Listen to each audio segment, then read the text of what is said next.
Yo, what's happening, Cap? Hey, look. Hey, what's happening, Captain? My name's Captain Hardluck. Hey, that's me. This is the world's only podcast all about me, Captain Hardluck. But today it's also about Fumecom. He's right here. Fumecom has the world's largest video about Dragon Ball Z dubs, and all of them incomprehensive. But hey, Fumecom, how are you doing? I'm doing great. I'm drinking Toxic Waste. Literally. It's an energy drink called Toxic Waste, and it's hazardously satisfying. And the lady at Big Lots gave it to me for free because it wouldn't scan at the register. So is that a tagline printed on the drink? It literally, I would have posted it to Twitter. Too bad I don't have that anymore, but I can send you a picture right now. I'll send it on Discord, and maybe you can throw it up on the stream if you would like. I mean, you might just throw up, it sounds like. You're drinking hazardous waste. It just says hazardously satisfying, and it's made by a company called Modern Ape Drinks, which sounds like an NFT. I better take a picture of the logo too. I think it is. I think they should get it. I don't think there should be a product that doesn't have a crypto. We should just scrap the whole stock market and every product has a crypto. Let's see. Blue Bolt's fucking sending me a million pings. I'm just trying to send you these pictures. Okay. There you go. There's the Toxic Waste. Okay. We'll so if you're watching the YouTube replay, if right now, hey, I don't know what to tell you. I guess I'm gonna post this to Twitter right now. We're gonna live post this right now. If you're on Twitch, twitch.tv/Captain Hardluck, hey, that's me. You go and you're gonna be able to see live right now the Toxic Waste that Fumecom. I really appreciate Fumecom because you're always experimenting with these new energy drinks to ensure that the public is safe. I think you should hit up RFK because I think you two could do a lot of important work. Well, listen, fucking Food Lion stopped carrying Ghost energy drink, and I'm pissed. Would you say they ghosted on your energy drink needs? I would say they gave up the Ghost, yes. The Golden Ghost? Okay. Yes. So you're drinking something awful for you. That's good. There literally is a fucking crypto ape on this fucking... I would sue if I was the ape people because they already bottomed out or some shit. So, I would sue. They need to get into litigation and start making money that way. That's how I'd do it. I was so embarrassed. The little old lady, I bought 3 things in Big Lots, and it's probably the last time I'll ever be in a Big Lots in my life because oh my god, Big Lots is going big goodbye. Yeah, until you do some urban exploring in one of their locations later. Oh yeah. I took a video when I was in there. Half of the store, they have police tape in between the aisles and they're completely empty. They don't even want you to walk in between the empty aisles. No, your location just actually had a crime scene in it. You didn't know, but they No shit, it probably actually did because there's a Food Line in that same shopping center and I went in there to buy some razors because I couldn't find any in the Big Lots. And all the health and beauty stuff in there, those protective cases they usually put things in stores. Yeah, to make sure nobody steals it. Yeah, to make sure you don't get your little grubby mitts on it. Well, everything in that section had one of those on it. But the thing is, the store I work at, they don't do that shit on any of the stuff. So I work in a proper society where people know not to steal shit. But they do be fucking on the topsoil though. That is true, but there's a lot of sex, but no theft. So, so they're pro-natal, they're pro-baby. That's what you're saying, right? Yeah, right. Well, I mean, when you have babies, the government gives you a lot more money every tax season, so they don't need to steal. See, that's the cheat code of life. Dependents are where it's at. I'm not going to say you're wrong, okay, but I mean. Make yourself up some dependents. Go forth and multiply. It's biblical, dude. On the mulch. Do it on top of the mulch. It's kind of like a litter box, a human litter box. Well, you'd better not waste a drop of that human seed because that all needs to go towards making more babies for Mars. That's where... they can grow up and be good little Food Lion soldiers. Little fucking Food Lion Martians. That's what I want. I want a space program going directly from the produce section to fucking Mars, dude. Hell yeah. How you doing? I'm doing great. Actually, I'm doing really good because I don't have Twitter to distract me anymore. I'm free, to quote Mr. Electric. Wait, who is Mr. Electric? Because that's the most generic name possible. From Shark Boy and Lava Girl. Fucking has his face like superimposed on a fucking like. What? It's kind of like, you know, what's his name from Power Rangers? The guy who like was like, Rangers, stop Rita or whatever. That fucking guy. Is that his like Sentai movie? Is that what we're being led to believe? Masked Hero. Yeah. Yeah, oh, Voidster knows what I'm talking about. What's up? Yeah, that's fucking Mr. Electric. I just sold a copy of Spy Kids 3 on VHS. I know what you're talking about, okay? But I did not, I actually never sat through Shark Boy and Lava Girl. But I'm surprised. I just know the clips of it.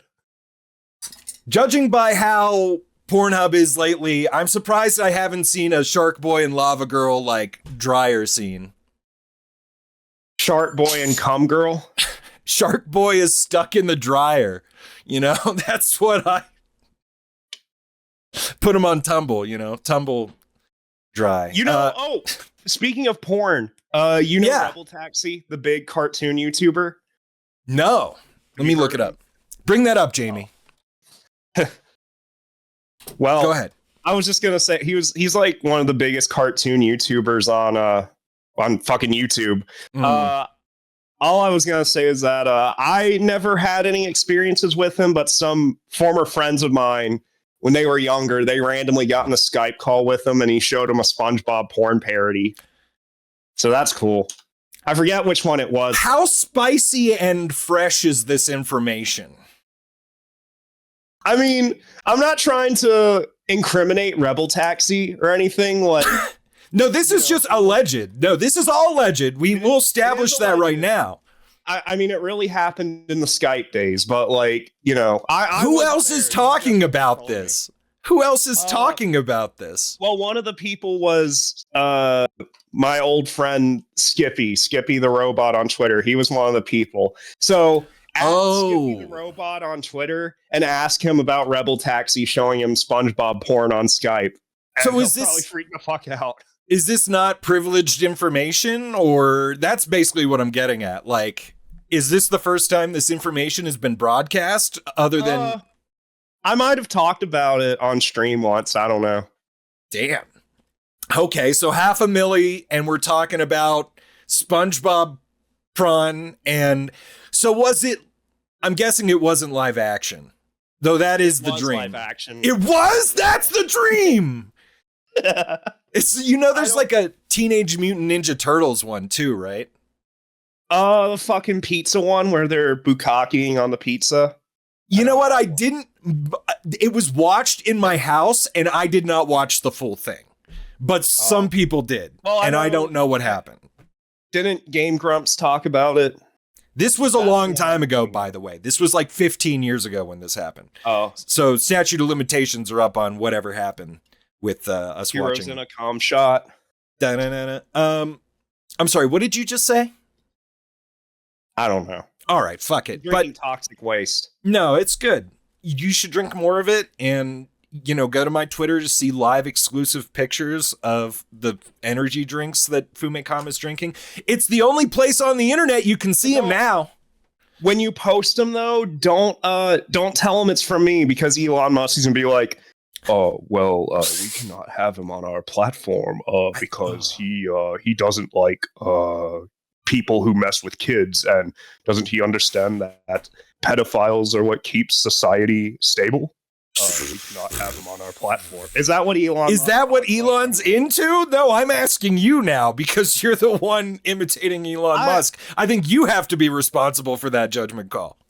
I'm not gonna outright slander Elon Musk, but I mean, it is kind of weird how like there's a lot of pedophiles on Twitter, and the people who call them pedophiles like are the ones that get banned. Are there more on Twitter or Bluesky?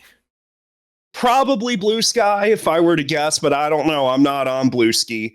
Bluesky is just like, so Twitter is now Dollar General and fucking Bluesky is Family Dollar. That's how I look at that. Who's Dollar Tree though? That's where I'm going.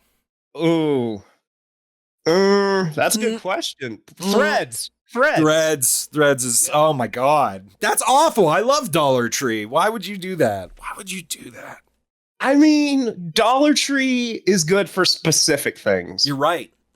But Threads isn't, so maybe it's not a good analogy. Let's acoustically list off our favorite things to buy at Dollar General. I'll go first. Okay. Rubbing alcohol. Mm-hmm. Okay, you. That's good. I mean, okay, we're taking turns. Yeah. I like going to the Dollar Wall and getting the Arm & Hammer body wash because it's cheaper there than at Dollar Tree. No, wait. I thought I said Dollar Tree. We've derailed the whole fucking bit. You said Dollar General. God damn it. So. I have problems. But I mean, if I'm on Dollar Tree, like if I'm in there, I buy the same thing anyways because it's like I'm already there. Even though it's 25 cents more, may as well. I guess you have a point. Now that it's $1.25, a lot of things have changed in the dollar market. Well, Dollar General still has a Dollar Wall, so you can still get things for $1 in there. So there's still hope. God damn, you're getting all the savings. All right, well, fuck. Anyways, so you need fucking laundry detergent for exactly one load of laundry. Just go to the Dollar Wall at Dollar General. You're not wrong, but that's more chemicals touching my fucking skin. The Dollar Tree's chemicals freak me the fuck out. Even the food, I know it's coated in some sort of chemical, and I have to pick which ones I'm going to ignore the chemicals. Very selective. So what do you use to wash your clothes then? Do you just piss on it and then put it in the... Yeah, dude. Yeah, a little piss and spin. Fill the basin with a little piss. So you wake up and you eat like 3 oranges, 2 apples, and 1 grape, and then you go and piss on your clothes. And I'm not going to try and diarrhea all over my clothes. I'm going to try and piss all over my clothes. Right. But I could just drink water. Why do? Right, but that won't do anything. But the juices from the fruit, that'll clean it. The juices from the fruit clean. Well, that's vinegar after a while. You just use vinegar, actually. It'd probably work well enough. Okay, Kramer. Wow. I've never been to the Comedy Cellar, but I would go. And probably the same thing would happen. Yep. So. Throw me a bone here. Listen. So I heard that Fugitive Red Eye has a really good video on the dubs of Dragon Ball. Yeah. Well, if you want to learn about all the different dubs of Dragon Ball, you can watch my video. But there's one dub of Dragon Ball Z that sticks out like a sore thumb, and that's the Speedy video dub that was produced in Malaysia. And there's a really cool YouTuber named Fugitive Red Eye who did a video all about the Speedy dub. All it is just him rambling while there's fucking... what is it, Budokai Tenkaichi 3 gameplay over whatever the fuck. But it's fine. It's still a good video. And some troll who may or may not have been me in 2015 left a comment on that video with a bunch of bullshit about how Saban illegally sold footage to Malaysia and all this other bullshit. Ooh. That anyone with an above average IQ could easily see, like, this is obvious bullshit. But Fugitive Red Eye saw that comment and he was like, holy shit, there's new information on the Speedy dub. And he made a whole ass video reading my fucking comment. And that was back in 2015. Okay, so that's what you sent me? Because I thought it was just like a fucking video. But now that you describe it to me, this is kind of epic. It is epic. I fucking owned him before I knew how much of a degenerate he was. I think so I already won. You before. That's incredible. Okay, so... I owned Balish in 2015 too before I ever talked to him. I trolled him in the Dragon Ball community as well. How did you do that? Is that public? So, does everybody know? It wasn't just Balish. It was like the entire Dragon Ball community on Kanzenshu forums and some people on Game Facts and stuff like that. Do you know about the Harmony Gold dub of Dragon Ball, right? The first American dub of Dragon Ball that was made. It was like a test dub that Harmony Gold made and all that. It wasn't made in Canada? It was made in California. California, okay. Yeah, but at Inner Sound by Harmony Gold with all the same like actors from like Robotech and stuff like that. So I started this fucking rumor under troll accounts on like Konzenshu forums and places like that Family Home Entertainment released a VHS tape of the Harmony Gold dub that's really rare. And I was like a teenager at the time. I made a fucking fake bullshit. Like, you know how VHS tapes, like, you know, you put them in, it starts off with a black screen and an FBI warning and the logo, maybe some trailers, and then it plays the opening to the show. So yes. I made like a fake VHS opening for like a supposed Family Home Entertainment Dragon Ball release. And I uploaded it as a private video to my YouTube channel. And then I plugged up my PS3 to an old CRT TV. And I recorded the video playing on that to look like it was playing off a VCR. And I uploaded that to YouTube and said, oh, this is the opening to the Family Home Entertainment Dragon Ball VHS. All that to say. Oh my God. Everyone believed it and thought it was real. You can still find the video's gone, but you can still find people talking about it online. So and does Balish this was one of the people who commented on that in 2015? It was like, do you have more to share with us? So does everybody already know this? I've talked about it before. I don't know Okay. if everyone knows it. I don't know if everyone here watching this knows about it, but So you're a little trolling. Yeah, you're a lifetime troll. And I kind of, I respect it to a degree. Honestly, I was thinking about what if Liagiverse. Now, I feel like so much context may be lost for a lot of people who don't know what the fuck I'm talking about. So this is my anime lifestyle, and Fumekom's been on my anime lifestyle podcast called Liagiverse. So if you don't know that by now, figure it out. And anyway, So like, I was just thinking like, what a blessing it would be if there was such a troll in the Matsumoto fandom space, like posting fake shit and making me go like, oh, really? You should. Yeah. Hey, what I would appreciate being trolled, because at least like it shows that people fucking care, like spoofs and things. It's like you're part of a tradition. Well, part of my my logic at the time as a teenager and doing that fucking Dragon Ball troll thing was because I knew that like it was a fact that Family Home Entertainment put out Toei stuff on VHS, and one of those things was Captain Hardluck. Right. So I had remembered that, and I was like, that's how I can make this believable, because people could believe that Family Home Entertainment would have done this. So technically, Leiji Matsumoto, it can circle back to him in a way. Oh, easily. Because fucking Family Home Entertainment put out the 2 Captain Hardluck VHS tapes from the Ziv dub, so. Yeah, I did enjoy that about, if you make anime fandom content, you kind of gravitate towards people the most who are most invested in creators that creator was associated with.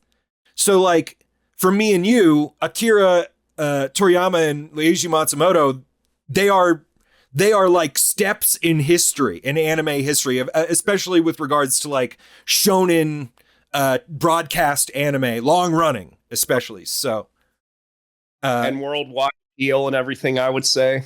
Yeah, I mean, it's just like Akira Toriyama fulfilled the role that Leiji Matsumoto fulfilled through the 70s. But Akira Toriyama kind of like takes the prototype and then does it for like 2 or 3 decades, mostly 2, whereas Matsumoto really only had 1. It's kind of like a magnification of the phenomenon that Toei was trying to create, I don't know. Huna guy? Go to jail. Go to court. Instantly go to litigation with that. Listen, I don't. Go Nagai's all right. I don't mind Go Nagai. I just like to poke and prod at certain people. It does not surprise me though that I do not get along with the Go Nagai people that well. It just doesn't surprise me because of the same logic that we just had, because the torch passing from Go Nagai to Leiji Matsumoto is a lot more bitter. And there are, there's no like fun anime crossover between the two to like pass the torch like there is with Matsumoto and Toriyama with the Queen Millennia little like Toei festival thing or whatever. Yeah, didn't Queen Millennia and Arale-chan became Dr. Slump, right?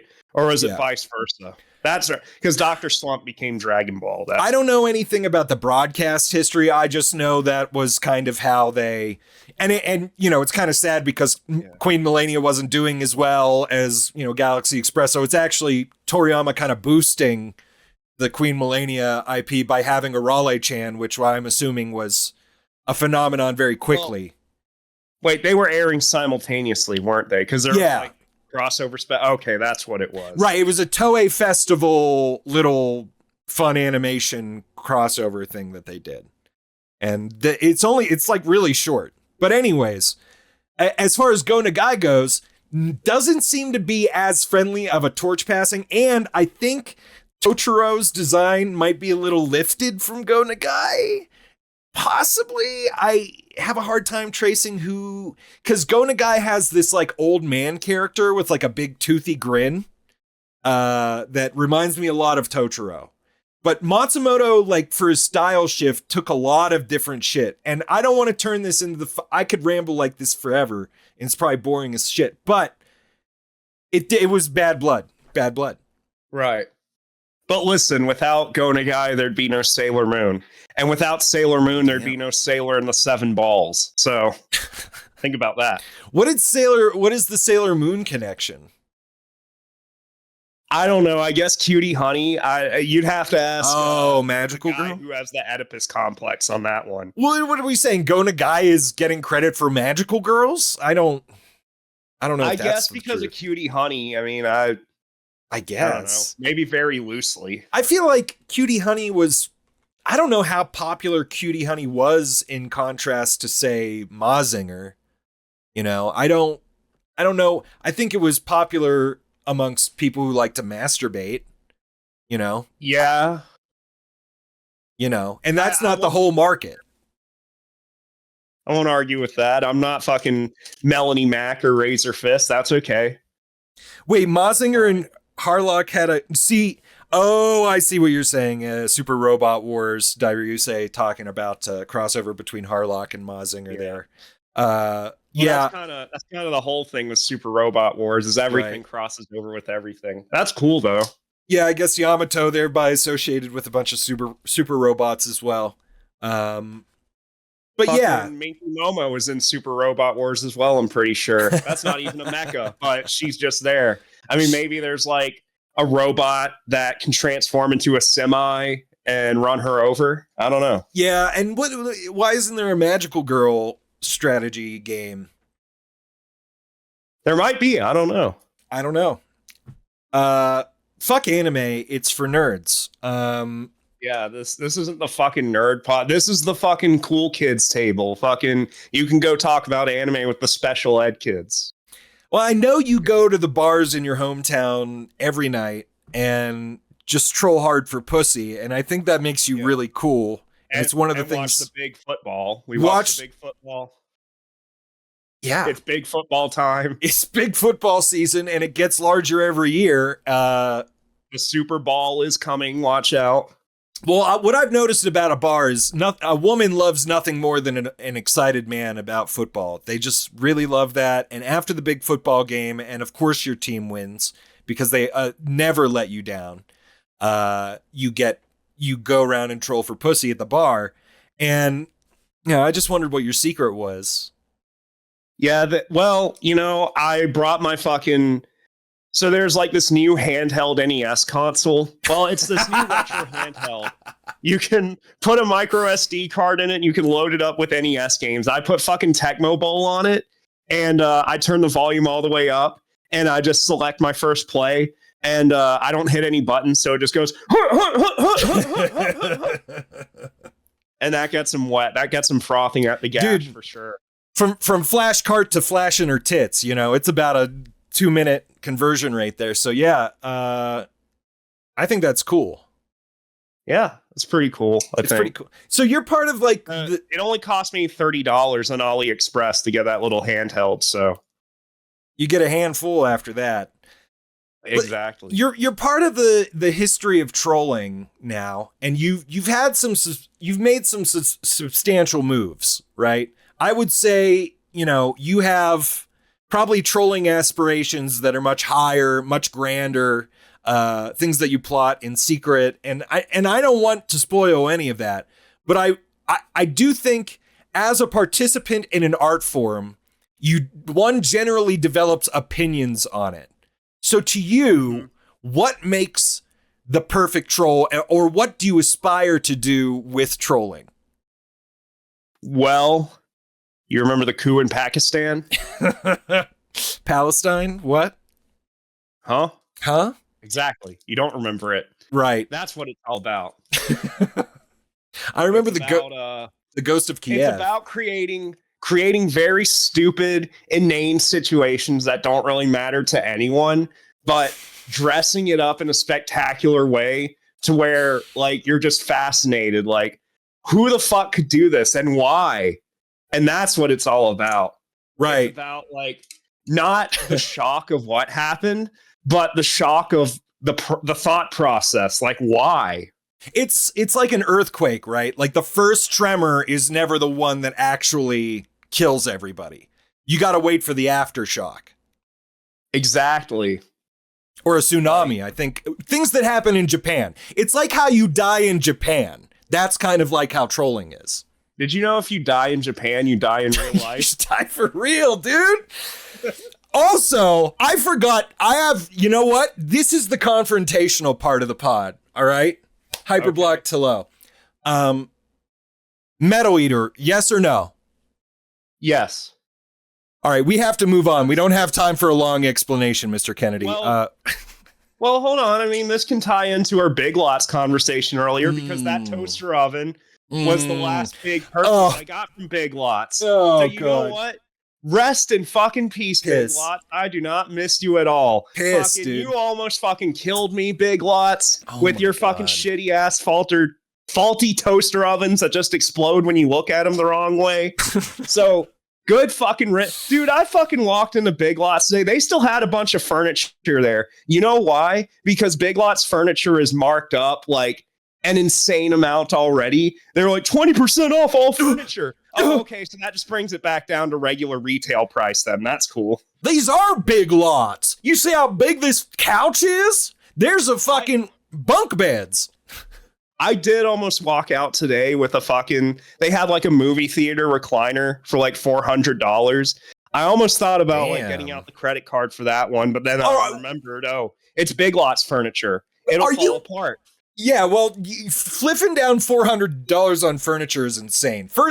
Another call out. I think, hold on, it's my turn to talk. Okay. I think that spending money on furniture is the most asinine. You'd be better off buying CIB NES games that are fucking graded. A fucking 8.5 Mario Brothers. You would be better off buying that financially long term than a fucking piece of furniture you could find for at fucking 2% of the cost at a thrift store and fucking free on the side of the road. That's how I feel about new furniture. Okay. I would agree if you want like, I just need a table or I just need a couch or a chair. Like, I would agree with that. But if you want like a specific, I want a nice movie theater recliner with a massage function and cup holders and lights. And if you wanted to massage your prostate while you watch the fucking Grinch Who Stole Christmas featuring Jim Carrey, yeah, fine. You need that $400 massage chair. I rescind my point. I'm not watching the Grinch Who Stole Christmas. I'm watching the Weird Al show. I would watch that too. Don't you mean it? Wait, it is just the Weird Al show. I almost called it UHF, but that's a different thing. Yeah, that's the movie. Yeah, that's a whole different thing. Mm-hmm. Yeah, Voidstro, he has a point. You do have to watch out for bed bugs, but you're right. I got my mattress for free because it came from my dying grandma. So okay, that's cool. So my mattress is a new mattress that I literally bought at Big Lots. So we'll tie this whole fucking conversation together. Okay. That is not. You should have fucking waited until now, because now everything's marked down. You're not wrong.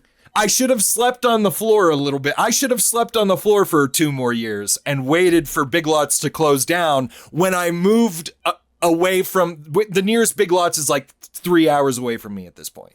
So yes, You're right. I think you're absolutely right. Can you buy a mattress for me at Big Lots and get it shipped here? Actually, I guess I could just do that, but I don't know. I don't think they had any mattresses. I saw plenty of bed frames, but I didn't see any mattresses at mine. Yeah, fuck a mattress. So I agree with the bed bugs thing. I have lived in places with bed bugs twice, at least. I am highly allergic to them. Fun fact, bed bugs, it's a coin flip whether or not you are allergic to them or not. So some people, it's like a little red, like less than a mosquito bite. For me, I look like the fucking Elephant Man at one point, just covered in welts. It's absolutely disgusting, and you scratch them until they pus. So fucking gross. A bunch of people just turned off the podcast, but new mattress. Put them all on your face and you'll look like Totoro. Oh my God. Wait, are you potato heads? Yes. I understand where you're going with that, but he's just not covered with up head. Yes. His head is fucking huge. That's why he looks like a fatty boombatty. I was watching you halfway there. You have to get the bed bugs. You have to have a swelled up face, and you have to get a sledgehammer or a mallet and bash your head and to kind of flatten it a little like a pancake. There you go. What I do appreciate is that all of the Liagiverse characters have like a head divot, like in the middle of their head, and I have a head divot, and I'm like that meme where the guy has like a sunken in head. So yeah, it's kind of never lose your headphones. They'll never fall out. Actually, sometimes they fall off the front way because the back bump is higher than. That's why God balanced it out with a beautiful head of hair. And I'm not rubbing it in. My hair. I know. You went there, dude. You started talking about head shapes, and it's gonna go straight to fucking hair. I don't want to talk about. Listen. You probably pull off that hat pretty well, so you might not have to worry about it. I suck with that. Iconic Discoon hat. Yeah. Do you actually have a Discoon hat? I do not. I have a little Discoon badge that my friend got me from the Nintendo Museum that just opened up in Japan. Nice. So I could probably put that on a hat if I really wanted to, but I think I just need to find like something with one patched into it. I'm sure there's one on Etsy or something like that I could buy, like custom made.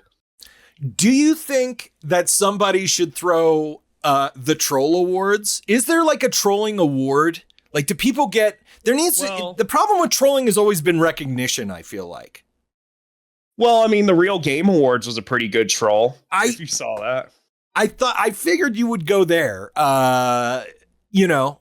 I'm saying that you should start a Kickstarter for the Troll Awards. No, a paid monthly membership, right? Isn't that what they do? I could do it for free because I'm not a hack. Because making PNGs and hosting a live stream is fairly easy. Yes.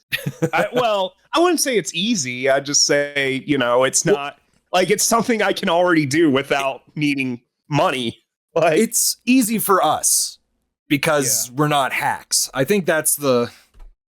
I still can't fucking believe it. And there's this is not a political show, but there's so many fucking right wing grifters that like, yeah, Craig, you're fighting the man and everything. But it's like he took thousands of dollars from people, and all he fucking did was stand in front of a green screen in his garage and put an arcade background behind it. Like, I figured when this whole grift started and he was asking for money, I thought he was actually trying to do like a legit award show. Oh, he needed funding to like pay for a venue and to actually make trophies and stuff like that. But no, there wasn't even trophies. Like, there would be awards. He'd be like, oh, and the award for best Nintendo IP goes to Zelda. It's like, okay, where's the award? And who gets the award? You say the award goes, but they don't hand anyone an award. They're just BuzzFeed. They're BuzzFeed polls. That's like, yeah. And I bet his But- mic and sounded that's like, fine. 200, the award goes to Zelda. You know, like, who the... That's fine, but like at least BuzzFeed, like they get their money from the ad revenue when you click on their site. You don't have to pay up front. Fucking the Game Awards. It's one thing they were looking for sponsorships, but to actually vote on any of the categories, you had to pay. So their whole thing is like, Right. oh, this isn't for Access Media. This is for the gamer's voice. Well, no, it really isn't, because I think it was like, what, $200 to vote or something like that? Something crazy. Like That was for the rent. Literally the biggest grift in gaming right now. And yeah, it's not really being much talked about. You've probably beaten the drum on this the most, so I think probably should make a video on it. I should You fucking do my Carl Jobst impression. why and didn't I you should, like do- fucking do a live stream? You should have like live streamed the Game Awards. When I first heard about it, I was talking to another friend about this. I really wanted to stream it and like shit on it because I knew it was going to be a shit show. But I was literally like, it was like what, last week, and I was really fucking sick. Like, Yeah. I was bedridden like while it was going live, and I was upset too because I really wanted to make fun of it on stream. How many? I mean, I guess I still can. How many I can always go views? back and watch the VOD. How many views on it? Yeah. It's got a lot. Let me pull it up. It's on the side scroll. Now that Trump is in office, do you think the Game Awards will become the real Game Awards will become a national holiday? Probably to some fucking idiots.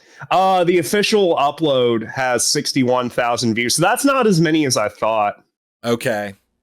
Oh, there's already a controversy video that got 27,000 views, but I think your live commentary on an old, like, the real Game Awards.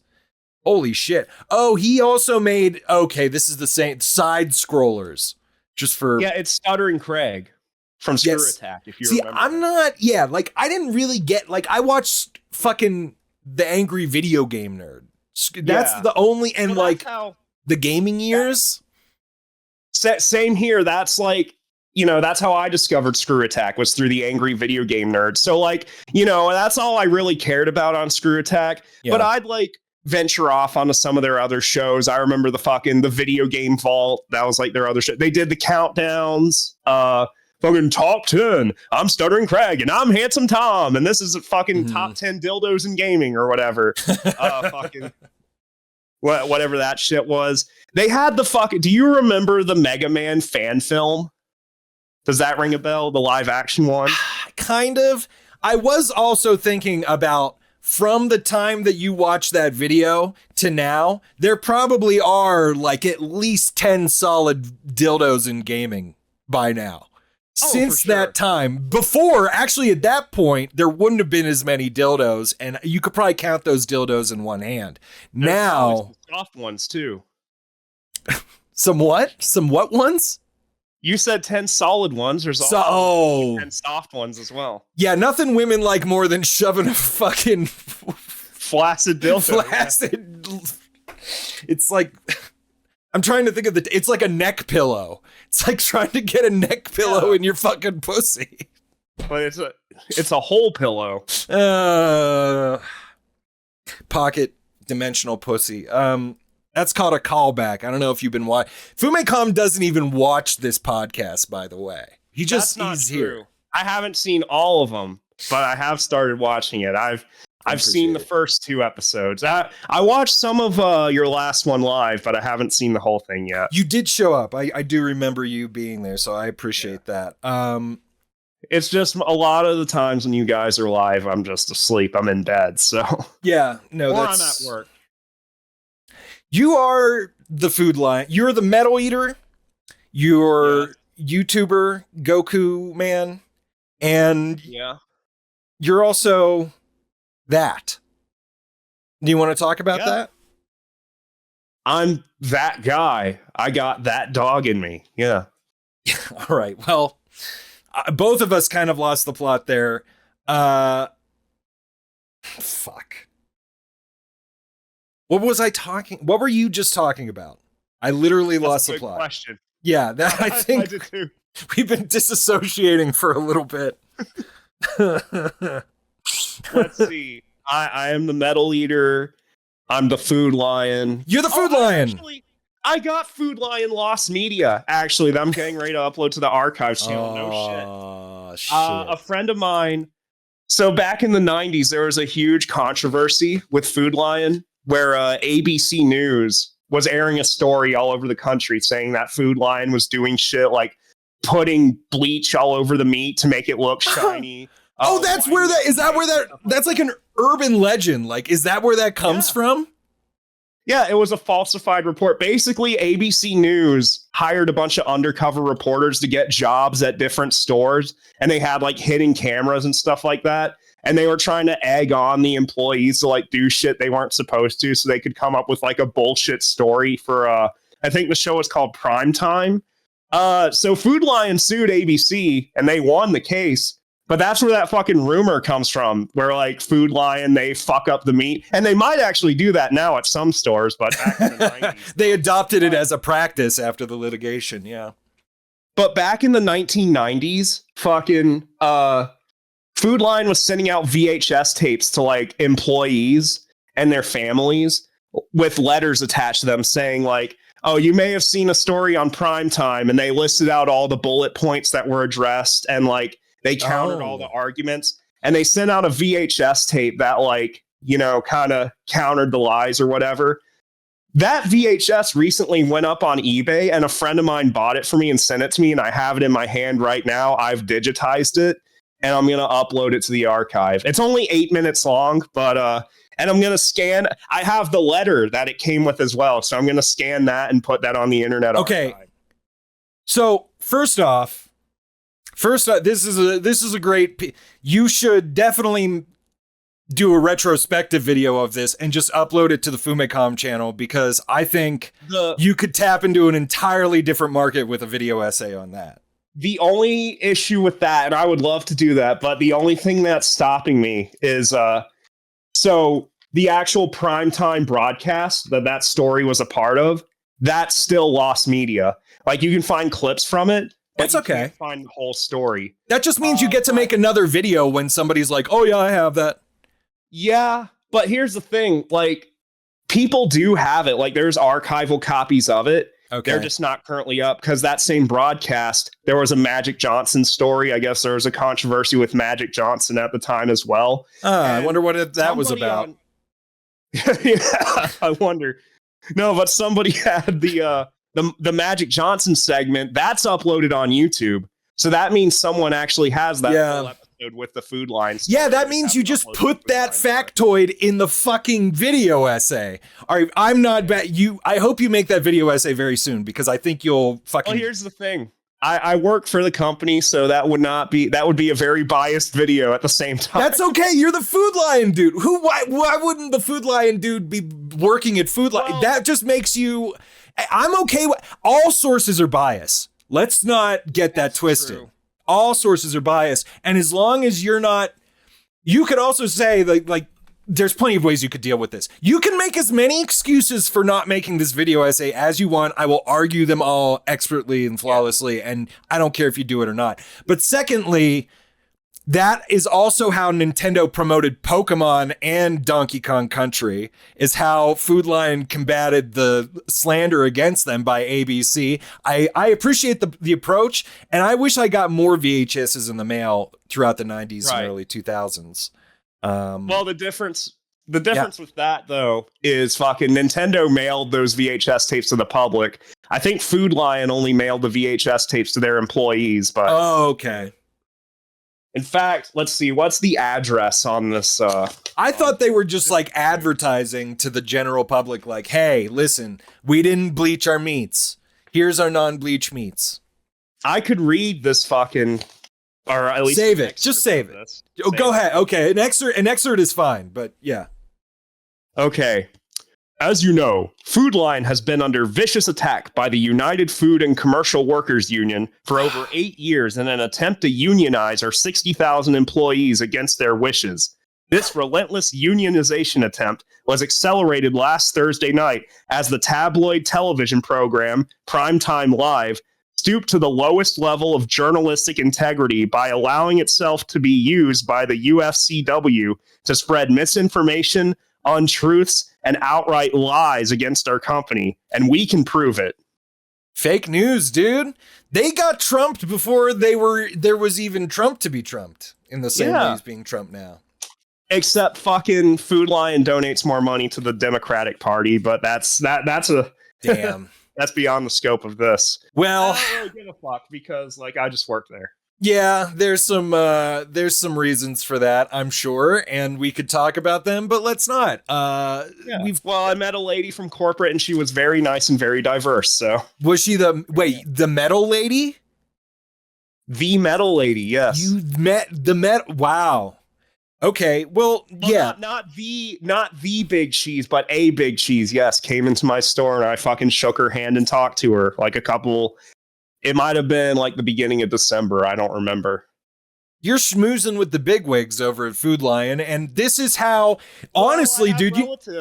I have relatives that work in upper management, so. I mean, everybody knows you're connected, and if people start fucking around, they're going to find out real quick that they're gonna find out just like fucking ABC News did. Yeah, exactly. Because you're tied to it's like you're in a gang family. It's like you're basically the Chrissy of your region and Food Lion. Well, have you heard of Save-A-Lot, that chain? Yes, there is a Save-A-Lot where I was. Yeah. So there's a rumor that it was just a front for the mafia. I don't know if that's true or not, but we used to have one in our town, and it closed down mysteriously when people started spreading that rumor. So I think there's truth to it. Yeah, that would make sense. That's a little sketchy. Also weird of a union to like devalue the company that they want to have ownership of in. That's usually what most unions are doing. Usually getting a piece of the pie and distributing that. So that's a very odd move. And they're still anti-union, so fuck the unions. I hate workers' rights. Food Lion forever. Dude, it would be awesome if you made this video essay and then instead of Discoon on your hat, it's literally the Food Lion logo. And instead of a VHS in your hand, it's like it's ice cream. It's bratwurst, yeah. Bratwurst. Fucking, I should get my my artist, if he still has like the files for that illustration. I should get him to make that alt if he can. It would be cool if it was just a phallic. I don't think he has the iPad Pro anymore that he drew it on, so I don't know. It would be cool if instead of the VHS, it's just one-offs of different phallic grocery items. Like one is a sausage and one is a cucumber. Different carrots, all sorts of things. Larry the cucumber. If it was Larry the cucumber, that would be, dude, you get me excited sometimes. Sometimes I get excited, Yeah, cucumbers get me excited too. Ooh. Larry boy, I mean, I do say that VeggieTales is basically like Pixar, but instead of thick moms, everybody looks like a phallus. That's how I feel about VeggieTales. Yeah, that's fair. They're both doing the same thing. You know what I'm saying? Mrs. Incredible, Larry, boy, they both do the same thing to me.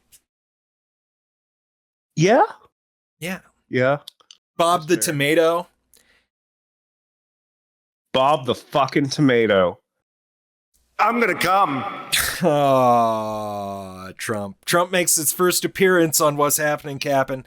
I thought you would have more to say about VeggieTales, so that's why I leaned into that. Not now. This isn't the VeggieTales podcast, so.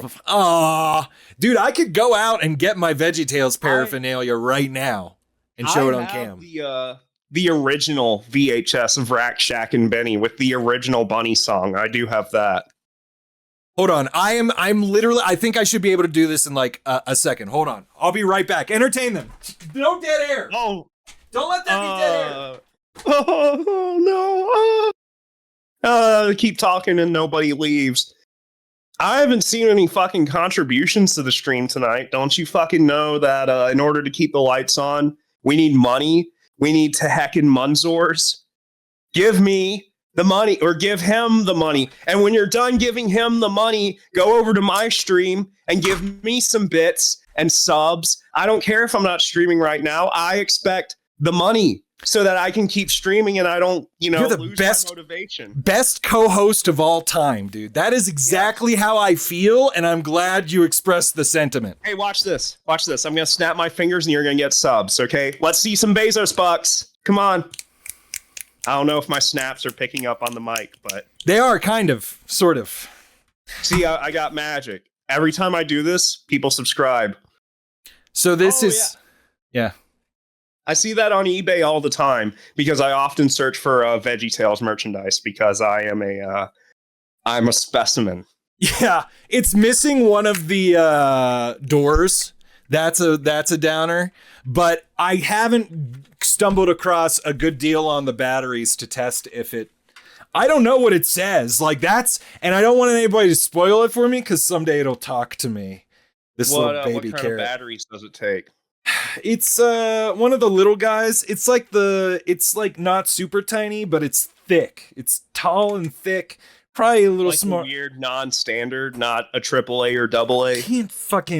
I don't know. This was probably made in fucking Palestine, dude. I don't know where they fucking... Well, that is where Jesus was born, so that didn't you hear that on Twitter?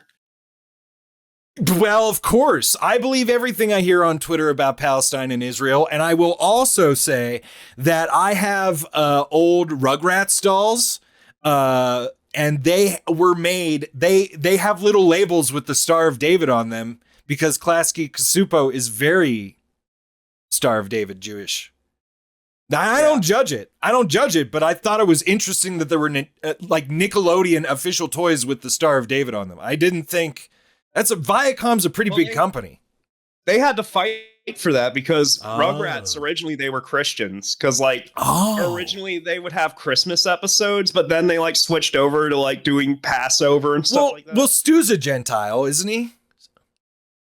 I don't know. I haven't watched. That's a good question. Rugrats. I always thought Stu was a Gentile, but they did lean in. Yeah. My extent with Rugrats are the VHS tapes I had when I was a kid. I never really saw it on TV. But I had one that was a Christmas special. I remember that. Come to find out years later, they do fucking Hanukkah specials or something like that. I mean, was Rugrats basically the Seinfeld of children's animation? Was it strong? It was everybody strong Jewish representation? I thought it was just the MC and... their family. I don't know. We'll have to... I had to access somebody. The Rugrats Wikipedia. Nemo... Did you know that Klasky Chupo did the first 4 seasons of The Simpsons? Oh, no. Yeah, was it when it was on... was that when it was on Tracy... Well, they did the Tracy Ullman shorts, and they also did the first 3 or 4 seasons. And then it switched to Film Roman. So that's why those early seasons of The Simpsons, they look really weird, especially the first season and the Tracy Ullman shorts. They are very they have a distinct look. Yeah, they were not I don't know who the Klasky Kasupo character designer was. I don't know who if that's the same person. Well, I guess Matt Groening was the character designer, but right. Well, no, he was fucking pissed the way they were drawn. Well, yeah, you have to delineate from comic book character. It's Matsumoto didn't make the character designs for Space Pirate Captain Hardluck, Right. I see what you're saying, but... Yeah, I don't know who that guy is, which is interesting because I've seen infinitely more of that than, any individual. And I don't know. I should know that. That's what I'm saying. From what I recall, at least with the Tracy Ullman shorts, I think Matt Groening just scribbled them on toilet paper and sent it overseas, and that's why some of the early shorts look like that. I could be misremembering or misquoting. I could be delivering a false teaching. So, it was Arlene Klasky. So I don't know if she's credited with the Simpsons. It doesn't show up in her profile really, but let me see. She did. She produced them. But it doesn't say character designer, so I don't know. They fucking hated how The Simpsons looked like in the first season. Like Matt Groening, he fucking hated. Like the first episode was supposed to be the. I don't know how much you know about The Simpsons, but or if you ever really cared for here and there. Like that. I watched it. So do you remember like very early on the Babysitter Bandit episode from like the first season? First season, I'm a little hazy on, so I don't know that specifically. But, well, I mean, but you know that, like, the very first episode of The Simpsons is, like, the Christmas special. Like, that's the first one of the TV show. I do know that, yeah. So, originally, that was not supposed to be the case. It was supposed to be the Babysitter Bandit episode. That was supposed to be the pilot.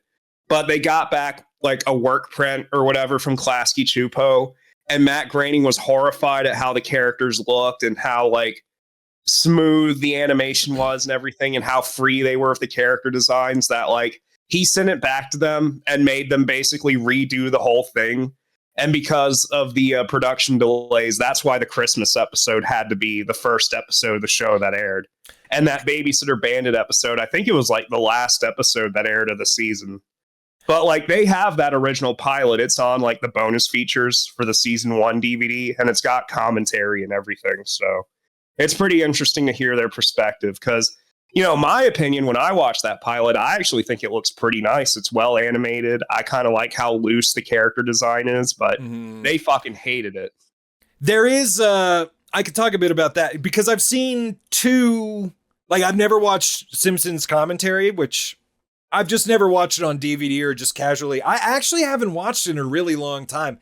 I watched a lot in syndication because we didn't really watch it live on Fox. We didn't watch a lot of, I don't know, we watched Married with Children all the time, but The Simpsons were, I don't know, I guess taboo. My dad was a little pick and choosy about what was too blasphemous. But I just want to say, to be fair, I don't think anyone watches The Simpsons live on Fox. I think all the viewership is syndicated. Well, they call it a loss leader or whatever. And I know that because have you seen the Jibber Jabber episode of Conan O'Brien's like podcast where he talks to people? Oh no, I haven't watched any of that. No, I recommend the Jibber Jabber episode because it's Conan O'Brien, who was a writer on The Simpsons, and then a round table of people who worked on it currently and in the past.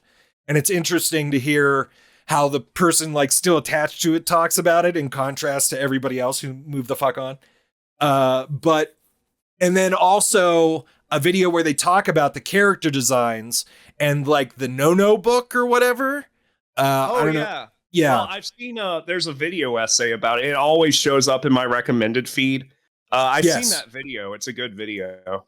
So those two videos are where most of my Simpsons knowledge comes from. But I think you'd probably learn something in the Jibber Jabber video, and it's actually really funny. I probably would. I'll have to look that up. Yeah, it's a good watch. I'm a pretty big fan of early Simpsons. It's been a while since I watched it, but like, you know, anything seasons 1 through 10, like I can jam with that. And maybe the Simpsons movie. I don't know. I have some nostalgia for that, but anything beyond that, I'm just like, eh. Do you like Conan O'Brien much? I'm kind of ambivalent. The extent of Conan O'Brien that I know is like what he wrote for The Simpsons. Like, yeah. So I don't really have an opinion on the man himself. I just don't know much about him. I never watched his stuff really. I'll spoil a little bit of it. Is what they talk about his first day and his first pitches to Mel Brooks, and he got 3 episodes through in a day, and he held back on Monorail because people thought somebody advised him like maybe not throw that one out, and he was like the only person ever to get 3 episodes okayed by Mel Brooks in one day. So he has an extreme pedigree, and I grew up watching. You know, I'm sure you're familiar with what is the fucking dog's name? I keep wanting to say Courage the Cowardly Dog. No, there's the Conan dog with the cigar. That's is that Dino Stantopoulos? Yeah, I think it's Dino Stantopoulos or whatever who does more oral. And fucking what's the dog's name? For me to poop on. You don't know who I'm talking about? Oh, that sounds familiar, but fucking Hold on. Now that you're saying, I'm drawing a blank. I'm embarrassed. Conan dog. Literally, just look up Conan dog. It's an actual breed of dog. Thanks a lot. Is it really? Triumph, the insult comic dog. A lot like Trump. But yeah, he's. You've seen the little dog with the cigar. It sounded like you had. Little hand puppet. I think so. Like. Yeah, I vaguely remember seeing this when I was a kid. Yeah. That's like the biggest thing. That's like the biggest thing that was ever on Conan. But did you like Moral Oral? I haven't watched Moral Oral since I was really young. So like, at that time, obviously it went way over my head. Well, so I really don't have an opinion on that now. We're like 10 years apart, I think. Yeah. No, I mean, I know what it is. I just like. Because I remember I would watch fucking Robot Chicken, because that was back during a time where I thought Robot Chicken was funny, even though it's really fucking inane and kind of restarted and acoustic. It is a little restarted. But then fucking Moral Oral would come on, and I guess, like, I don't know, it seemed kind of edgy at the time, but I was like fucking, I don't know, 10 or 11. So, of course, a lot of it would go over my head. It's a little, like a really edgy parody of Davy and Goliath. Which, also we grew up watching. That's another thing that we do share is watching the claymation. And you had a lot more Gumby in your life because you just had like the tapes, right? I had some tapes and DVDs of Gumby, yeah. And I remember I had a babysitter who had the Gumby movie, and that movie's really weird because in the credits it like the creator of Gumby gives a special thanks to the Prophet Muhammad, like at the end of the movie or something like that. I remember seeing that name and be like, oh, that's a little weird even as a kid. Like it's got like this, like the credits just stop at the end. It's like special thanks to the Prophet Muhammad. So I'm like, what the fuck is that about? Big ups to Muhammad, dude. Well, good thing they didn't make him a character in the Gumby universe because, that whole Charlie Hebdo thing, you can't draw him. And you can't model him with clay either, so. Hey, facing Mecca. I can't. Well, I don't know. We have some things that we share, but there is a 10-year age gap, but it's funny that you were the one trying to get me in your van, and it's weird that it started out like that between us, because I was just walking along the street and I saw you in a big white van, and usually I stay away from big white vans, but you had some. What was the candy that you had? Did you have toxic waste? Tootsie Rolls. I had Tootsie Rolls. And you love Tootsie Rolls. And I was giving it out for free.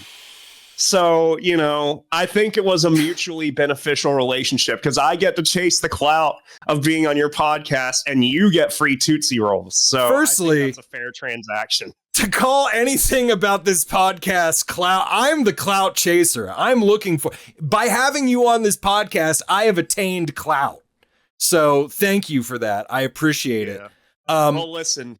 Nobody's a better clout chaser than Fugitive Red Eye. So if we want to learn about clout, we can ask him. You should have him as a guest on the next episode, and you could ask him like how to chase clout. He could like give you the step-by-step, the 101, the rundown. I'm live tweeting this shit right. I'm just retweeting. I'm literally looking for another tweet, and now I'm just looking at. Like, there's the picture of Fugitive Red Eye where he looks like a fat acoustic version of fucking Che Guevara or fucking whatever, Fidel Castro. Like, what the fuck, dude?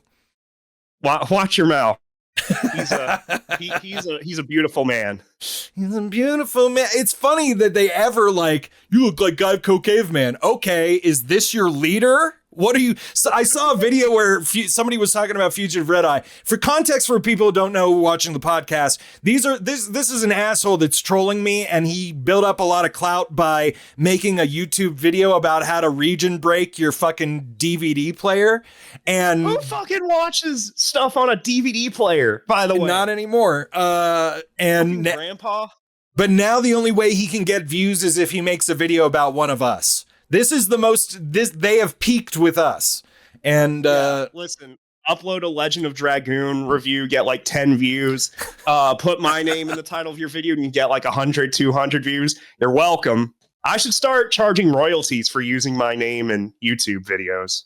He does have a camera that looks like it's covered in bacon grease. I will say that. But also, I love that you said Tootsie. I think the Tootsie roll. Did you know? A fun fact. I like to bring a fun fact into the podcast every once in a while. So bear with me, okay? You might not know this. Fun fact. The Tootsie Pop was created after Dustin Hoffman's appearance in the film Tootsie, spurred by thousands of men writing to the film studio demanding they be allowed to taste that ass. Tootsie, a film where Dustin Hoffman appears as a beautiful redheaded woman. The combination of a Tootsie Roll encased in a lollipop, literally any flavor lollipop, sufficed for the flavor of Tootsie's ass. Fun fact. Oh, so you say Tootsie, not Tootsie? I don't say Tootsie because I'm straight, but I understand like you have a different thing going on. So you say coupon instead of coupon? All right, fucking hold on. I have Is this the linguistic time? If you want to talk about my affectation, my vocal affectation, mostly derived from Western Pennsylvania, which other people have identified. But so I would say, but I don't say worsh. Like my mother would say, do you have a clean washcloth in there? You know, or something like that. I would not say that because I try to use diction. But I don't know. What do you think I sound like? I think you sound normal. I don't know. Basic. Other than saying Tootsie Pop instead of Tootsie Pop. Tootsie Pop. You don't carry a distinct accent. And I feel like I don't either, but I kind of listen to myself talk like in my car the other day. And I was like, I kind of have a little bit of a Southern drawl to my voice, which is really weird because Virginia is such a weird state because geographically it's like in the center of the country. But if you're in Southern Virginia, it is the most like podunk fucking rundown. So everybody talks like this in Southern Virginia. But if you go a little north, like you find the most northern sounding people you've ever heard in your life. But it's like, it's in the center of the country. I mean, technically it's considered the South. It's a Southern state, but it really isn't geographically. Like, it's just weird. Well, okay. Is Southern Virginia like at the bottom of Appalachia where it's like flat enough to have plantations or something? Because I don't really understand how much plantation slavery shit was going on in Virginia so much that they were like, we're gonna have these fucking slaves, you know? Like, I thought that was mostly a plantation thing, but Virginia was hype on it. Definitely the part I live in. Yeah, that definitely. I mean, there's a lot of land around here. Plantation land, like flat. Plantation land. Yeah. Yeah. I mean, not precisely where I live. Where I live, it's kind of hilly. Like it's not right. Appalachia. Flat, yeah. So you're like on the tail. Like there's like the ass of the fucking Appalachians is like flat. Like I'm pretty close to Roanoke, which is like a valley. So like, yeah. Got you. So some lush land, prime for slave cropping, which I guess Virginia was really into. But you know, you got to pay those northern banks or else. You know, the tax man cometh. And we could talk about that all day, but you know what? You know, there are other people who would have opinions on this. That's true. All I was going to say was my great grandfather fucking helped take care of Robert E. Lee's horse. So there you go. I've got fucking Civil War blood. There we go. Okay. So he was grooming the horses of oppression. Yes, he was. My great-grandfather was a groomer. Yes. He was shoveling the shit of horses that would trample on the rights of men. Uh-huh. Yes. Okay. I don't know. I was a part of this, yes. I have not found out about any slavery in my familial past, which is mainly off America or in rural America, like just fucking around poorly internally, keeping it in the family. It's unfortunate, you know. There's some northeastern degeneracy going on, but it's all over, you know. Well, speaking of degeneracy, I have another relative who wrote a very infamous book about how certain types of people control the banks. I'm not saying that, but literature. That's all tied to me too. Yes, literature. Literature. About interesting. Who really runs the Federal Reserve? That's a good question. That's something in my blood as well. Let's start Googling that. Let me get on a list here real quick and start Googling the Fed. Here. All right, cool. If I ask Google who runs the Fed, I wonder if they'll tell me. I'm not going to do that. I typed it in though, so they already know. So yeah, man, I did you have anything you wanted to go off on? Did you have anything? Is there anything pressing you? I mean, I did. I mean, I've lost my access to, because, you know, we have our new president, and he is supposed to be about free speech, and he loves Elon Musk, who owns the free speech platform, right? Let me throw my heart out to the audience real quick. I'll throw my heart out to, okay, go ahead. I've been denied my free speech on the free speech platform. I've been denied my right to free speech, my platform. Preach. And I don't know exactly why. I mean, I can suspect that, like, there is a guy who has been harassing me, whose mother is a crack whore and fucking doesn't have a job or a car. And I told him, you know, if your mother relapses, I sure hope you don't have easy access to medication or guns in your house, because that would be unfortunate. I didn't wish any harm on him. You might as well be a social worker. I think you're doing the preventative care that we're looking for in this society.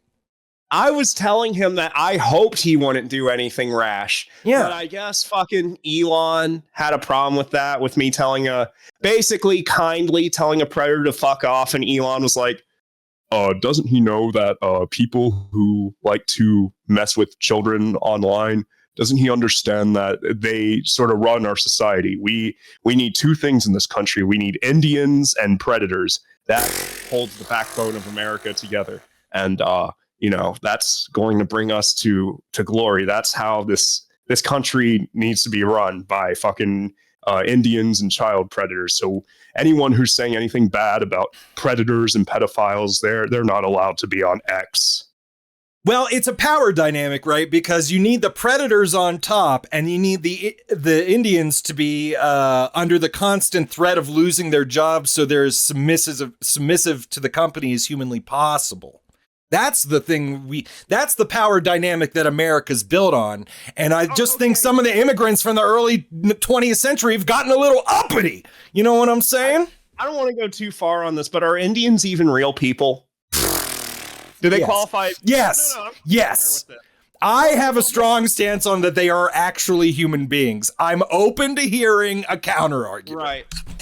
Okay, well, I've just seen multiple different videos online. Now, they could be AI generated, but possibly. I don't think AI is that good. Possibly.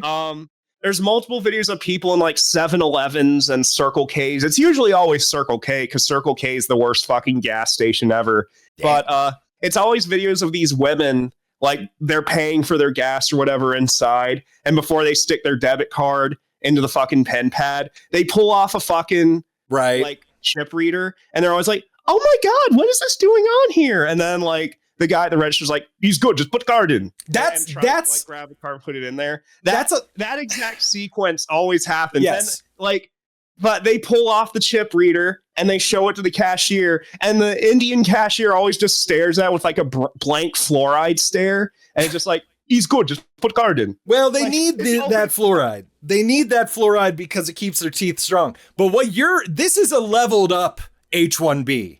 This is the H-1B who scraped together, who lived off enough, you know, food bank rice. And I'm not going to shit talk anybody who uses a food bank. And even if you did, I think if people come here on H-1B and want to be slaves to major tech companies, hey, they fucking did it. They had the right to do it. We apparently voted for them to be able to do that, so they fucking do it. I'm not even going to get upset about that. But what you're referring to is one that has leveled up. And then that's like an upper echelon, right? So you're to every one of those, there's like what, 100 tech company slaves? And I don't even think that's controversial or demeaning to say. I think they're literally volunteering for it. Right. So, are they actually humans? Yes. Because I feel like, I'm holding on to the human thing, but I get what you're saying. But I feel like if I'm an employee at like a gas station and someone does that to me, like if they pull a chip reader off the pen pad and show it to me, I'd be in shock. I'd be like, holy shit, I had no idea. I just fucking work here. And I'd be panicking and freaking out. But these Indian cashiers are just like, he's good, just put card in. It's like, because it's always down in the video. You probably wouldn't be actually committing a crime. So I think you're confusing the behavior of a human criminal with a non-human. But I would agree that it does seem inhuman to do that to other people. And if I saw one particular type of person doing it over and over and over again via TikTok, I may become a little suspect. But I also have to keep in mind that what I'm being shown to on TikTok is probably not what's always happening. But I guess it's just like, how many of my cards have been compromised? The answer is 1, and I don't know how. So it probably was some guy with like a chip skimmer in a fucking gas station. Like, that's the only way I could think, right? So motherfuckers can't even buy gas anymore. You never trust anything. Yeah, you got to buy it on the fucking app at like a major fucking place. But yeah, you can't even do that. You should just be able to buy gas on the app. I got robbed at a gas station without even, having a chip skimmer. Like, I fucking went to Kroger because the conventional wisdom of my town has always been Kroger has the cheapest gas. And if you buy groceries at Kroger, with your Kroger card, of course, you get fuel points. So you're supposed to get it cheaper. So last week, I was like, okay, I need gas. I'm just going to go straight to Kroger because in my head, I'm like, the gas is definitely going to be cheaper there. I didn't have any points on there, but I was like, oh, that's okay. It was like $3.28 a gallon. I fucking fill up my tank. And then I go in Kroger and buy my groceries. One of my favorite things about the Metal Eater is his ability to bring every conversation back to one of several grocery stores. And it's just something that I enjoy about you. Well, I go in there and then I'm like, okay, I got what I needed. I'm going to go home. And I was sick as a dog, but like I needed to go out because I needed gas to get to work and I needed some groceries. So I basically had to force myself to go out. But as I'm driving home, I'm driving past several gas stations, several Fast Marts, fucking Circle K's and Shell stations. Everything is 30 cents cheaper at those compared to Kroger.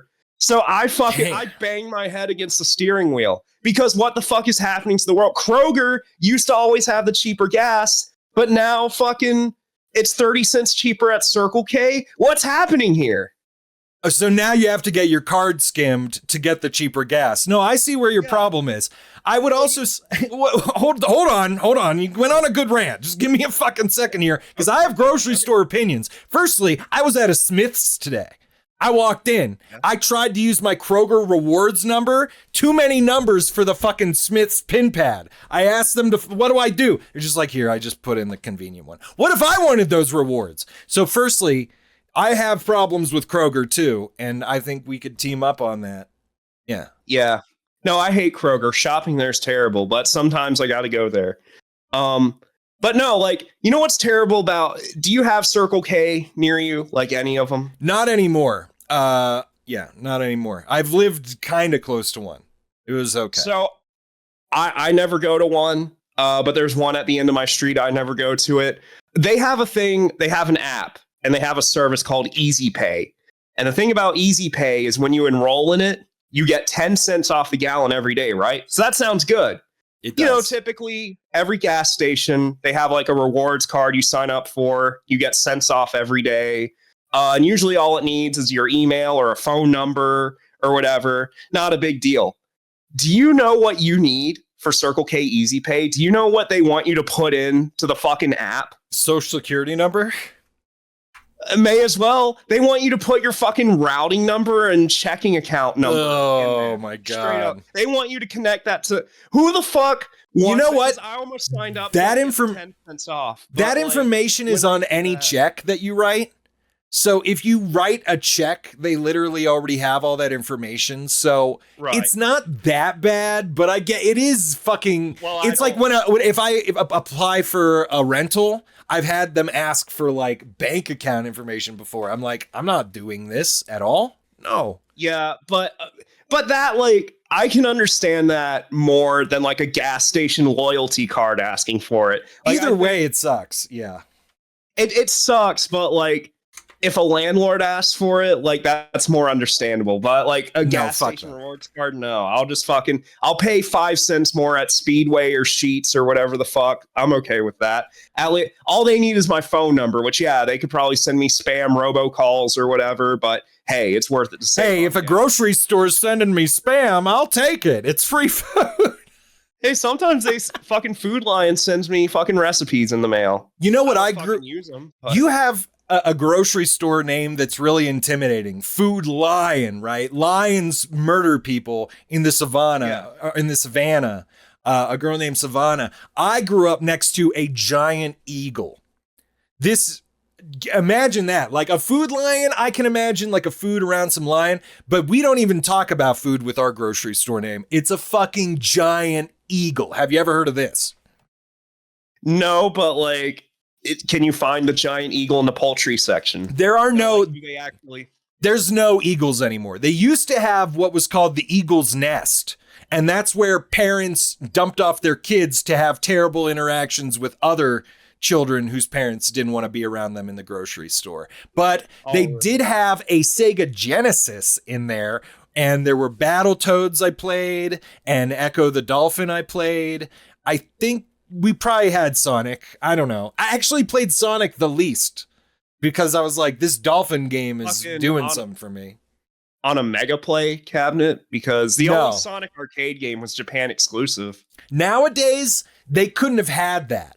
Like the Gen Z, like 8-year-olds would have stolen all of the Genesis games the first week. Oh, it was an actual Genesis, like there were like all these kids hanging out in the Eagle's Nest, and I don't know, like I feel like they nowadays they would have had to hire somebody just to make sure that the kids were just swapping out the games as they please, like just touching the game. Dude, my generation. You're lucky to get fucking gumball machines in a fucking grocery store lobby now. Dude, my grocery store had fucking Total Carnage in it, which I never got to play with a fucking another human being. And it was like $1.50 play in 1995 or something. It was insane. Well, yeah. Well, I remember even when I was growing up, every fucking like Walmart, grocery store, Dollar General, Big Lots, they all would have at least one video game in the lobby. Like I remember Big Lots specifically, they had a Galaga, an Arkanoid, and like a Neo Geo cabinet. I think it was like one of the 4-slot machines. I don't remember what games were in it because I always just played Galaga or Arkanoid. But that's like, what happened to them? Why get rid of the video games? Like with nostalgia and how powerful nostalgia is now, like those machines would actually make money nowadays. Well, it's interesting to talk about. Well, you'd think, and then they make a bar arcade and they can't. All the machines break down and then they go out of business within 5 years. But I will also say that back then, an arcade machine it eventually started drawing so much negative attention. Like it's interesting to hear like Johnny Millennium, I almost said fucking Mercury Falcon, but Happy Console Gamer talk about like being at arcades back in the 80s or early 90s and being like, yeah, there were some actually like really bad kids hanging around there. And I think back to what I grew up in a trailer park that was in the act of decaying. And it was like a trailer park that was like two sides of it. There was like the old side of it and there was worse activity over there. And I was on the new side of it. So I could go and fraternize with the bad kids occasionally. But those bad kids would congregate at this old vacant building, and the fucking vacant building used to have a laundromat inside of it and a pizza shop. And I think they were connected, and it had a fucking Donkey Kong cabinet in it. And that was the first time I saw a Donkey Kong cabinet. I think I played it, but only like once or twice. But like eventually that closes down, and it's like, why did it close down? It's just like you're attracting the attention of delinquents with old arcade machines. And that was a legitimate problem for the old arcades, I think. Yeah. Well, delinquents are going to delinquent anyways. Fucking last night at work, my fucking boss was in the restroom just taking a shit. and some kid threw wet toilet paper at him. That while he was on the sucks. stall. At least, Yeah, he fucking, while I was working, he came out to me and he was like, "Hey Tanner, can I borrow you for a second?" And like, he walks with me and he tells me, "So this fucking punk ass kid just fucking threw wet toilet paper at me while I was taking a shit." So I fucking got out and I was like, "Hey, you think that's funny?" And he walked me into the restroom with him, and the kid like had a look of panic on his face, and he was just cleaning the fucking walls. And he looked at me when we were staring at him, and he was fucking quivering. So like, these punks, they're kind of out of control. But these kids, if you just fucking go, "Hey, you want to keep doing that?" Like, if you actually stand up to them, they're fucking they quiver. They're little punks. well, yeah, they run their mouths, and it's like, it's becoming increasingly necessary to interact with fucking delinquents, right? It's like, and it's the worst time on earth to do it, because every fucking 13-year-old or, any kid that's of age of delinquency, which I think that's the general range. If you're talking to a kid like that, there's 1,000% chance they've seen like hours of content about pedophiles at this point, and all of them think they're just emboldened by this, like, "Don't talk to me, you old like, I'm 36. You're not as old as me yet." Whereas when you interact with a kid, they start being like, "Well, you're old and weird." It's like, you are literally committing a crime in front of me that is like endangering everybody. But they'll go to that. They'll say crazy shit like that if you talk to some of them. Some of them will get a little uppity about it, but then it's like, okay, you're still committing a crime, so are you going to do anything, or are you going to disperse? Because that's generally all you can do. That's all you should really want to do. I'm not trying to fucking pull some kid's arm and like take him to the fucking owner or something. It's just like, get the fuck out of here. You're fucking around. I'm not gonna lie. My fucking boss and I, when that happened last night, we went to the back and we kept talking about all the stuff we wish we could do to him. Like, we wish we could kind of grab his head and like shove it into the fucking urinal and fucking keep flushing it, waterboard him. But no, in that instance, it's literally, that's literally a kid committing assault against somebody. So I think, that definitely ups the ante where you might need to arrest, or something of that nature. So that's fair. But if I see like kids doing graffiti or fucking around, it's just like, get the fuck out of here. You're fucking being weird. I had like a kid, he was just walking around, and it was a black kid and this white dude walking with him. So I don't understand what the pairing was. And then reverse cock. Yeah, there was a white guy getting cuck queen. The kid was kind of young, and this is fucked up. But what actually happened is the kid walks by my house, and I had seen them walking down, and then I went inside my house, and then my air conditioner, which is like a window unit, was out on street facing by the sidewalk, and I hear the fucking metal of it fucking ring. And I go outside to check, and there's a big like scratch now, and the kid's holding a fucking stick. And I'm like, I yelled at the adult.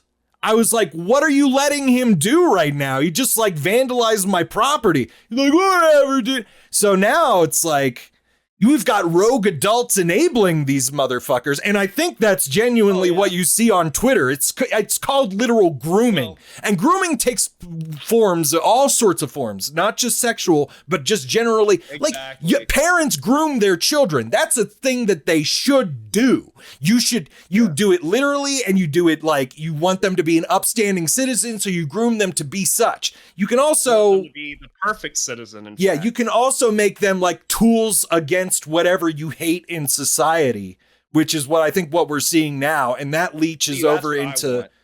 I want my own little minion. Yeah. You know how people get married just for tax purposes? I'm getting married just to make minions. They're like dependents. Do you think Steve Carell writes off the minions on his taxes? That's a good question. Holy fuck. That's why, like, The Office has been off the air for so long, but he still, like, fucking rakes in the buku bucks. Kevin looks like a grown-up minion. He kind of looks like a grown-up minion. Yeah, I could see that. Fucking put the goggles on him and give him jaundice, he'd be the fucking minion man. Yeah, fucking smother him in chili. Fuck yeah. All right, I guess I ruined it. But This could be a Sentai mask for me. Yeah, it's a good mask. I want to be the VeggieTale Sentai guy. So, yeah, I mean, did you have anything else you wanted to get off your chest? Well, if we're talking about grocery stores, do you know what the grocery cuck is? Do you know what that is? No. Describe. No. That's when a couple goes grocery shopping and you see a depressed man like slowly pushing the cart, and there is a loud and proud woman leading the charge by making him stop and go and just grabbing things and putting them in the cart, and the man just looks down and doesn't say anything. She's like, we need this and that and that, and the man has no input on it. I see that happen a lot at work, and I call that the grocery cuck. Because you never see the man go like, no, hold on, do we need that? We already have plenty of food in the pantry. No, they just let the woman like grab everything and put it in there. Like there's no fucking I assume you're sharing the same bank account. Like, shouldn't you have a say in what she's just grabbing and putting in the cart? No. And she's always so smug, like making the man push the cart around and fucking just filling it up. Not even asking like, hey, you want to get these? Yes, exactly. It's the smugness that gets me. But I also fucking get pissed off by the weak-willed men that just let it happen. Like, okay. If it were me, like it should be a team effort grocery shopping. It shouldn't just be, oh, you just get what you want. It's like, no, we're shopping for us, not for you. I think this is where our age difference might shine.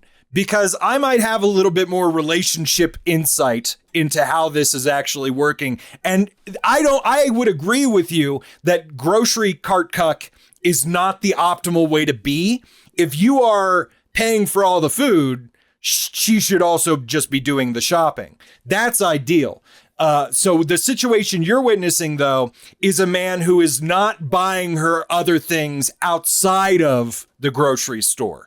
So if you're not like buying Louis, if you're not getting them Louis Vuitton, or if you're not buying them, or if you're not indulging them in the ways that they want to be personally indulged in financially, then you end up having to push the cart. She's like, I'm doing this shit by myself. You know what I'm saying? Yeah. I mean, I guess that's fair, but I just don't like women, so.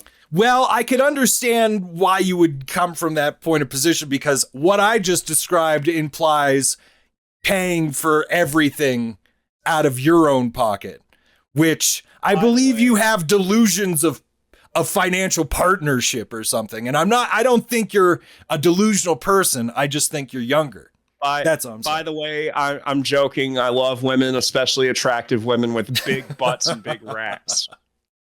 I have an attractive woman fetish, just so you know. Me too. Pretty face. That's the only way. Yeah.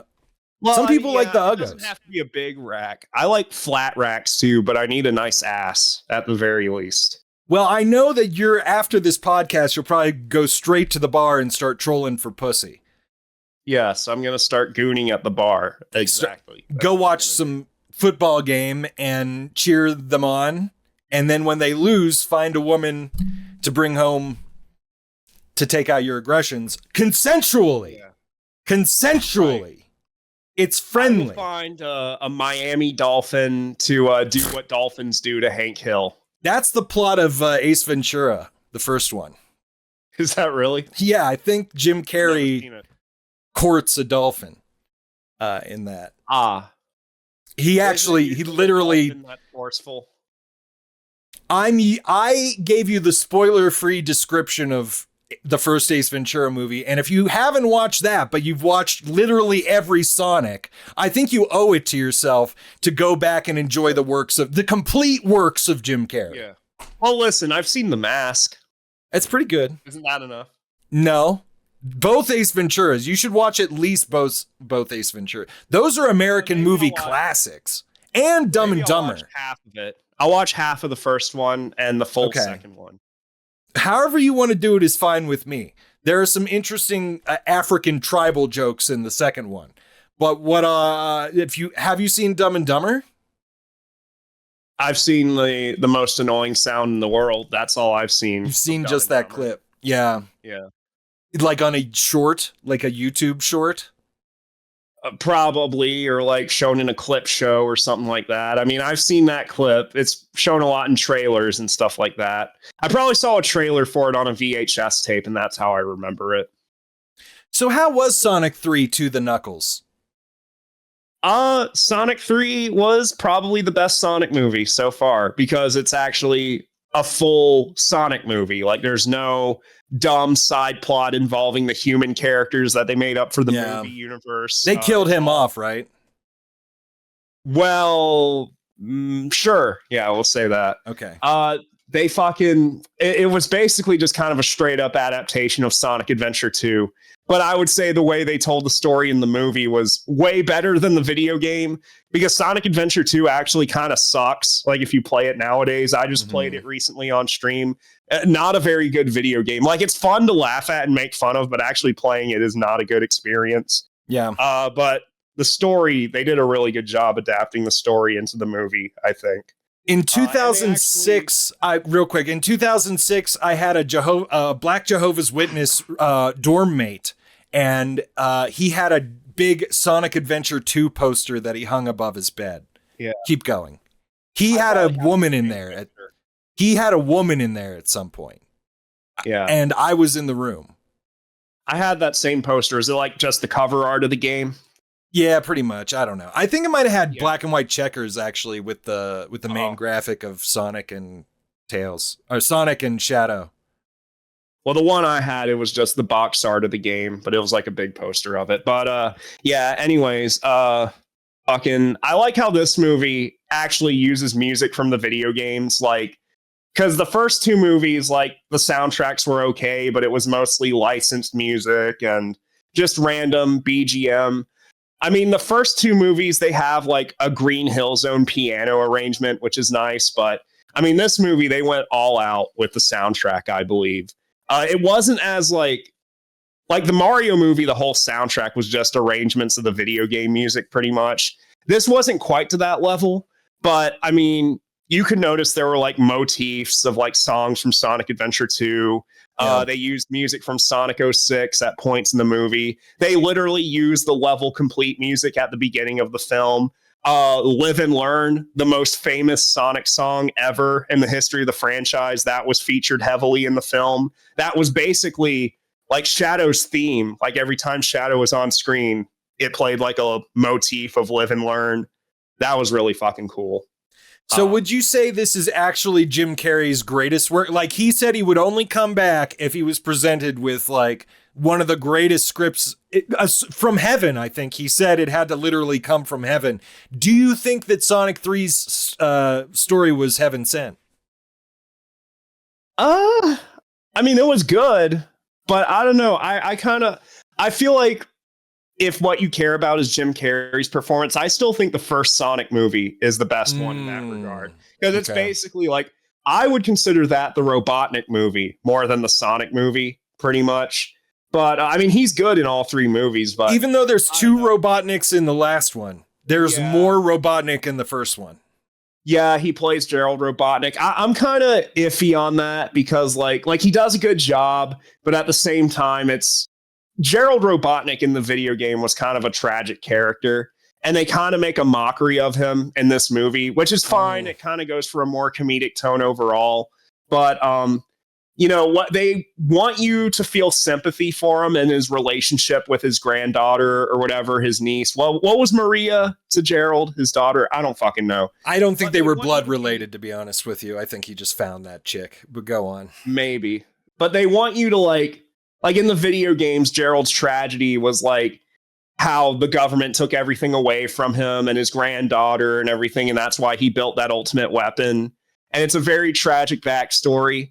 And they go with that same story in the new movie, but you just see Gerald be a complete buffoon the whole time. And it's really hard to have sympathy for him, but they try. They have like a flashback of Maria dying, and like, they have this shot of Gerald's face, and you're kind of supposed to feel bad for him, but you just see him be a psychotic goofball the whole time. And Jim Carrey's doing a try hard old man voice like this. And it's kind of hard to like, you know, be like, oh, that poor old man losing his granddaughter. Like, and then there's like a scene where like when Sonic and Shadow get all the Chaos Emerald. Well, they get the Master Emerald, and they both turn into their super forms, and they charge towards the Eclipse Cannon to destroy it. It's like a very badass moment, but like then it hard cuts to fucking Gerald spanking his grandson with like a giant robot hand, and it's like a comic relief scene. But it's like there's moments like that. There's tonal whiplash, and that's probably its biggest flaw, if it were to have any, is the tonal whiplash of the film. Because there's parts that are like very serious that you're supposed to like, you know, they're supposed to pull at your heartstrings, but then they immediately cut to a scene that's supposed to make you laugh. Like it's kind of bizarre how they did it. Now, are you familiar with a movie called The Nutty Professor? Yes, I've seen it, but I don't remember anything about it. I think I had the first two on DVD when I was a kid. We'll discuss it and you'll remember things about it. How would you compare Jim Carrey's one-on-one familial acting with Eddie Murphy's? I think that's the quintessential sort of like, what is it technique called? Sort of like overdubbing of yourself. I don't know what they call that, but he does it with an entire ADR, like maybe. Well, no, it's the scene in Nutty Professor where it's just Eddie Murphy as every member of the family at the dinner table except for a kid. Do you remember that? Okay, so how would you? That's like the gold standard of acting against yourself because he does it with like 7 people and it's actually really funny. Yeah. How do you remember that scene? Vaguely, yeah. That's the fucking Hercules. And there's everybody's farting. It's hilarious. There's a lot of How much farting did Jim Carrey doing? There were no shit jokes in this movie, and I don't think there were shit jokes in the second one either. There was a very gross shit joke in the first Sonic movie, though, where he talks about he shits in the hotel room, and it's like a loud fart noise, and Tom's like, ugh, it smells like shit. And fucking Sonic's like, I think that was a chili dog. And Tom literally, I'm not even exaggerating, fucking his response, I swear, this is verbatim the dialogue. He says, you might want to check your fur on that one. Oh, I remember gross that. As fuck. We're all having fun here, dude. Why do you got to talk about your fur shit? That's fucking gross. That's fucking gross, dude. Sonic is nasty, but some people like that. God, the shit. But, yeah. Anyways, we were talking about Nutty Professor. Everybody's fucking animals. And that's Dr. Dolittle, though. That's a different Eddie Murphy film, I think, which I saw in theaters. Dr. Don't Big. Yep. So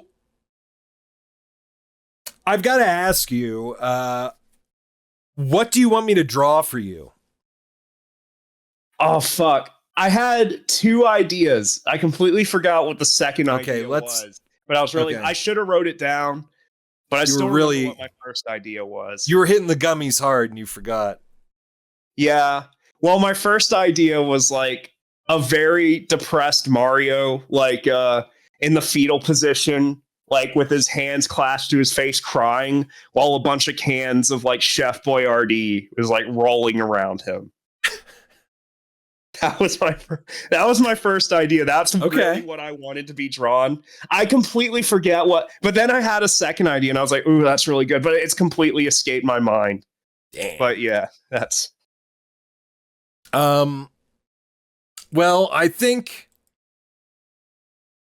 that's where we're going to go from here. I'm going to start working on your art reward, and it's Mario.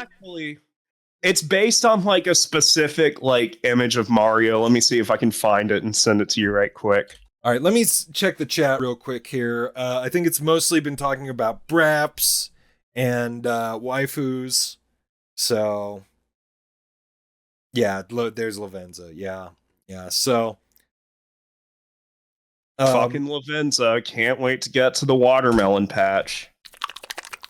You be fucking that shit up, bro.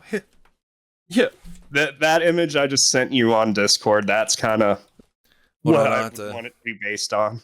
Retweet it. Oh, okay.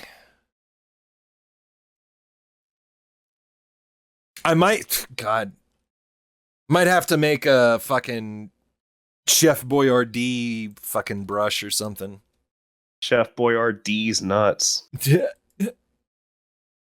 What is this from? Why is Mario so fucking sad? I think it's from Brawl. I don't remember it Oh. specifically being in Brawl. This does but I look like believe some that's what it's from. Sakurai shit. Yeah, well, did you ever play Brawl? Like, Not that much.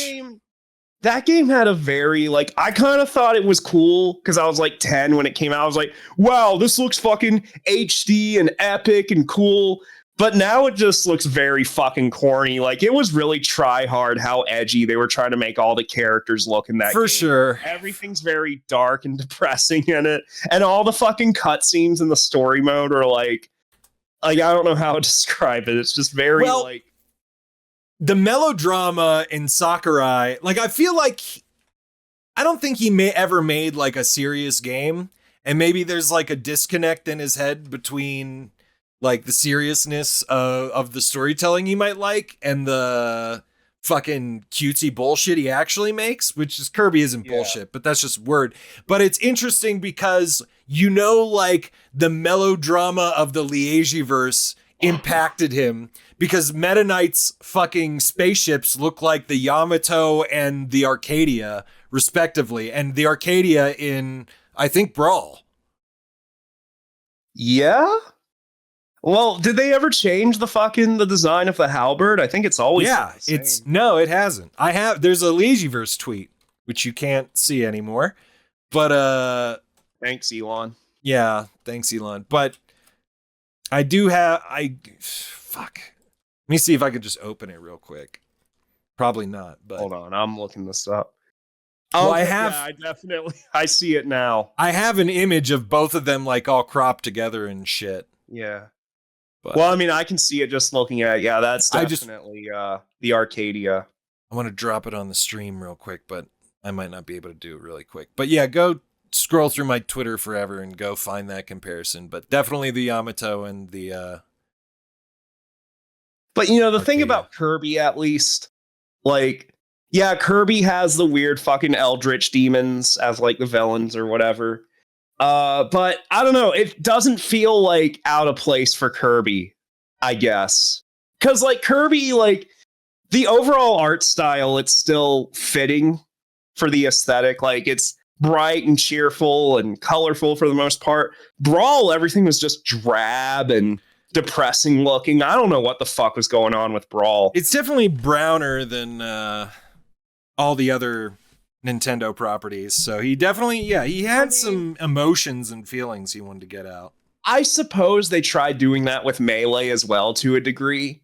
Like I think with Smash Brothers on 64, because I played that a lot when I was a kid, they definitely tried to go for more of like a cartoony Looney Tunes style. But like as it progressed from Melee to Brawl, they tried to make it more serious. But thankfully, they've gone back to that cartoony art style for the newer games, the ones on the Wii U and the Switch. I think that's, I think the cartoony fighting game should look cartoony. Isn't there like a fucking 6-hour thesis on the fucking plot of Brawl? Probably, I believe it.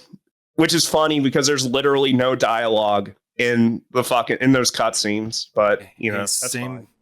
Same with the fucking Pixar Wall-E. No, Wall-E has dialogue. It's true. It does. The eventually. Robot himself doesn't. The fucking the fat ass fucking wash myself with the rag on a stick. Those fucking humans, they talk. You're not wrong. God damn it. Brawl is actually kind of beautiful if you think about it.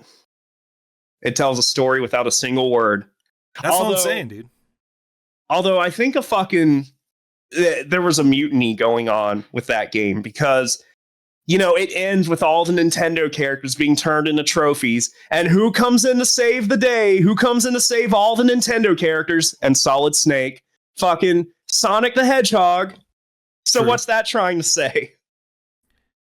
I mean, it's Nintendo needs to be saved by Sonic. That's what they were trying to fucking say.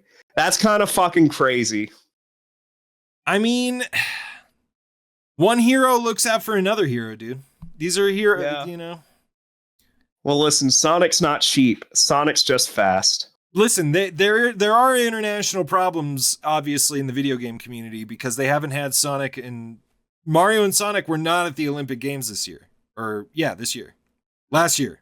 Yeah. They weren't even at the Special Olympics. Like, that's how bad it is. Go Tails, go! I'm gonna play basketball. Tails basketball. Tails plays basketball. Yeah. Have you seen that commercial? No. Pakistan McDonald's Happy Meal Sonic commercials.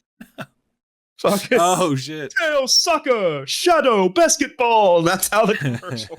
you need that. That's essential viewing. I'm surprised you haven't seen that actually. Sorry, bro. I don't keep up with the Sonic lore. Like in the mid 2000s, like when Sonic Heroes came out, McDonald's had like Happy Meal toys for little LCD, like Sonic the Hedgehog video games, like the fucking Game & Watch type games or whatever. So in the mid 2000s, I was interested in like music and women. So that was my video. Yeah, from like 2008 to fucking, there was like a decade where I didn't really play video games. I'm just talking about my life. Sorry, I know it's boring. I know that bores you to death. I guess. Oh no, it's fine. No, I guess it's more like the early 2000s, like when Sonic Heroes came out on the GameCube. Because I remember this when I was a kid. Okay. But the commercial, I guess they did it in Pakistan too. And the fucking commercial is absolutely horrendous looking. Like it looks like fucking late 80s CG.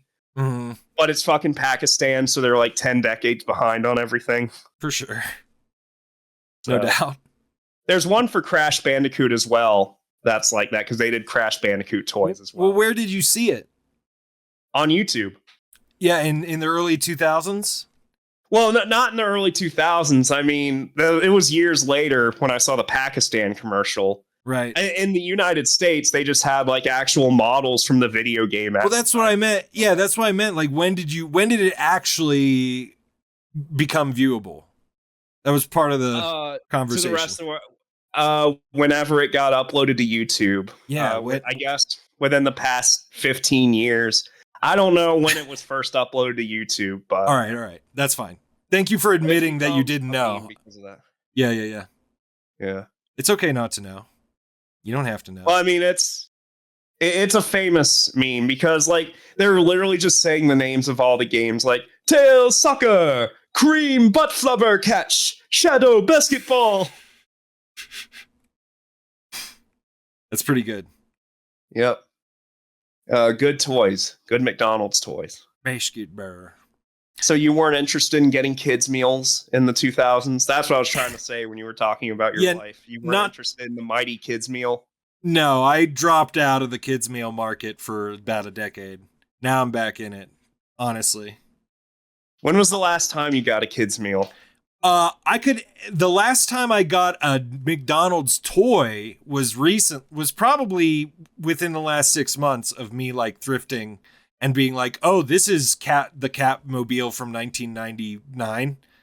Okay. Oh, this is Lois Lane's car from the Animated Adventures of Superman from 1996. So I do that every once in a while, which is fairly autistic, but I don't usually go to the actual McDonald's for the toy. I think a lot of people are eating kids meals now because of inflation. I think you're right. I did send you some. I sent you Dr. Eggman's fucking robot. Yeah, McDonald's he toy. barely dodges disaster. You remember that commercial? No. Yeah, that was like the old from the 90s, the Sonic 3 Happy Meal commercials. Robotnik barely dodges disaster. Oh yeah, sick, dude. You have a lot more. Is it like Pat the NES Punk like live streams himself watching like old commercials? That's like the only thing he does. You should do that because you would actually make good content if you did that though. No, it's okay. We love Pat. No, we don't. We actively dislike. If you can like Pat, but you may not be on Twitter anymore, but I'm still blocked by Pat on Twitter. For what reason? I don't know. I have no idea. Well, he called out MTP like 10 years ago, so that was pretty cool of him. No, you do like him for that, but he hates me for what I don't know. I met him at Retropalooza and he fucking blocked me on Twitter instantly. Well, that's a sign of affection. It might be, you know. Listen, he owns the complete NES set. His books were not selling very well. That's all I remember. He was like, I'm going to liquidate these books as soon as this con is over. So buy them at a higher price now, please. His fucking books, I wouldn't buy a Pat Contry book. I would just say that. Like, if you wanted an like, if you just want a resource for like collecting of like cataloging games, I guess they're fine. Mm-hmm. But if you want reviews with actual merit in them, don't buy a Pat Contry book, because for one thing, he didn't write all the reviews himself. He paid other writers. There's nothing wrong with that on the surface, but one of the writers he hired, Brett Weiss, like didn't actually play the games he reviewed, and like you could tell his reviews were just nonsense. And Pat didn't realize that until later. And it's like, wait, so you're not even like proofreading your own book that you're charging exorbitant prices for? Right. So, I mean, you could see better reviews for free on YouTube of like pretty much any NES game you'd want. You could watch I'm pretty sure at this point, Aqualung has reviewed every fucking NES game that exists to like great detail. And he does walkthroughs too. You could watch one of his reviews and you'd get a better take on an NES game than a fucking review in Pat's book, in my opinion. I believe it. So I fucking believe it. Yeah, well, fuck him. I mean, he's just, I don't know. Pat, it's like, oh, you'd see better reviews for free on YouTube. Ironically enough, none of them are Pat's reviews that are free on YouTube. Well, I mean, I have seen some of Pat's reviews. I used to be a fan of his videos. I mean, he did a pretty decent review of Mr. Gimmick. That's how I discovered that game. And that's a pretty cool NES game. So I'll give him some credit. He reviewed Elysia Dragoon on the Sega Genesis, and he hired a fucking prostitute like to film skits with him. Yeah, well, that's cool. Nobody was ever. Yeah, it's interesting how that never really came back to haunt him or anything. You know, he didn't just pay for fucking that video, right? He hired a fucking sex worker to fucking spank him on camera. I know we fucking joke and troll a lot on the streams, and that's real. Look up Pat the NES punk Elysia Dragoon. That's real. He's the fucking Quentin Tarantino of goddamn music reviews, you know? Like always putting a foot sucking scene in it. He's just always getting spanked in his fucking NES reviews. She goes fucking, Genesis does what Nintendo don't. When she's like straddling him and spanking him. LA, dude. Fucking LA. I remember seeing that video when I was a kid, because back then when Pat would put out his reviews, like they didn't go to YouTube. They would go to fucking, I guess, Retroware TV. Mm-hmm. And they would be on the Blip video player. You remember Blip? I didn't ever use it, but I heard of it, yeah. It paid like higher AdSense than YouTube would per click. So that's why a lot of people back then, like that guy with the glasses in Retroware, they were all using Blip instead of YouTube.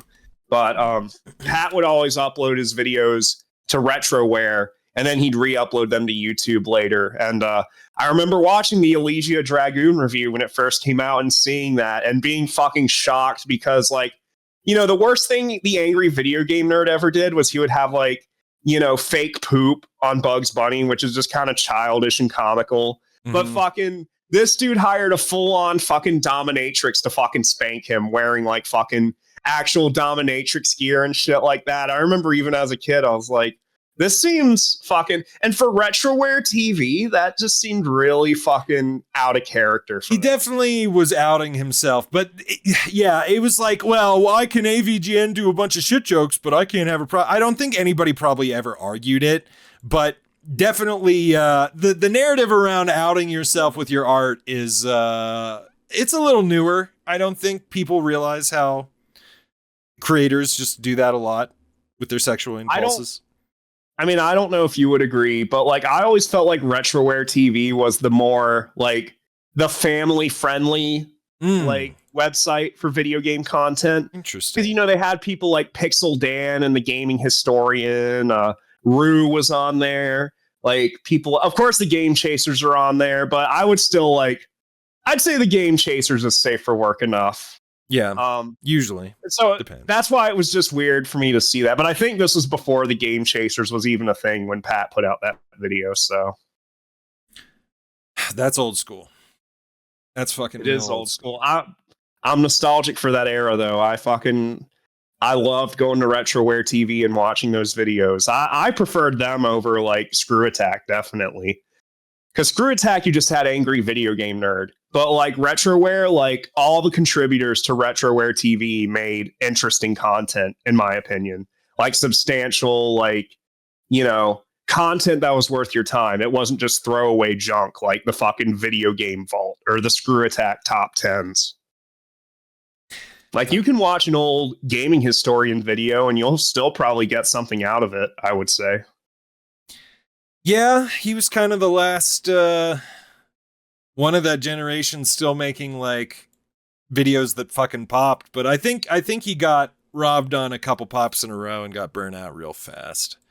I think he got burnt out real fast. I think if his last couple of videos had done as well as his like Tetris video, he might still be doing it. But yeah, but at the same time, like, how much can you do?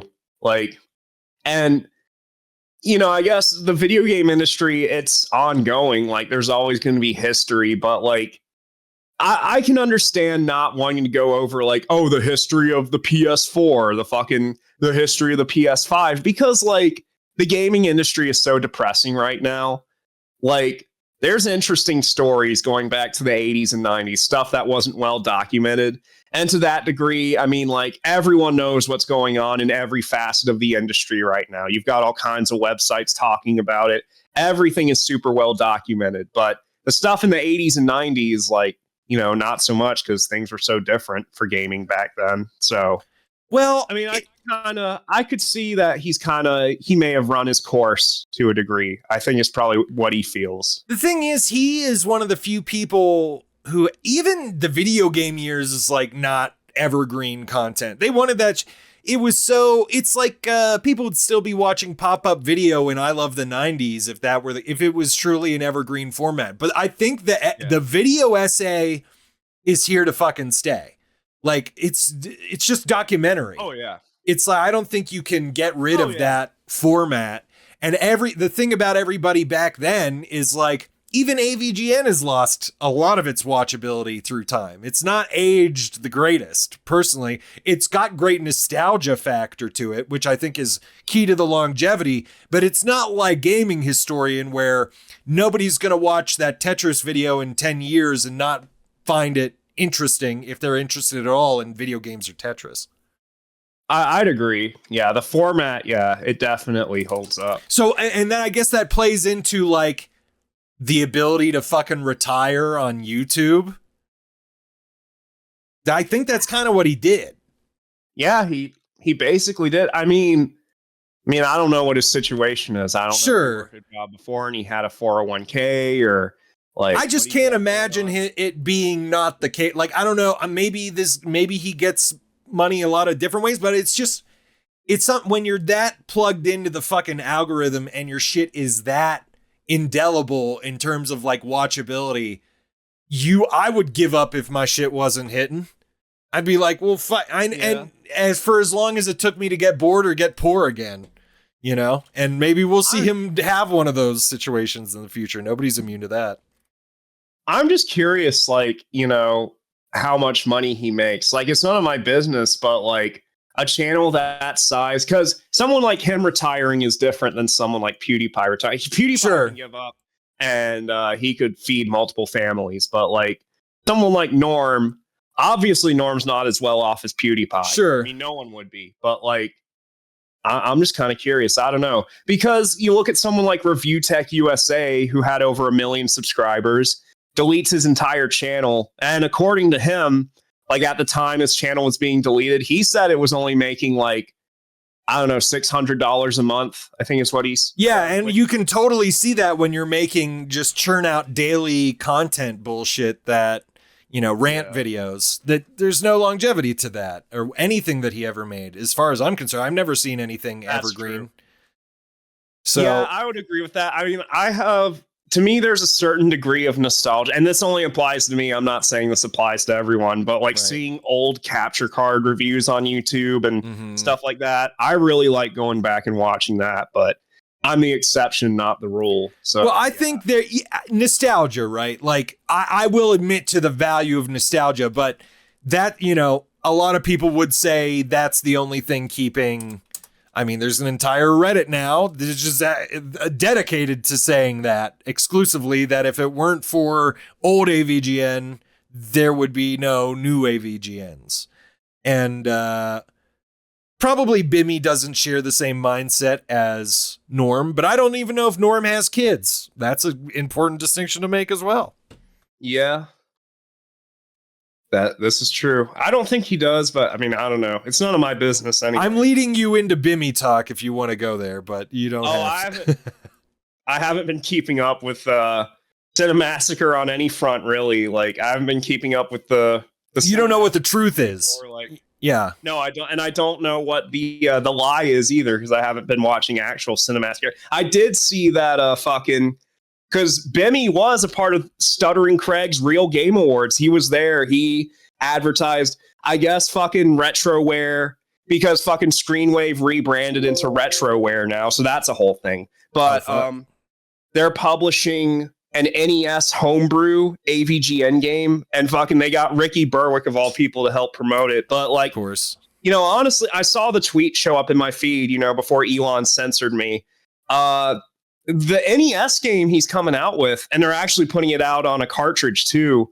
It actually looks pretty good for NES homebrew standards. So, got to give credit where credit's due. It looks like a high quality NES homebrew game that they're coming out with. Help me out here, because you probably know more about the scale. How big is a can of Chef Boyardee in Mario's hands? I think it might be around here, because Mario is a tiny man. That's what we have to remember. But he's a tiny Italian man. If he were to hold the can, what you got, how you have it right there, that looks good. It does look pretty good. Yeah, I want to see if a little bit of the tail come out here. Yeah, maybe a little bit bigger. I'm working out the scale. Accurate can of Chef Boyardee. Right.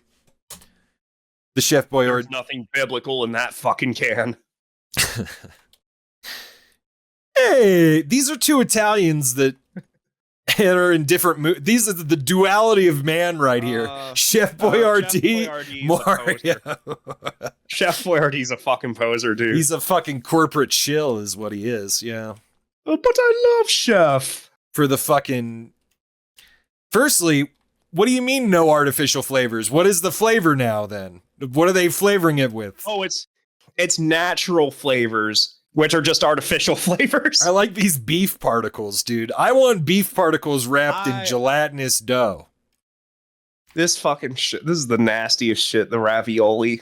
The ravioli casing nasty. It's basically like the consistency of Jell-O when you eat it. Mm-hmm. It's like Jell-O surrounded fucking beef particle. Beef-like particle. It's like the beef inside of the fucking ravioli. It's like eating fucking refried beans. That's what it is. Yeah. Yeah. But like refried beans that have gone bad, that are now like living. Yeah. If you let refried beans become a life form unto itself, it can be made into a beef substitute if you kill that life form. And that's how Chef Boyardee, that's where they source their meat. Yep. Keep up, kids. That's what we're saying.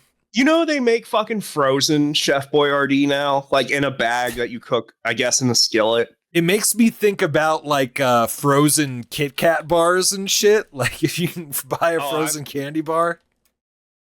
Oh, well, you talking about the ice cream bars, or do they actually? Well, sometimes those like a gas station will just put some like Snickers and shit in one of the freezers. Oh, and just I've seen that. Yeah. Well, Yeah. I haven't seen them do it in the freezers, but I've seen like in the energy drink sections. Some of my gas stations, they'll put like Reese's in like the energy drink cooler. Yeah. Yes. I mean, Definitely. I like cold chocolate, so that's fair. Yeah, it's really good. They had them at the first time I had that was at like Bible camp. Yeah, I went to Bible camp, and they had the snack foods. You ever go to a Bible camp? You ever go to camp when you were a kid? Not camp, but I went on missions trips. Okay, I guess it's kind of the same thing, isn't it? Where did you go? No, the camp was very like self-indulgent, and it's just like going to camp. But I don't know if you never went to camp as a kid. It's I went on beach retreats as well. I guess that's more similar. That sounds kind of like it. Like, was that more of like that was just because the Bible camp, it was like a literal camp, like campgrounds that they had. Right. And we did that. I did it a couple times with my youth group where we did go to like a camp spot and just stay there. But then there was also this other Bible camp that you could just go to that was like more intramural and, they had a snack bar. Yeah. I don't know where I'm going with this. You didn't go to camp as a kid, though. I'm guessing not. I mean, when I was really young, we took camping trips sometimes, like up to the lake and stuff like that. We'd like, so I guess, yeah, I've been camping before. I guess I could say that. But you never went to like fucking young and I don't remember. Like, not like a kids camp or something like that, where you're with like a bunch of different kids and your parents aren't there and you're dropped off for like a week or something. Yeah. No, it was always like a family thing, and we would like go with other families. Yeah. Right.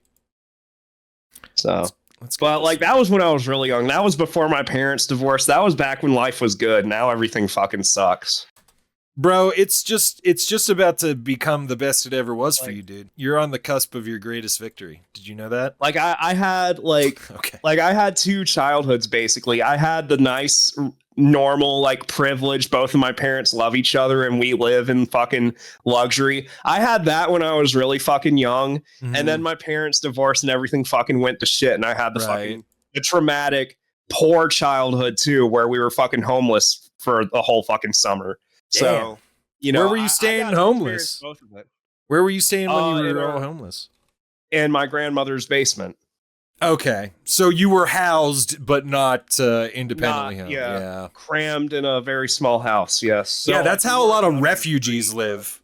I think that's like that's some Underground Railroad shit y'all were doing right there. Yeah, and I remember I fucking threw up every night for a week straight. Nice. So that was cool. Cool. Yep. Very cool. Thankfully we always had like the same home because my father was competent enough not to fuck the money up too bad.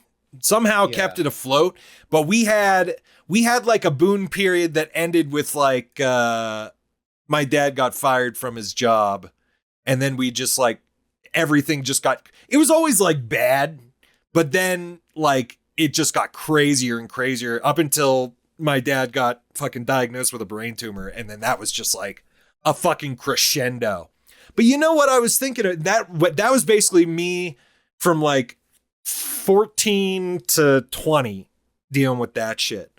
But I thought about it today, I got all these people online. They're like, this guy's mentally unwell. I haven't even thought about high school for like years. I haven't even had a day. And it was like the most trauma. And it's not like I blocked it out. I genuinely processed my trauma. I'm out here processing my trauma where all these trolls are fucking reliving their high school nightmares every single fucking night. There's no way Fugitive Red Eye doesn't think about 8th grade every once in a while. That motherfucker's suffering. I can see it in his fucking fat face. Let's specify. Is he thinking about his 8th grade experience, or is he thinking about 8th graders? Well, I think one leads to the other in some cases. So little column A, little column B. Yeah. No, I fucking, I forgot what I was going to say. I don't really think about high school either. I didn't really get bullied too much in high school, really. But like one of my fucking bullies died, like literally fucking died during school. So like everyone in the school was fucking sad, and everyone dressed black for her. I was the only one in the entire school that didn't dress black, and I kind of had like a half smirk on my face. It was a horrible fucking... You trolled your bully's death. That's awesome, dude. Her boyfriend they were riding on a fucking four-wheeler, and she fucking fell off, and I guess her head fucking exploded or something like that. And yeah, fucking bye. See ya. See ya, bitch. Yeah. None of my bullies died, but on the last day of school, I had people trying to like get one. I was actually, my last year of high school, everything flipped and everybody started thinking I was cool, and I like got invited to things I didn't go to, but I should have. But I started to be funny apparently, and but there were still a few people like degenerate, we called them druggies back then. And the one was like, I don't know, I said something and he's like, you're fucking restarted, dude. And I was like, I didn't know your mother's name was restarted. And then right after that, somebody tried to throw chocolate milk at me and like a whole carton to like hit me in the head. And I literally ducked it. And then it fucking landed on the guy who I said I was fucking his mother because her name was restarted, and just splattered all over him. And I was hung over from falling off of a golf cart drunk and hitting my head the night before. And then I graduated that same day.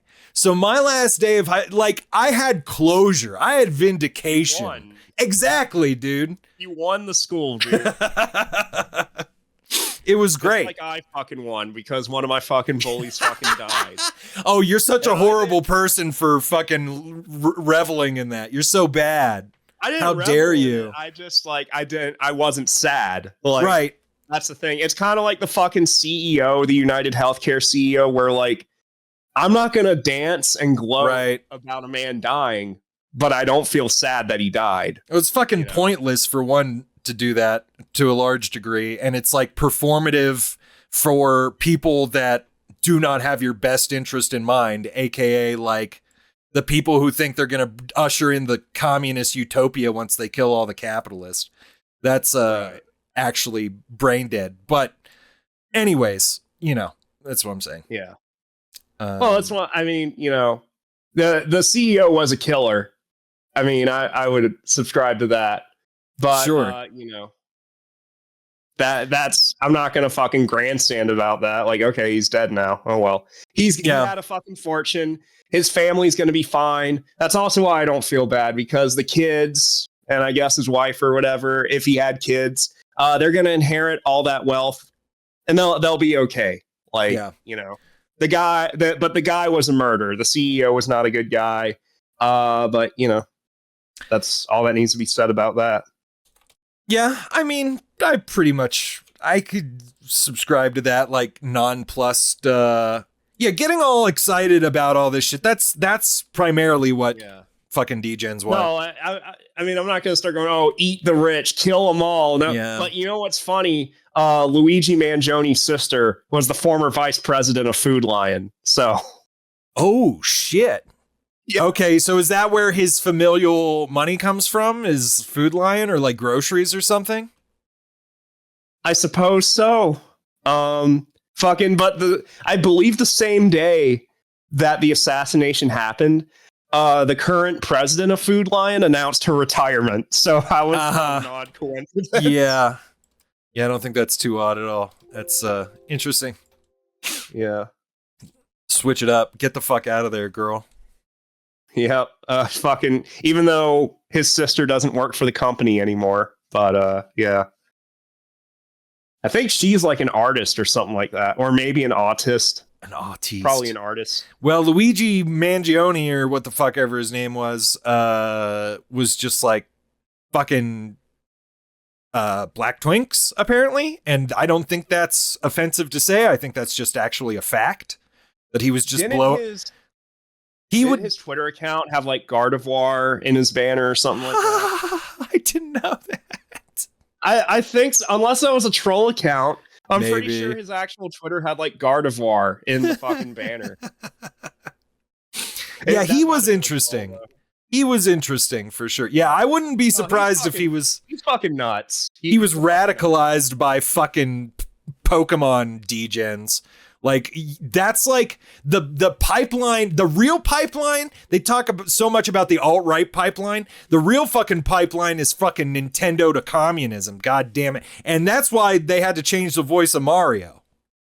Fucking when they started making the Pokemon look fuckable, that was when the downfall of humanity started. Firstly, I don't think there was ever a point where they became fuckable. I'm pretty sure that was always the point. And case in point being Eevee is Gen 1, my friend.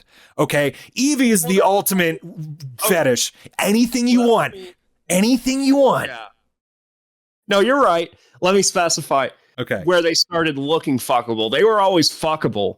But they fucking, at some point, they started making them look fuckable with fucking Gardevoir and shit.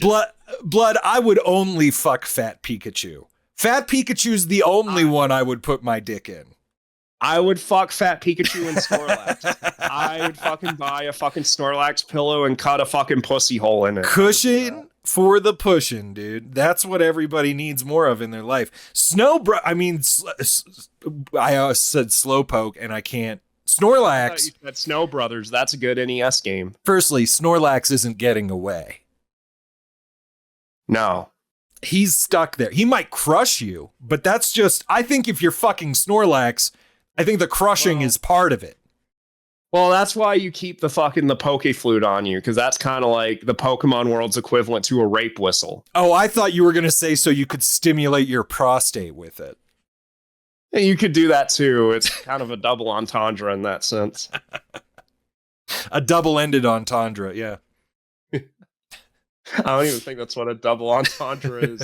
I'm just saying words. But I was able to riff off of it, so it didn't matter. That's another golden rule of improv that I've been learning.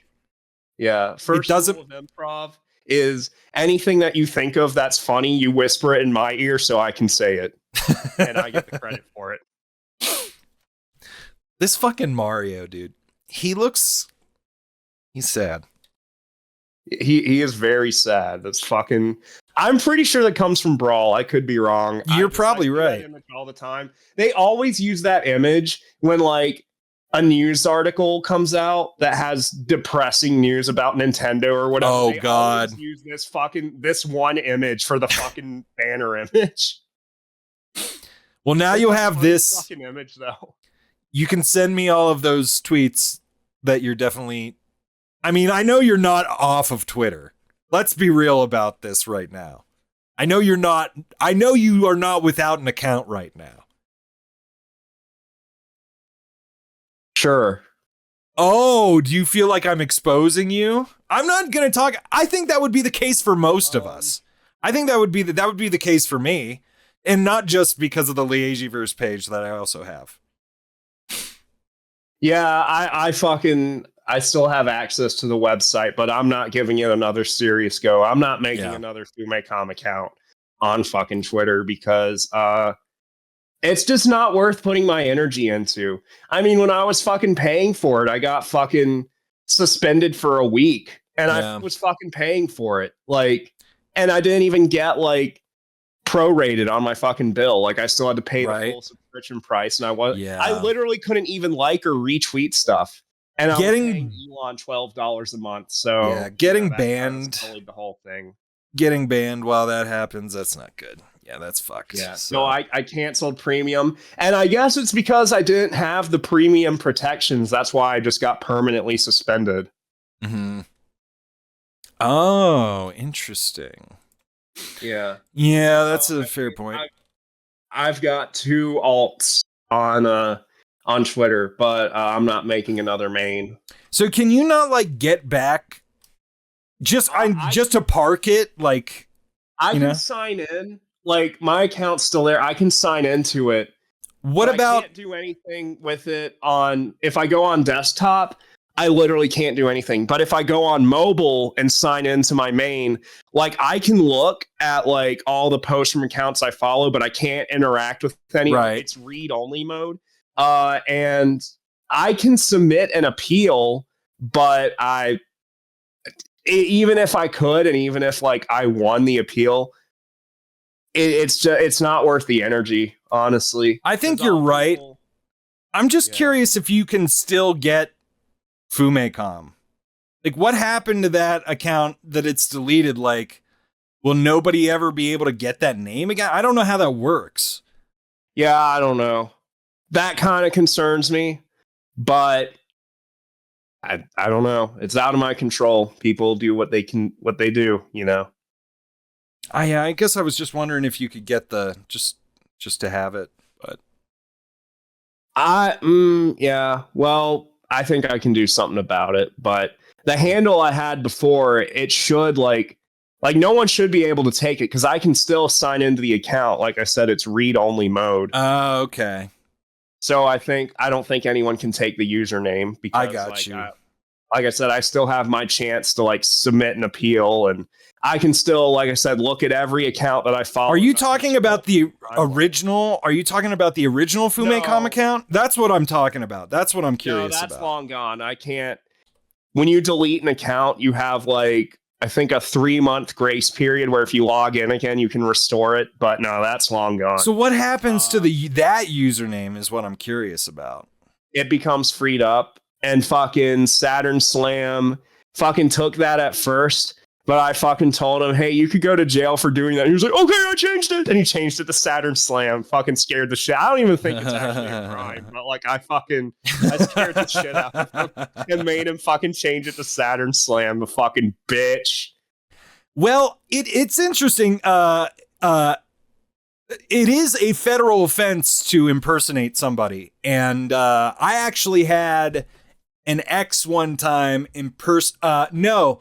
They didn't even impersonate me. They just gave out my phone number on like OkCupid to somebody. And I started getting texted by like this Russian guy or something. But he was really cooperative. I'm like, oh no, what was that? You know, who was that? And then they showed me, I was like, okay, now I have all the information.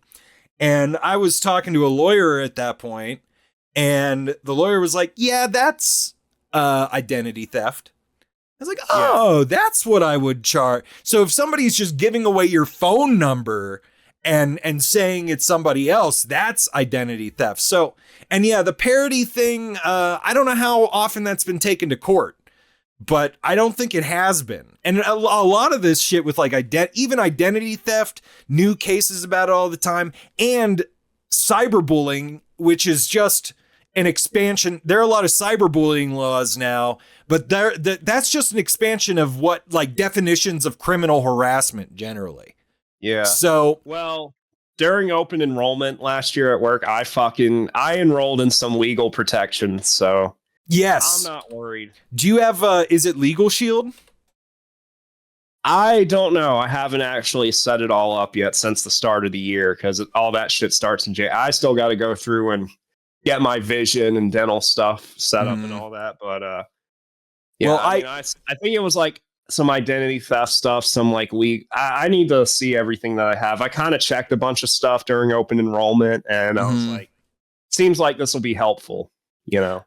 And it doesn't take that much out of my paycheck, so so why not? There was a third-party service called Legal Shield that was given to me when I was working for a certain company. And basically, when I got it, I was like, this would have been really helpful the year before when I had to go to court with 2 landlords. And, I'd be calling up like, forget what the office was called, but it was like some sort of legal office in the town I was suing people in. And just calling them up and figuring out how to ask questions, because they're not allowed to like give you legal advice at a fucking just like your city legal office, but they can give you information. And they're constantly like having to be like, I can't tell you that because it's legal advice. And so you have to just rephrase the question over and over again. But Legal Shield, you can just like get on a phone call with a lawyer for $15 a month is how I have it, which is the cheaper than $30 a month, which is through the work. And I don't even work there anymore, but they just keep me on it because it was like third-party referral bullshit. So I would recommend that to anybody, because you definitely are smart enough to represent yourself in court. There are obviously people who are not. that I would say don't use the service like that. But if you do have a reasonable IQ, Legal Shield makes it so you could just call a lawyer, ask them how to defend the case, and then take it to court yourself. Oh, mine's definitely reasonable. It's 145. So for a year? Which people? No, my IQ. Oh, okay. Seriously? People, yes, and people fucking Corbin will be like, oh, 145 IQ because his is like 10. So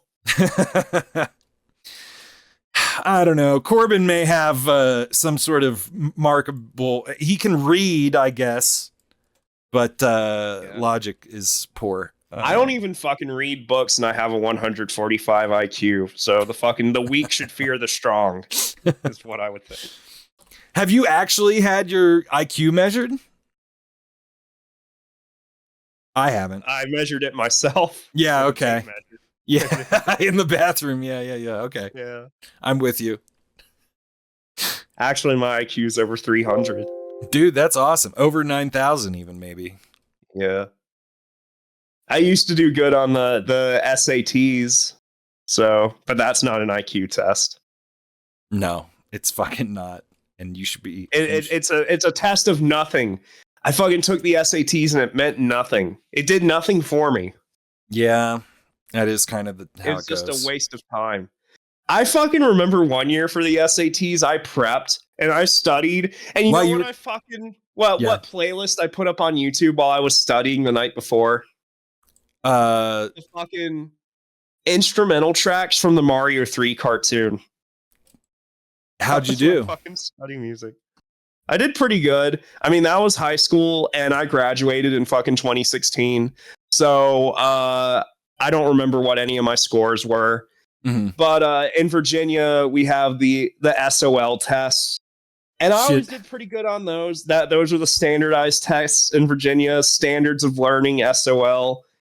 But I couldn't tell you what I fucking scored. I think, if I remember right, the SOL test went up to like 600. 600 was a perfect score. My scores usually range from like 450 to the 500. So I always did pretty good on those. I didn't always do well in my classes overall, but I always did well on the SOL test. What does that mean for me as an adult? Nothing. It means absolutely nothing. Means you're stupid. Shit out of luck. Stupid. Means you're shit out of luck. Yeah. It's literally what that SOL means. You ever heard that used? Fucking because I grew up taking SOL tests. Like, to me, when I hear SOL, I always think it's standards of learning because I heard that before shit out of luck. Yeah. It's pretty much the same thing. It's just the irony of naming conventions. Yeah. Shit out of luck because you could study, stress out, get perfect scores in all of them, and I'm a frozen food manager at a grocery store. So, dude, that's epic. Make that make sense. It's epic. Makes sense to me. It is epic, but my fucking boss isn't happy with me, so I don't know how tomorrow's gonna go. They're not gonna do shit. Well, no, they're not. But there's a lot of fucking changes happening at work that have me kind of stressed out because I'm getting a new boss for one, like a direct supervisor. Because my current one, she's transferring to a different store. So, she's transitioning. Yeah, she's transitioning and becoming a man, and also working at a different store.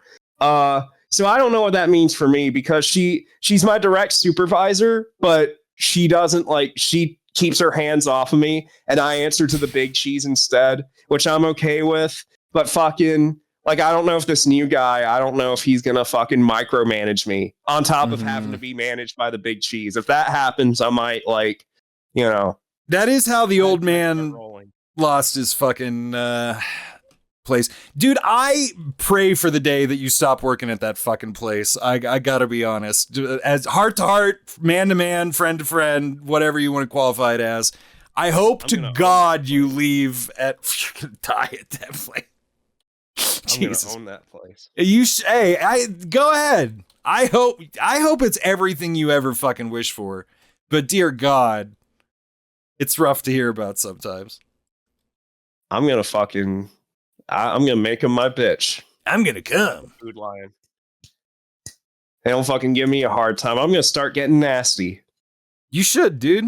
I think you'd tear shit up. I think you'd make some assholes cry. I kind of have. I've kind of been nasty my whole time there. I mean, when the boss isn't there, I fucking throw shit at the wall. I've thrown fucking ice cream at the back wall and fucking made dents in the freezer and shit like that. I've taken people throw cartons of eggs in the fucking freezers. I'll fucking take them outside and just fucking chuck them at the back of the store, like when no one's looking.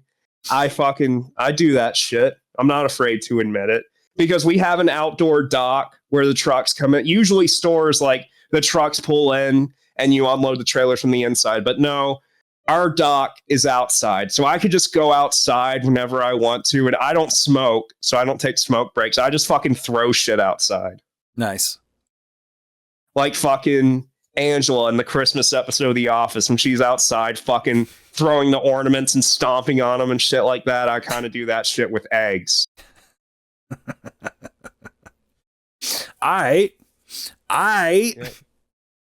Yeah, you're Eggman. Pune is a brand of VCR, Voidstro. So I'm fine with being called that. It's basically who you are deep down. Yeah, I am a VCR, yes, and I'm okay with that.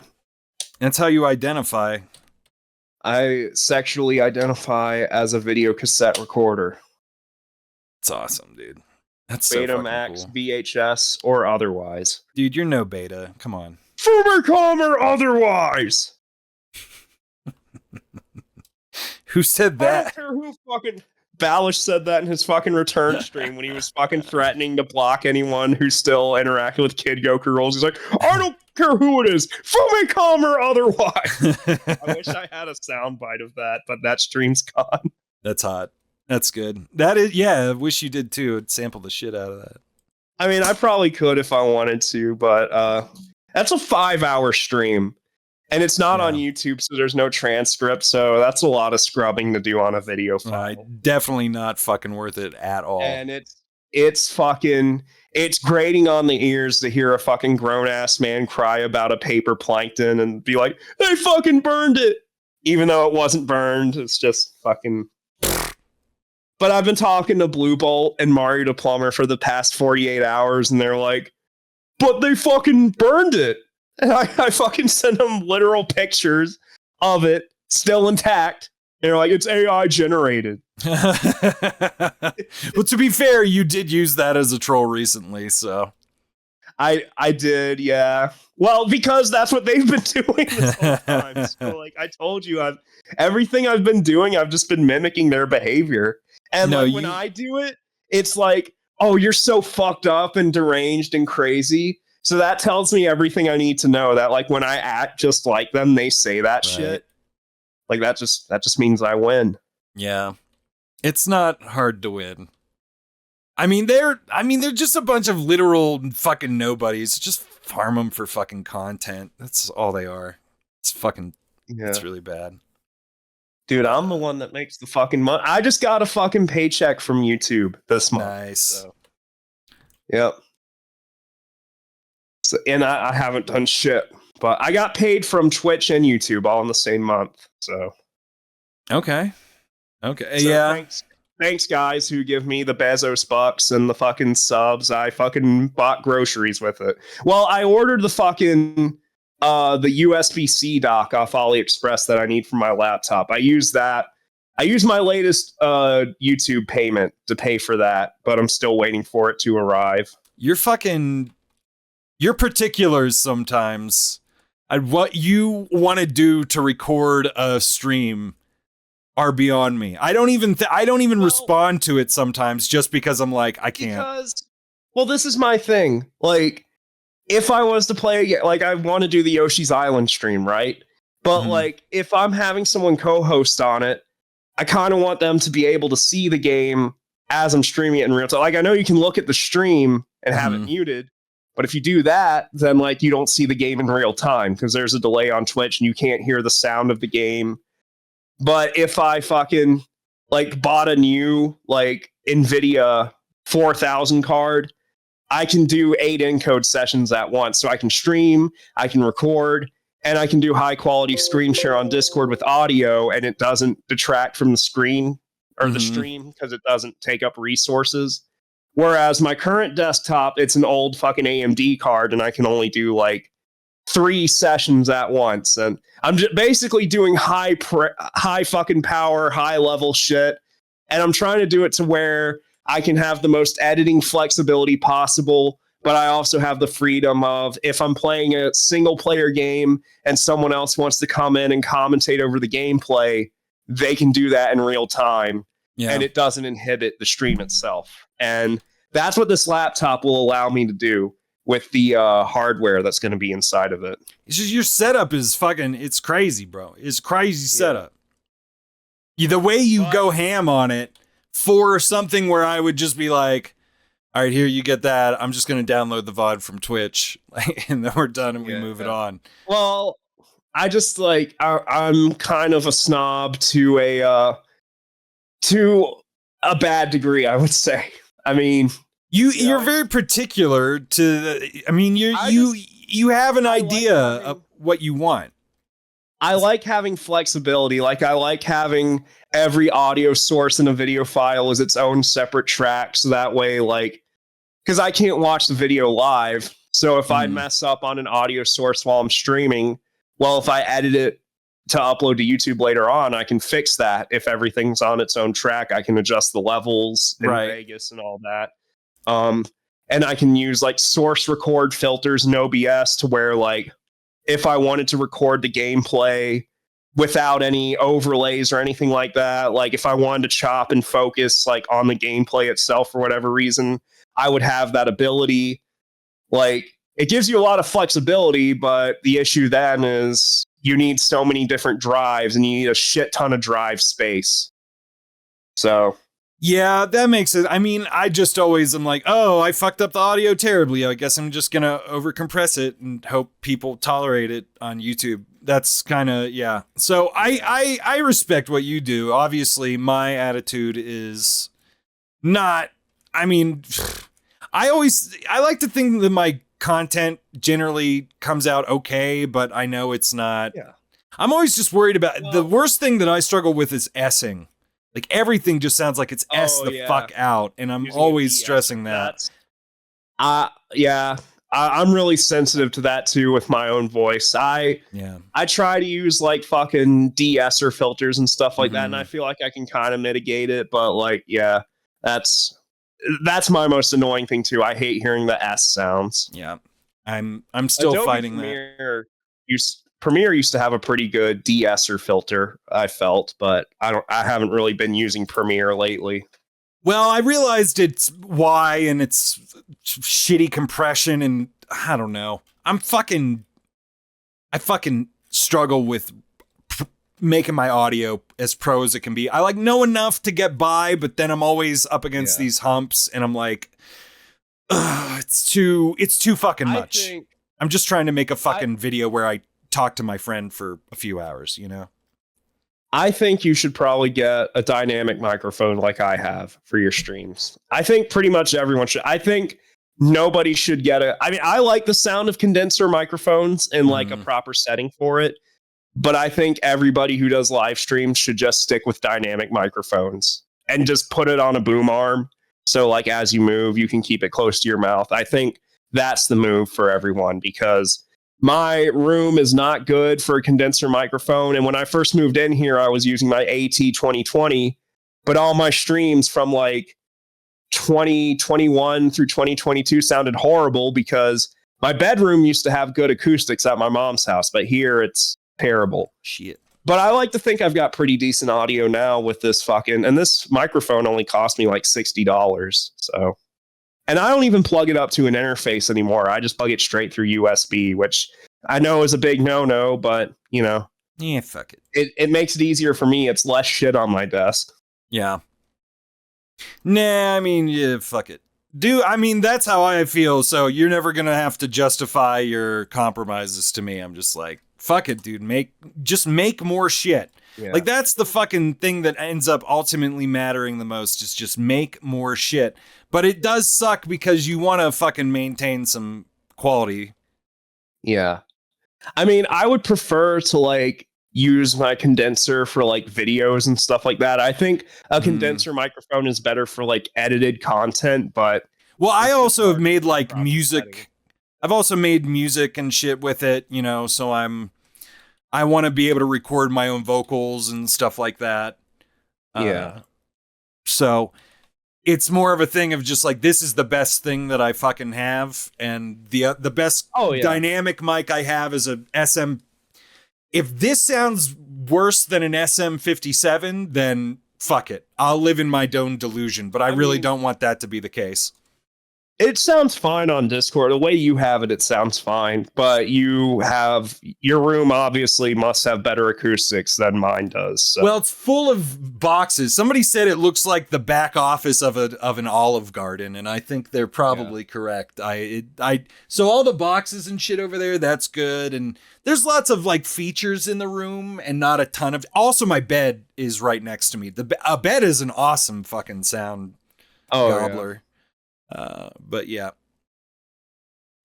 So that's good. I mean, I don't really hear any echo in Discord, and generally on stream it sounds fine as far as I can tell. I'm no audio engineer though, so yeah. I'm not too worried about it, but yeah. As long as it's not like 20 times reverb and stuff like that. That's the stuff that always turns me off from streams. 20x reverb. Oh, yeah. I get what you're saying. Like when you sound like you're in a tunnel, which can happen a lot with these fucking condenser microphones. I agree. Yeah, I mean, I have... My daily driver for the longest time was a fucking blue Snowball, if you fucking remember those. The Yeti mic or whatever? I never had the Yeti, but I had that's the different. Snowball, and the Snowball was garbage. Because aside from it not sounding great, like the build quality of it was terrible because it uses the same type of cable you use for a printer. So, and the way it was designed was, I mean, it came with its own desk stand that you could use, but I always put it on a boom arm. But the problem is the position of the port on it, it was kind of angled down and it didn't secure the connection well enough. So as you just had it sitting on your boom arm, the connection would slowly disconnect. And on your PC, the device would connect and reconnect. So sometimes it would show up as an input device. Sometimes it'd show up as an output device. And every time it would connect and reconnect, it would change all your fucking audio settings. And it'd change the volume and everything. It was just a nightmare. Yeah, it sounds awful. Yeah, so fuck the blue Snowball. I'm pretty sure they still make it, although I think the latest versions of like the blue Snowball, they use like micro USB or USB-C. So that's good. But yeah, fuck it. You can't even plug headphones into it, so you can't like monitor how you sound in real time. So yeah, that's great. Right now I've got the Samson Q2U. That's what I use. And to me, it's like, for what I need it for, it's perfect. And that's a dynamic mic. Yeah, it's a dynamic. I keep it like angled towards my mouth, like right next to it. And I just have it on an Elgato boom arm that I got at Best Buy a few years ago, and I can just move it around as I please. I mean, I would say you probably have a much more consistent audio quality than me. I wouldn't disagree with that. Now, is that because of your equipment or knowledge? That's usually, you know, it's like when other guitarists would play Eddie Van Halen's setup, they'd be like, why doesn't it sound like you turned off some? No, it's just you don't play guitar like Eddie Van Halen. You know, it's like, right. I also have a pop filter, and you have made your position clear on that. I think I am too reckless with my plosives, so I'll be hitting that P hard. Yeah. You know how hard I hit the P, all right? Now, I know you hit the P with a little bit more finesse. So, well, when I used my AT 2020, I used a pop filter on it too, but I mean, with this, the way I have it angled at my mouth, I mean, my mouth's never directly going in the direction of the microphone, so I just feel like a pop filter's pointless. For that makes sense. Yeah, I have a windscreen on my microphone now. Well, again, so I don't know if that's the same thing. It comes down to you're using it in a much more specific way than me. Because I'm like, my mic is, I'll Sometimes I'll do that. Sometimes I'll speak directly into it. I'm moving all over the place with it, which is also why I have things over compressed, but that also makes the S-ing worse. Audio is a horrible vicious cycle that I hate a little bit. I kind of hate it. It's why I don't make as much music as I used to. That's why I kind of dread, that's why I've been lazy and why I haven't started setting up everything in OBS on my laptop yet. Because I dread having to go through the effects chain of my microphone again. But that makes sense. I think in OBS, I can export my profile settings and everything. And I could just put them in a zip file on a flash drive and just import it into the laptop. Hopefully that's how it works. I haven't tried it yet, but hopefully that's all I need to do. But then it's if I plug my microphone into the laptop, will it sound the same with the exact same filters I currently use on my desktop? In theory, it should sound exactly the same, but my desktop is Windows 10. My new laptop's Windows 11. I don't know if there's going to be some weird driver buffoonery going on or whatever. I mean, this is a plug-and-play microphone, but even still, I don't know if Windows 11 handles audio different. I don't know. This is all stuff I'm going to have to find out through trial and error soon enough. I'm probably going to... hopefully I have everything set up soon, but I'm definitely taking some time off soon to... and hopefully I'll have plenty of time to work on what I need to work on to get that up and running. I just ordered the SSD that I need today. So I've got the extra RAM for the laptop. I've got the extra storage. I've got the USB dock coming in from AliExpress. So I basically have all the hardware. I'm going to have all the hardware that I need to get this thing up and running. Wait, how long? How long is that again? What time frame? To get the stuff? Yeah. I guess whenever the USB dock comes in, because that's going to take the longest. But the SSD is supposed to be here tomorrow. Okay. I've had the RAM for about a month now, but it's just been sitting on my desk because I'm just going to install everything all at once. Yeah, well, installing all that, I don't like fucking opening up my computer. I would put that off as long as possible as well. So yeah, that's why I'd rather just do it once, get everything I need, and instead of having to do it multiple times. Fuck that. That's all. It only has one expansion slot for SSDs and one expansion slot for RAM. So that's literally all the upgrades I could possibly do for it. Maxed out. So it's going to have 32 gigs of DDR5 RAM and 2 terabytes of extra storage. And then I can plug in whatever external storage I want once I have the dock. So yeah, it should all work out. Fuck yeah. Should being the operative. The main word there. Yeah, the operative there. Fucking let's hope. I'm kind of nervous about the dock, but fucking name brand USB-C docks, they just are not abundant. Lenovo makes a couple, but they're $200. They're the price of a fucking notebook, and I don't understand that. They shouldn't be that much. It's not worth it. But I'm kind of wary of cheap electronics, but it's you go to Amazon and you look up USB-C docks. Half of it is just overpriced shit that's drop shipped from AliExpress. So that's why I was just well, fuck it. Cut out the middleman. I'll just order directly from China myself and save the money. Because it's just going to be the same. If I order from Amazon, it's just a fucking repackaged AliExpress item for twice the price. So that's pretty much it. Yeah. That's all Amazon is now, pretty much. The thing you do with Amazon is find the, product that's discontinued on AliExpress that's not being bought as much anymore, but that you need. And then sometimes it might actually be cheaper just to get it on Amazon. Yeah. Or you just find the dry grocery item you want that's in fucking bulk on Amazon. Amazon's good for that. They still have Swedish Fish Ghost energy drinks. Right. So I may have to start doing that since Food Lion stopped carrying Ghosts. Fucking Food Lion, dude. Fucking Food Lion. You can't trust them. You can't trust the Food Lions, dude. They gave up the Ghost. I can't fucking believe it. Fuck, dude. That was that's literally my favorite energy drink of all time, is specifically the Swedish Fish flavor Ghost energy drink. That is like the best right there. It's addictive. I have not I'm put not gonna lie. This Toxic Waste was pretty good. I have not put energy drinks in my body for quite some time. I'm a coffee. I think coffee has been doing it for me, so that's fair. And that's what you should be doing is coffee. That's what I should be doing is coffee. But I like how Ghost tastes. That's literally just my fucking excuse. Is just I like how it tastes.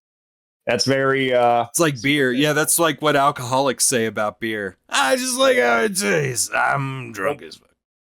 Beer tastes like not shit. It tastes like piss. So I don't know. Yeah, I guess kinda. I grew acquired a taste for beer, but now fucks up my gut too much, so I can't really fuck with it. I tried to get all fancy with coffee. I got a fucking coffee grinder, like a bean grinder off of Amazon, and I tried fucking grinding the beans on my own. It's too much of a fucking mess.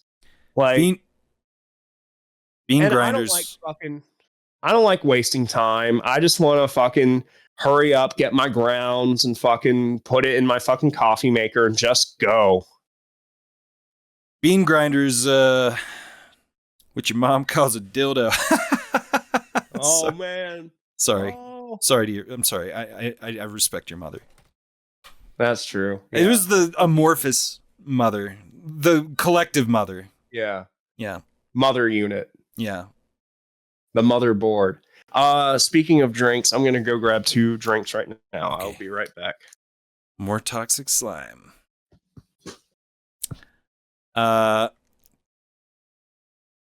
Drawing this can of Chef Boyardee, actually, just like tracing Mario was fine for me, making all these other like cheap effects and shit. Like, this is okay. Drawing this can of fucking Chef Boyardee is pissing me off. This is I don't want to do this at all. I'm desperately thinking of how to fucking just replicate this can. Have you ever shit yourself while sitting in the computer chair? Thankfully not. Not yet. Me neither. Yeah. Yeah. Has to do with what you're drinking? No, I'm drinking a sparkling water right now. A Nature's Promise organic berry flavored sparkling water.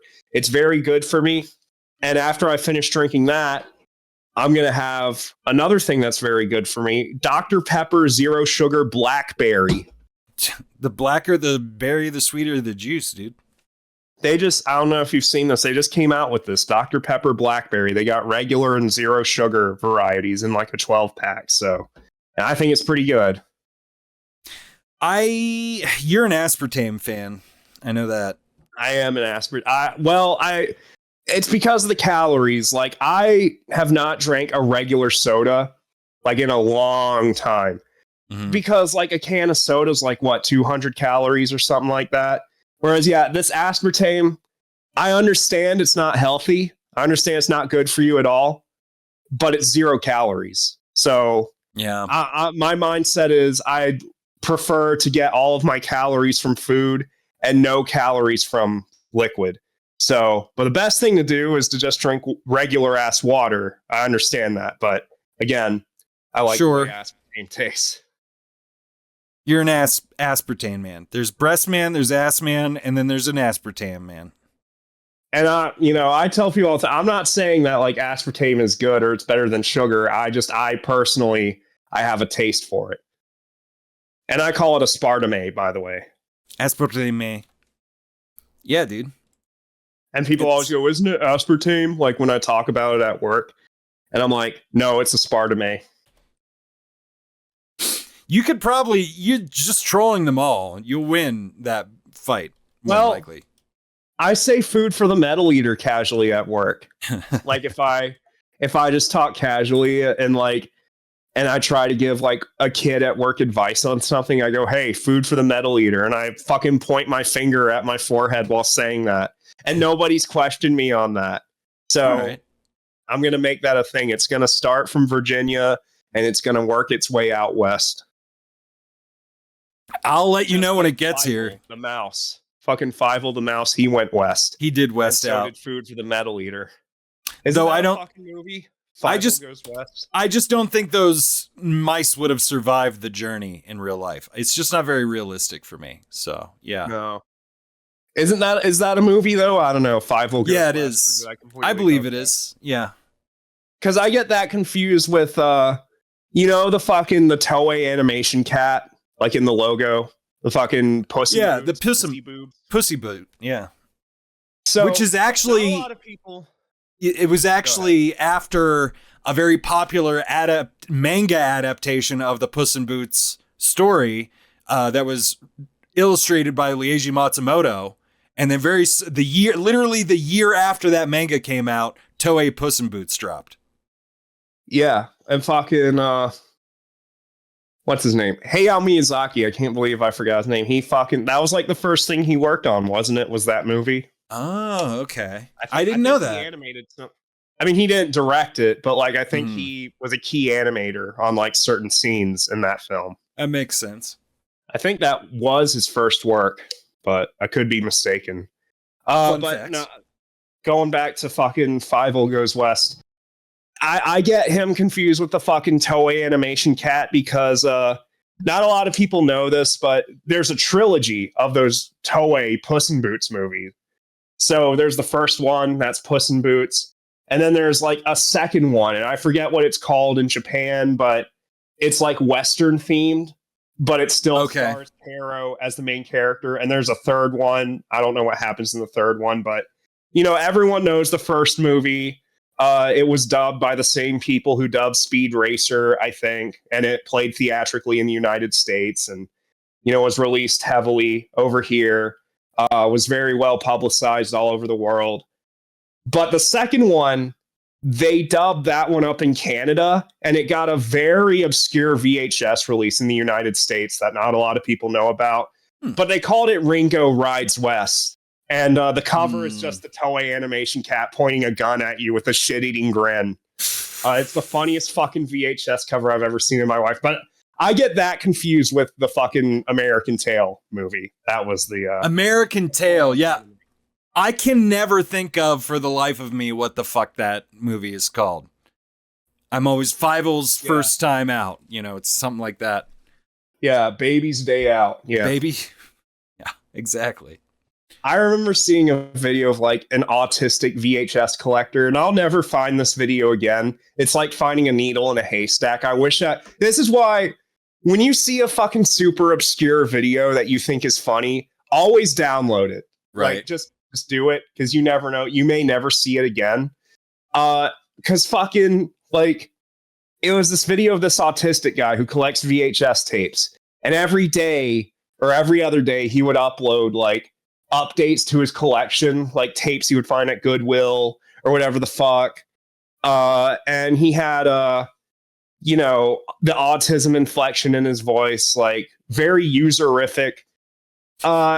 And he would fucking go, I bought Supergirl. It's some kind of rip-off of Superman and stuff like that, showing off all his movies. And then he had a copy of Baby's Day Out. And I remember in the video, he fucking slammed the tape down. He's like, Baby's Day Out. And you could hear a guy in the background going, more like Robert's Day Out. And he goes, and then jump cut to something else. I remember that catching me off guard. I should have fucking downloaded it because it was the fucking funniest. Why leave that in the video? It wasn't like a comedy thing. It was just like, like the guy got fucking mad at his brother or whatever the fuck, and he fucking spurred out, and it fucking hard cut. It was like a comedic style hard cut, but I know it wasn't intentionally done that way. That's what made it so funny. And I wish I could. I'll never find that video again because like it was literally just a random VHS update I saw like 10 years ago. So try fucking searching that and finding that specific. I couldn't even tell you the username or anything. That's fucking needle in a haystack shit. Yeah, well, sometimes it's better to lose it. It's like it would be less of a good memory if you fucking could find it. You would care for that memory less. These are the things you realize as you get older. But like, sometimes it's good that things go away and are gone forever. This is my general. This thought wars. This is my general opinion on media preservation. To be perfectly honest with you, like, media would not be as precious if it did not have the capability to be lost. Like, people would care less about that shit if it was less ephemeral.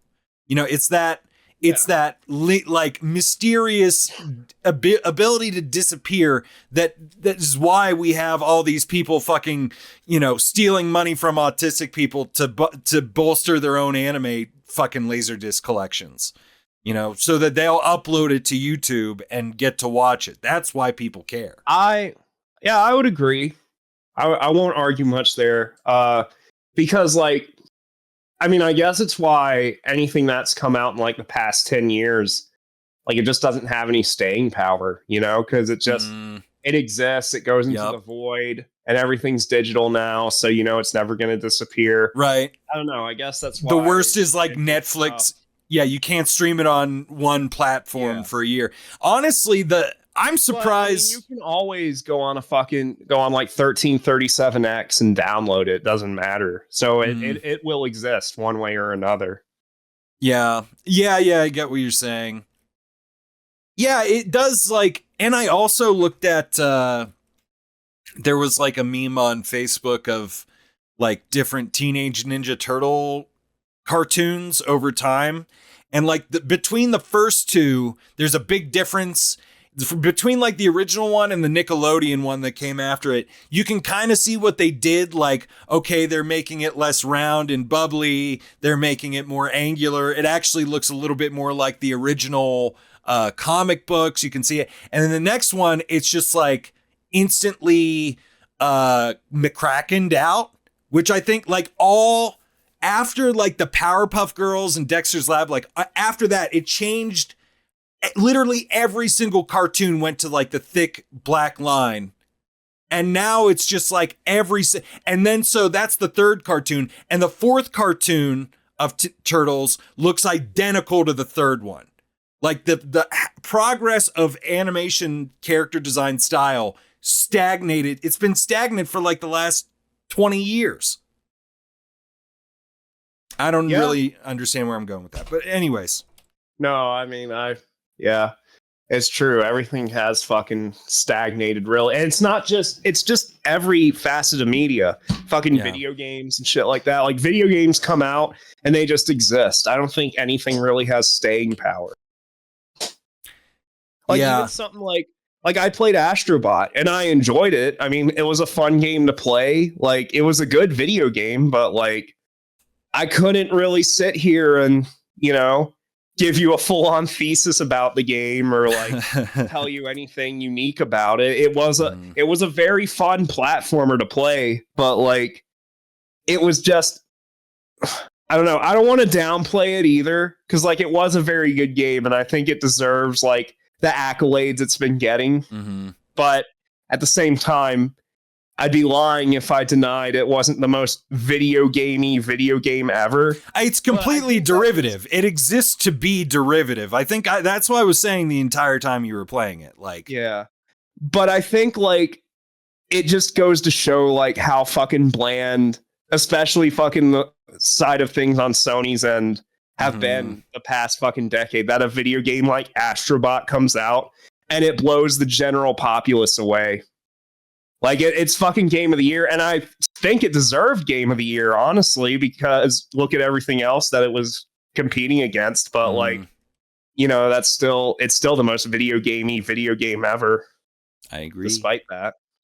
Yeah, I can't, like, I totally understand the appeal of it for people, but it's really not, it's not my thing. It's like, if you're like me and you already have the PS5, it's like a must buy, but it's not if you don't currently have one, it's not gonna. I mean, it's yeah. You shouldn't run out and buy it just for it. It's validation for like sure. Like I could say like a game like, I wouldn't say Breath of the Wild because I haven't played too much of it, but a game like Super Mario Odyssey, I would say, yeah, that's a game that's worth buying a Nintendo Switch for, because that's like its own unique experience. It has its own unique identity. It's a unique video game, I think. Mm-hmm. But Astrobot, no, it's just, it's a good game for people who already have the platform, but it's not a, I don't know. Is it a game for gamers? It's a gaming game for gamers. Yeah. It is. It definitely is. Oh my God, I'm so sorry. I was kind of disappointed because I was looking forward to the new content they were putting out, like when the Game Awards was happening. Mm-hmm. I thought it was going to be a lot longer, but no, I beat it all in like 30 minutes. Because they were saying, oh, it's going to be challenging, it's going to be tough, and they were like speedrun levels. I'm pretty sure if I remember right, I beat all the speedrun challenges and got like the top times like on my first try on every level. That sounds about right. Which, it's just kind of because when the game came out, everyone was talking about, oh my God, this game's super challenging and tough. And right. For me, it was super easy, and I fucking completed it. I got the platinum trophy, and it was fun, but like it wasn't like, it was not hard at all. I don't understand where people are coming from with that. But I guess like, most Sony exclusives, they're just interactive movies. So I guess that's what people are used to playing. Yeah. It's fucking sad, man. Yeah. Not in my video games. I think Nintendo's going to save gaming with the Switch too. And I'm not even being facetious. I think they're going to reinvigorate the creativity in the gaming industry, or at least I hope so. Because as much as I used to shit on Nintendo, you know what Nintendo doesn't do? They don't overinflate their budgets. They keep their budgets low. Right. They put out enough software so they can put out a game and it can only sell like 1 million units, and that's still a success for them because they don't spend like $100 bajillion million on like one video game. And Mario Kart 9 is going to be like, at least I hope, that's going to be fucking nuts when that comes out. Well, it is good that they, Nintendo definitely doesn't have a reputation for fucking destroying third-party companies. I mean, I'm not saying they never have, but that's EA's bag or whatever. So I like that they, I don't know. I wish they would buy more developers, to be honest with you, because every time they do, it seems to be a fairly decent decision. I don't know. Maybe I'm wrong about that, but no, I mean, I suppose so. I haven't really played too many of their third-party games, like games where they bought out developers. So well, you just bought make a fair judgment on that. You like, well, probably the worst example, which is the one you've played, is the Mario and Luigi games. Oh, you mean a game where they buy out developers to like work on their titles? Yeah, but then you have like what Retro? Where is it? Oh, Retro Studios. Yeah. Making the Donkey Kong games. Yeah, I mean, I guess they do a good job. I don't know. I'm not a fan of Donkey Kong Country Returns. That's why I didn't buy the HD release of it, because I played it on the Wii when it came out, the original version. And I mean, I was like 12 when that game originally came out on the Wii, and I enjoyed it at the time, but I had never really been into the Super Nintendo games back when I originally played that. But having gone through them now and looking back at Donkey Kong Country Returns, it's just Donkey Kong Country in name alone. It does not have the soul of Rare's games. It really does not. And it feels like I'm alone in that sentiment because everyone loves that fucking game. People love the fucking tiki masks and everything, but I'm like, fuck no, man. The Kremlings are so much better. They had so much more personality. They made those funny noises when you killed them. Like, fuck the tiki masks. I can see where you're coming from. It looks like they literally took models from Horton Hears a Who and fucking Donkey Kong Country Returns, the opening cutscene. There's a fucking elephant that looks like fucking Horton. Like, get the fuck out of here with that shit. I get, yeah. Like totally Disneyfied. Like that's the only thing. I get what you're saying. Yeah, I don't like the mechanics. If I remember right, the way it worked was, in the old games, you had Donkey Kong and Diddy Kong, and each one could only get hit once. And they both played slightly differently, but they were basically the same. But the way Donkey Kong Country Returns works is, like when you get Diddy Kong, like he just changes how you jump. And if you get hit and lose Diddy Kong, then you get a shittier jump. And it's just Donkey Kong's controls on his own are just not that satisfying. He's really fucking heavy. I don't know. He's like a donkey. Yeah, he's like a donkey in a gorilla suit. Fucking. I feel like that was the plan all along. It probably was. And also the HD remaster of Donkey Kong Country Returns HD. It's missing visual effects that were on the Wii and the 3DS version. So that's pretty fucked up. I know the Switch is a fucking outdated piece of junk now, but it should still be able to do everything that a Wii and 3DS can, and then some, I would think. You'd hope. You'd fucking hope. It is interesting, I don't know if you've ever done any, very amateur development. If you've ever, programmed anything. I did have a game development phase when I was in middle school. I actually took a summer class for Game Maker. But that's cool. We never really messed with the programming though, because Game Maker, it has drag and drop features. Yeah, visual scripting. It's called visual scripting. But it also has its own programming language that you can do more advanced stuff. Because developers they make legit games on Game Maker. I think Undertale was actually made using Game Maker. But a game like that actually uses the coding language that's within Game Maker. But I never really got into that. But I messed around with the drag and drop stuff a lot when I was a kid. Yeah, I've my assumed dyslexia really fucked me out of that computer science approach that I wish I probably wouldn't have dealt so much with poverty in my adult life. But it was recently I was talking to somebody who had a job in programming or whatever. And I was like, I messed around with some visual scripting before, but I never really got that deep into it because I know, visual scripting, it really only gets you part of the way there. And you really run into problems when you have to start troubleshooting different platforms and shit. And having to just work out so then you can bounce down that shit and it renders out all the actual code that's running behind. Sometimes visual scripting is called a black box because you don't know what's inside of it. But what was recommended to me is you take the visual script, then you bounce it to actual script, and then you throw that at fucking AI.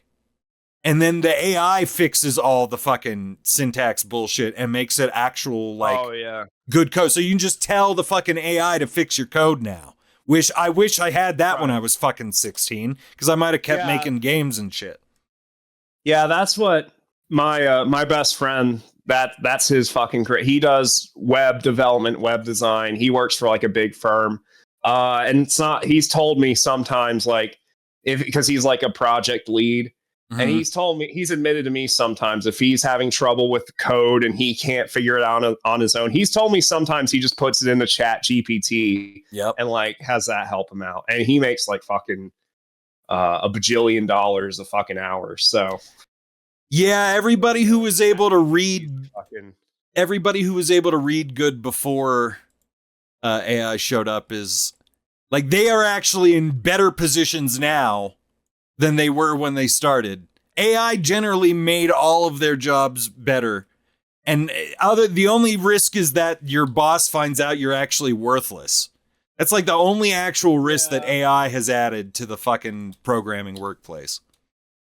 Yeah. Well, I don't know. I think there's degrees for sure. I think, people who are already in that position, I think they're definitely capable of eventually figuring out their mistakes. I just think, Sure. tools like ChatGPT, they just expedite the process. So, but if you're working on salary, then it's like, it doesn't really matter anyways. Well, then it comes down to, are your ideas any good? And that's right. Yeah. Well, I mean, my friend, he just does like client work. So it's just like whatever the clients want is what he kind of has to be beholden to. So. Which is fine. But even with client work, you should be, I don't know. You kind of have to use your ideas. That's, I guess, all I'm saying. Yeah. I mean, I don't know the exact intricacies of what I don't know anything about web design. He's the design guy, but he talks to me about some of it sometimes, and I'm like, yeah, I totally understand. Just and I don't understand a single thing. Yeah. No, but I mean, he sounds like he could probably come up with some ideas if he had to. I said, well, he's a lead, so I guess he has to. But you'd hope, right? Yeah. Especially if he's in design. Yeah. And I guess he does more of like the HTML backend stuff. I don't know. Like I said, I don't know anything about that, so I don't want to misrepresent what he does. Now, I do know apparently one of the clients he's worked for has done like merchandising stuff for Food Lion. That's something. Okay. So sick. And he used to work for one of his clients did fucking, what's it called? The fucking shit you rub on steaks. What's that called? Steak shit rub.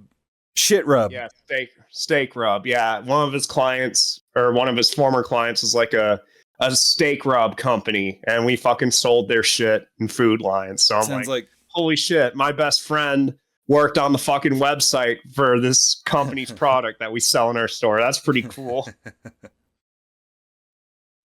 Yeah, listen, is this enough ravioli? I have a feeling that you wanted more ravioli, but that's yeah, that's a fair amount of ravioli. It's making me sick, but it is a good amount. It's kind of gross. You're not wrong. Imagine if those cans are open, the slimy sound of like all the fucking shit in there rubbing up against each other. Okay, so imagine you haven't thought of the smell, you bitch. I don't know if you actually do you watch It's Always Sunny? I've seen a lot of It's Always Sunny. I'm not caught up with it, but I've seen a lot of it. I need to rewatch it though. I just see the shorts anymore, and that's all I need. I just need the clips of the good parts, and then I'm fine.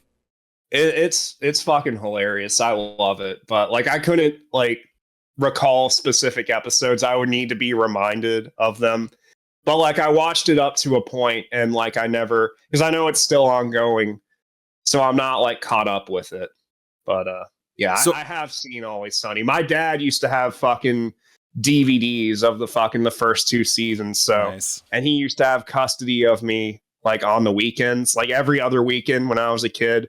Mm-hmm. So I remember one time just while he was fucking asleep, because he would just sleep the whole time when I was at his trailer, I would just pull out the fucking Always Sunny DVDs and just binge them in his trailer. That's pretty sick. That's good dad watching material. Yeah.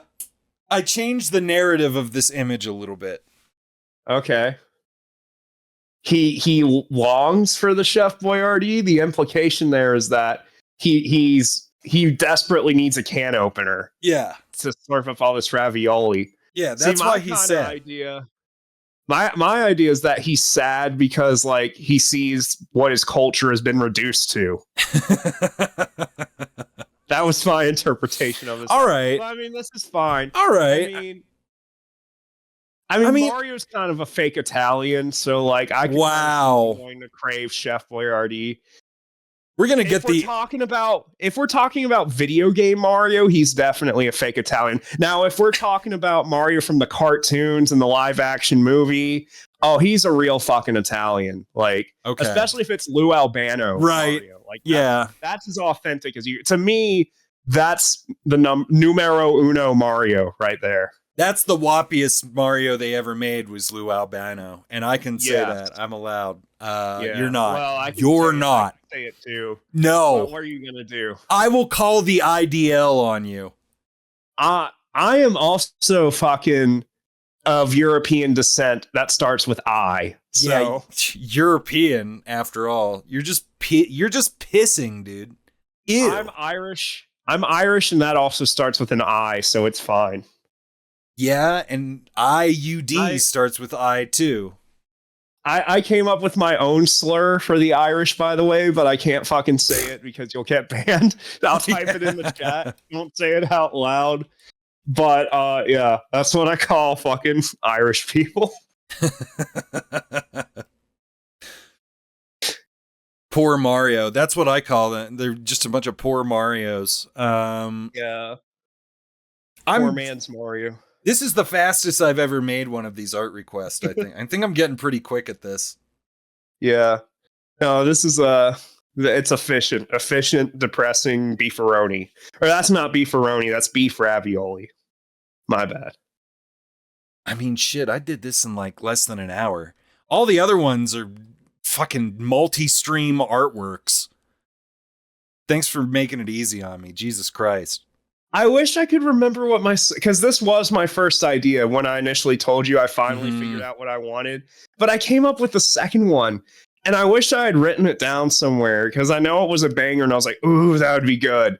But now like it's just completely brapped, probably because like when you're constantly getting harassed by people who shouldn't be near playgrounds, like, you know, you kind of forget certain things. So yeah, well, fuck that. Fucking I wouldn't say, I don't know if harassment's the right word because harassment would imply that like, you know, it's a detriment to my life. These people, I kind of laugh at these people, but like, I kind of like to ratchet things up and try and make people feel horrible for what they do. That's kind of how I fucking destroy people. So I've just seen it affect people who aren't quite as resilient as you, and it stemmed off from me. And now this is a good time for me to talk about this. I'm going to have a little bit of a vent, and then maybe you'll have something to add to the conversation because you are also involved.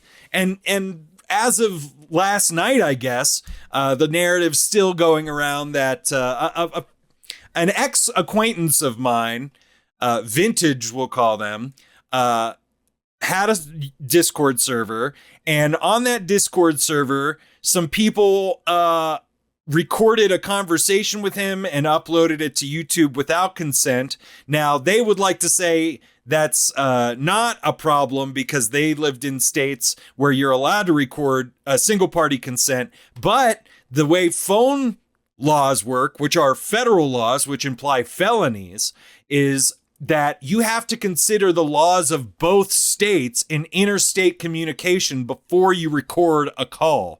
And in the state, in Florida, you're not allowed to fucking do that. So these trolls that we're talking about first came into my life by doing that to Vintage while his nephew was dying. Now, there's been, since then, Vintage has gone back on all of this, saying that, well, there were apologies and this and that. Well, good. I'm glad that he was able to bury the hatchet with some sociopaths.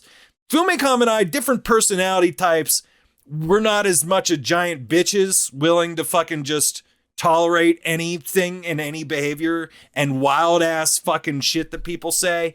And then they spread to me, and then they're on you, and then they're on Nemo's Discord, and then they're on Miss Chrysalis, who you don't even know, just finding anybody, literally anybody I was associated with, and what I would define as criminally harassing other people in my life. Now, since then, Fumecom and I have taken shit for pointing out the fact that Corbin was introduced into my life by harassing somebody whose nephew was dying by illegally recording calls with them.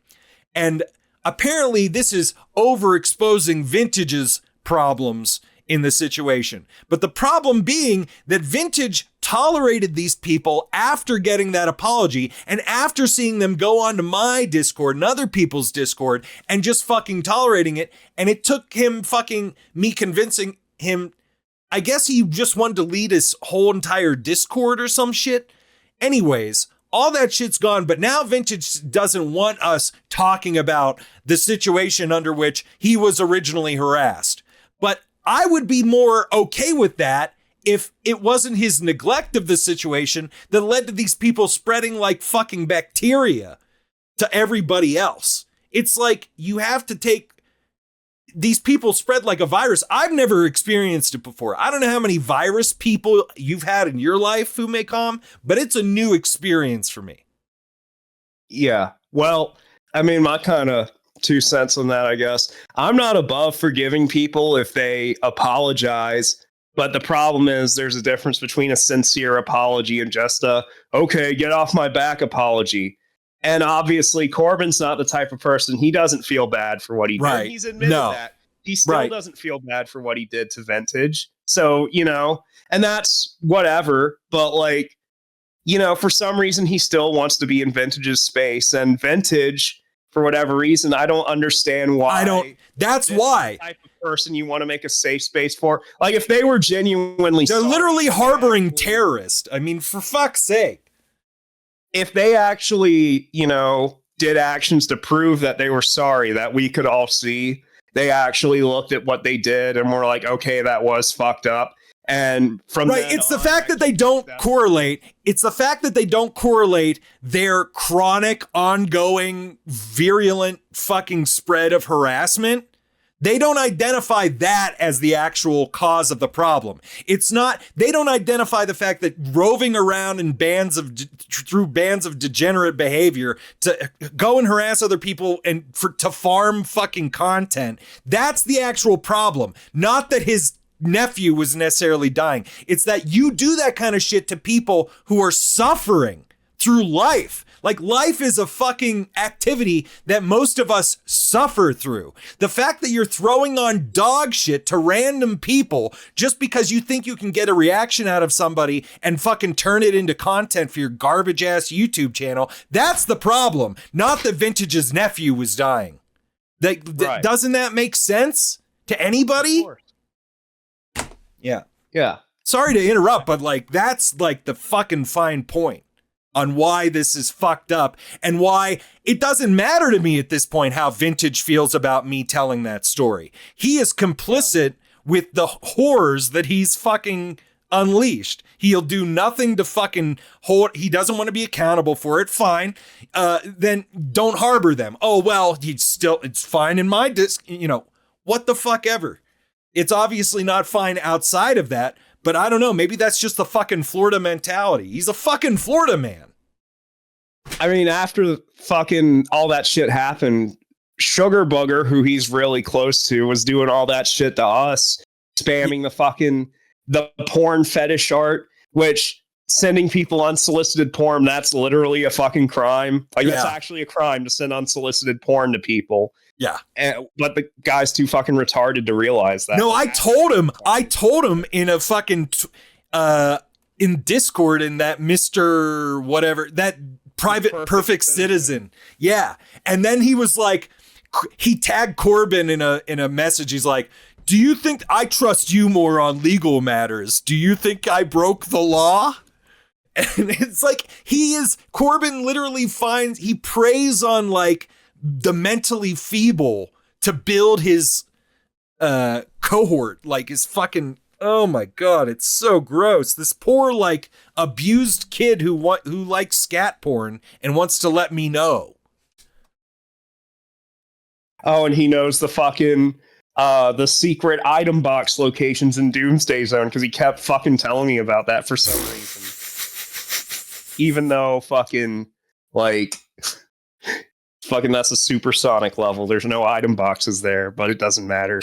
Fucking he thinks he's like he knows more than me about Sonic because he watched a couple Cyber Shell videos, but it's whatever. It's a minute point.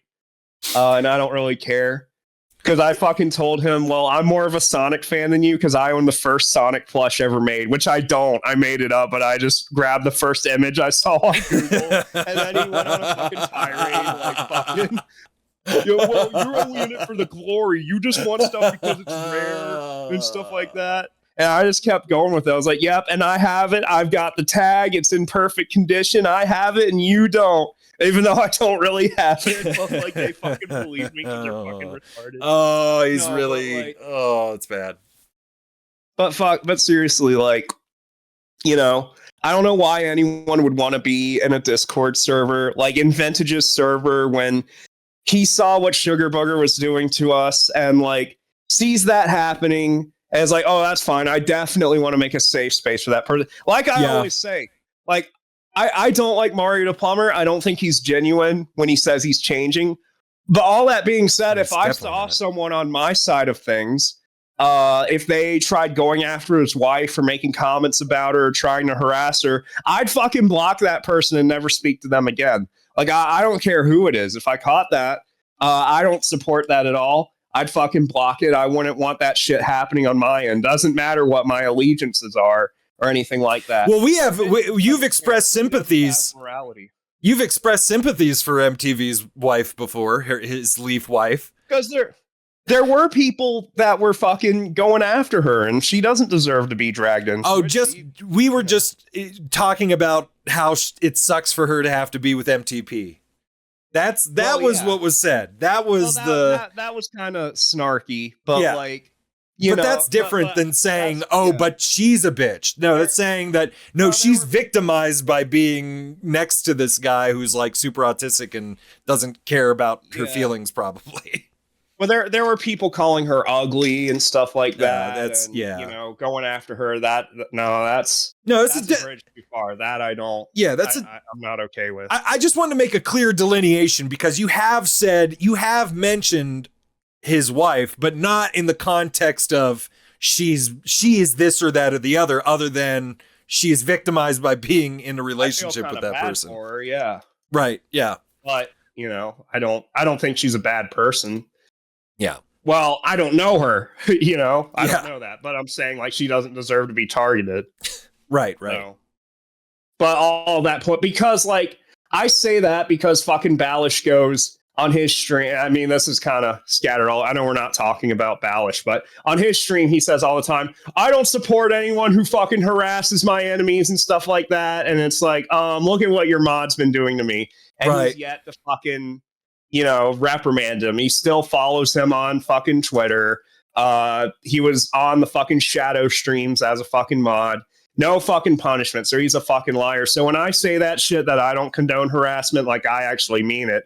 But I haven't had to fucking exercise that because I don't hang around serial harassers. So, Yeah. Well, that's the thing. And then we're the serial harassers because we serially, curb stomp them. Like it's like retaliation is somehow conflated with harassment. Like it's not, you can't counter harass. I don't think that's possible. I don't, if you're going to get into, I don't like this mindset of like, oh, you're a public figure. People should be able to say whatever they fucking want about you. And you just have to sit there and take it. Like, no, I'm a fucking human being. Like if I want to fucking, punch back at you, it's like the fucking kid who like, have you ever seen that video of like the really small kid who was fighting like the really big kid? He was like punching on him and stuff, and then the big kid just fucking grabbed him, fucking slammed him against the ground because he fucking had enough. Yeah. And then the kid started fucking crying after that, and it's like, well, you shouldn't have fucking started picking on the fucking kid. It's like, It's all fun and games until you get hit back. Yeah, it's I wish, it's moments like that where I wish I had a little bit more. It can't be hard to get these people's IP address. They cannot be, they're not, how many VPNs are you running on your parents' internet? It can't be that hard to fucking, get a little information. I don't want to dox anybody. That's not predicated on what I'd be doing. I'd be writing a letter to this person's parents saying, hey, it's like when not to be confused with when Balish contacted somebody's mom. This is an adult living with their parents, using their parents' internet to commit crimes online. Like, that's all I want to do. I just want to make his parents aware of what's being done. And then maybe if I have to escalate from there because they're the fucking Manson family or whatever, fine. But that somebody needs to be let know that, you know, your kid is committing crimes. You might be liable. You might want to be careful with that with Corbin's mom, though, because she is a former crack addict. So if she sees that might stress her out so much she might have to turn back to the crack. I see. Yes. Yeah. That can ruin his whole life. You know, he doesn't work. He doesn't have a car. Like, he's supported by he brags about it. He brags about his mom cooking him chicken nuggets that night. Well, that's because I said he has no life experience and his mom cooks him din-din every night. You know, like he hates government support, especially because of, you know, minorities, but then he gets just as much government support. It's just, and then I'm like, well, why don't you go to college? He's like, oh my God. You know, that would be the worst thing that could happen to him. That would totally corrupt his worldview. Nothing corrupts your worldview like responsible adult. Yeah, or like having to interact with people of your own age, fucking in the world who don't also create drama content for clout. Like that's who he is most friendly with.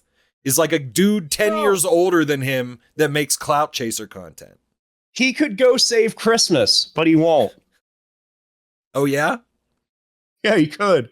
He could fucking go to the fucking haunted house on Halloween. He could go get scared stupid, but he won't.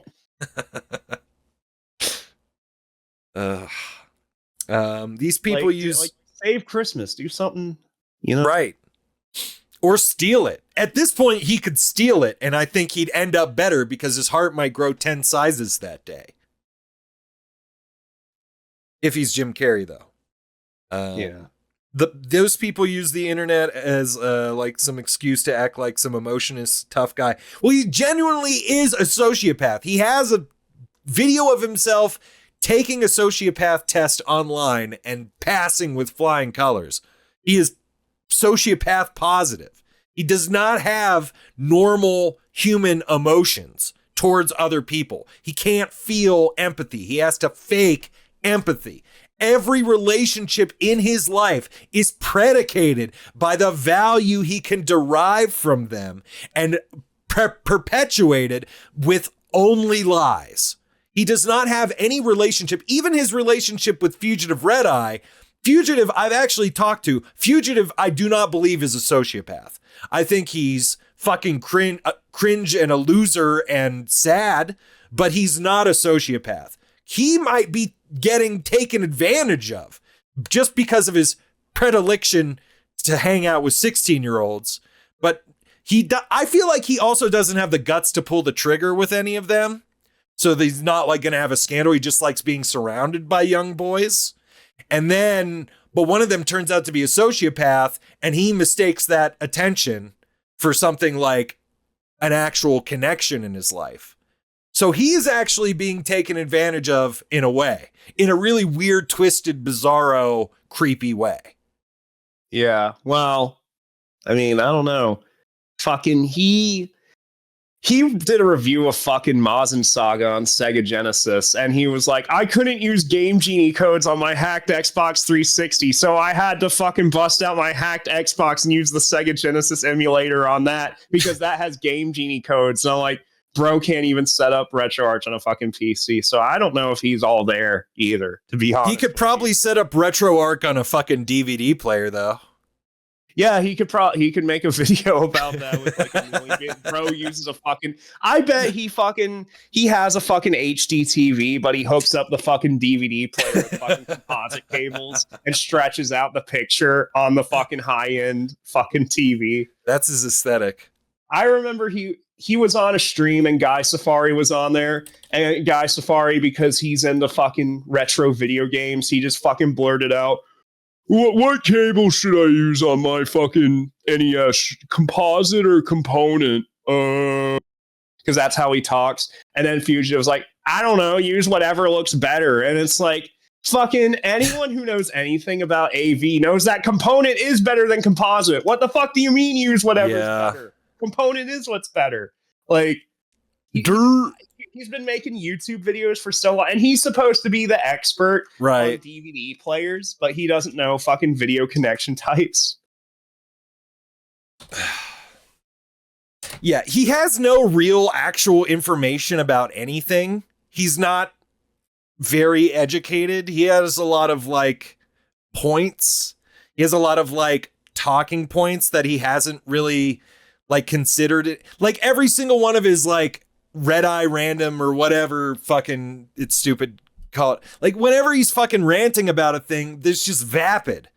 It's just like when you watch the review on my comic book and then later find out like he's like, yeah, I was just finding ways to insult it. He just literally says that. But that's the way he talks about everything. It's just random ranting bullshit with no real, and they troll me for this word, merit. What is his merit? His merit is that he graduated with a writing degree that he doesn't use. Like his YouTube is the only outlet for that, and it's a complete failure. I think the most he's ever written about, which is just a rant video, is on fucking a Go Nagai manga or something. Isn't that like his second biggest video or something? I don't know. It's just, and since then, nobody gives a fuck. Nobody cares what he has to actually say about anything. They just want to see fucking lolcows, I guess. I don't know. Yeah. Well, I'm happy to help him get some relevance because he has to put my name in a video to get like over 100 views. Right.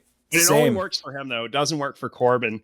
Corbin, it took a week to get 100 views for a video with my name in it. So, yeah. And it's always like they make videos about me, but like the video's just them ranting about you. Like it's always just about you. I know. You put up screen caps of your tweets, but it's the title's like Crewmate Comms the file.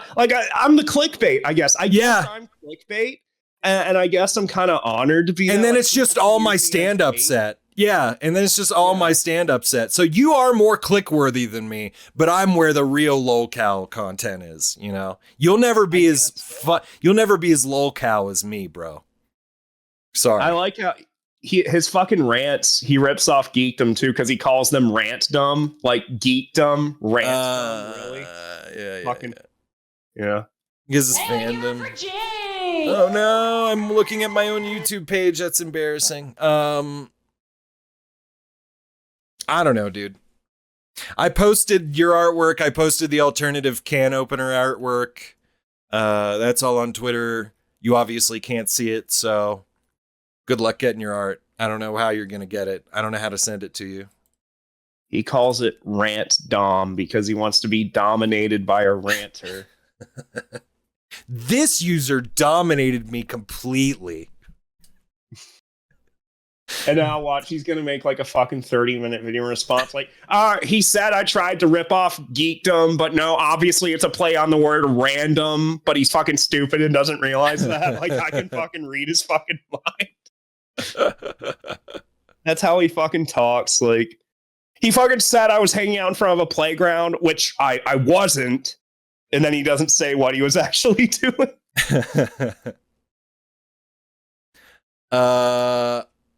I'm realizing I'm going to have to watch his VOD later. I don't know. I think it might be okay. I don't know if it's okay. Fuck. What? The Discord. Our Discord conversation might have been exposed a little bit, but I don't know what got exposed. The text. Oh, yeah, I don't know. Well, I don't know. I'll have to look at it.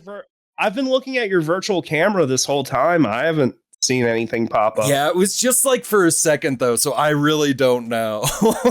I mean, I'm not worried about it if it gets exposed. I don't care. What are people gonna do? But like, I would worry about it. Yeah, but I don't know. I don't care. As long as people don't use it to. You guys didn't see it, right? Who Hopefully, knows? Who the fuck people don't use it as a means to report the content. I mean, I'll if people look try at to it use later. against me, I'm not worried about it. But Yeah. yeah, I don't know. It's fine. It is what it is for now. But yeah, fucking, I don't know, man. I'm feeling fucking burnt. I feel it. My brain is feeling like fucking eggs. yeah. Voidstro, yeah, it probably was his garage, but you know, he gets so fucking mad when you say it's a fucking playground. Like, it probably could be he's outside. How do I know he doesn't live near a fucking playground? It's a good point. And You if don't it's know. not true, then why would he get so mad? College, well, okay. As somebody who is currently enrolled in a college is centers of learning need to exist. Okay. So even beyond a library, having a bunch of people doing some sort of collegiate research or publishing or whatever, I enjoy the fact that colleges exist, and I don't think that the modern discourse specifies that enough, that colleges are really important. But as far as like a degree and going to a bunch of fucking classes, yeah, that's all garbage now, especially going through a lot of like early stage college stuff and seeing like college, these online classes are so much easier than I took an online class and dropped out like in 2010 or something. It was really hard. It was difficult to follow along. The shit was poorly designed. College is so fucking easy now. Yeah, of course. It's like GPA inflation is an actual thing. Jordan Peterson has fucking talked about it. The whole fucking value of your degree is completely bottomed out. So yes, but if it wasn't for college, I wouldn't be getting student loans right now. And those are sort of important to me at this moment. So why I think it's good to have college that you can go to is you shouldn't go to college thinking that you're going to get a degree and then get a fucking job from it. You go to a college to network, to use the equipment that is available on that campus, to try and maybe use, like for me, I joined a club and now I do stand up at the college. And I got to do my first 3 sets with audio that doesn't fucking totally suck, and I could set up cameras and do my whole own thing. And I did that, and that has nothing to do with any of the classes I'm enrolled in. So long story short, college still has a lot of value. You just have to disassociate from its traditional value.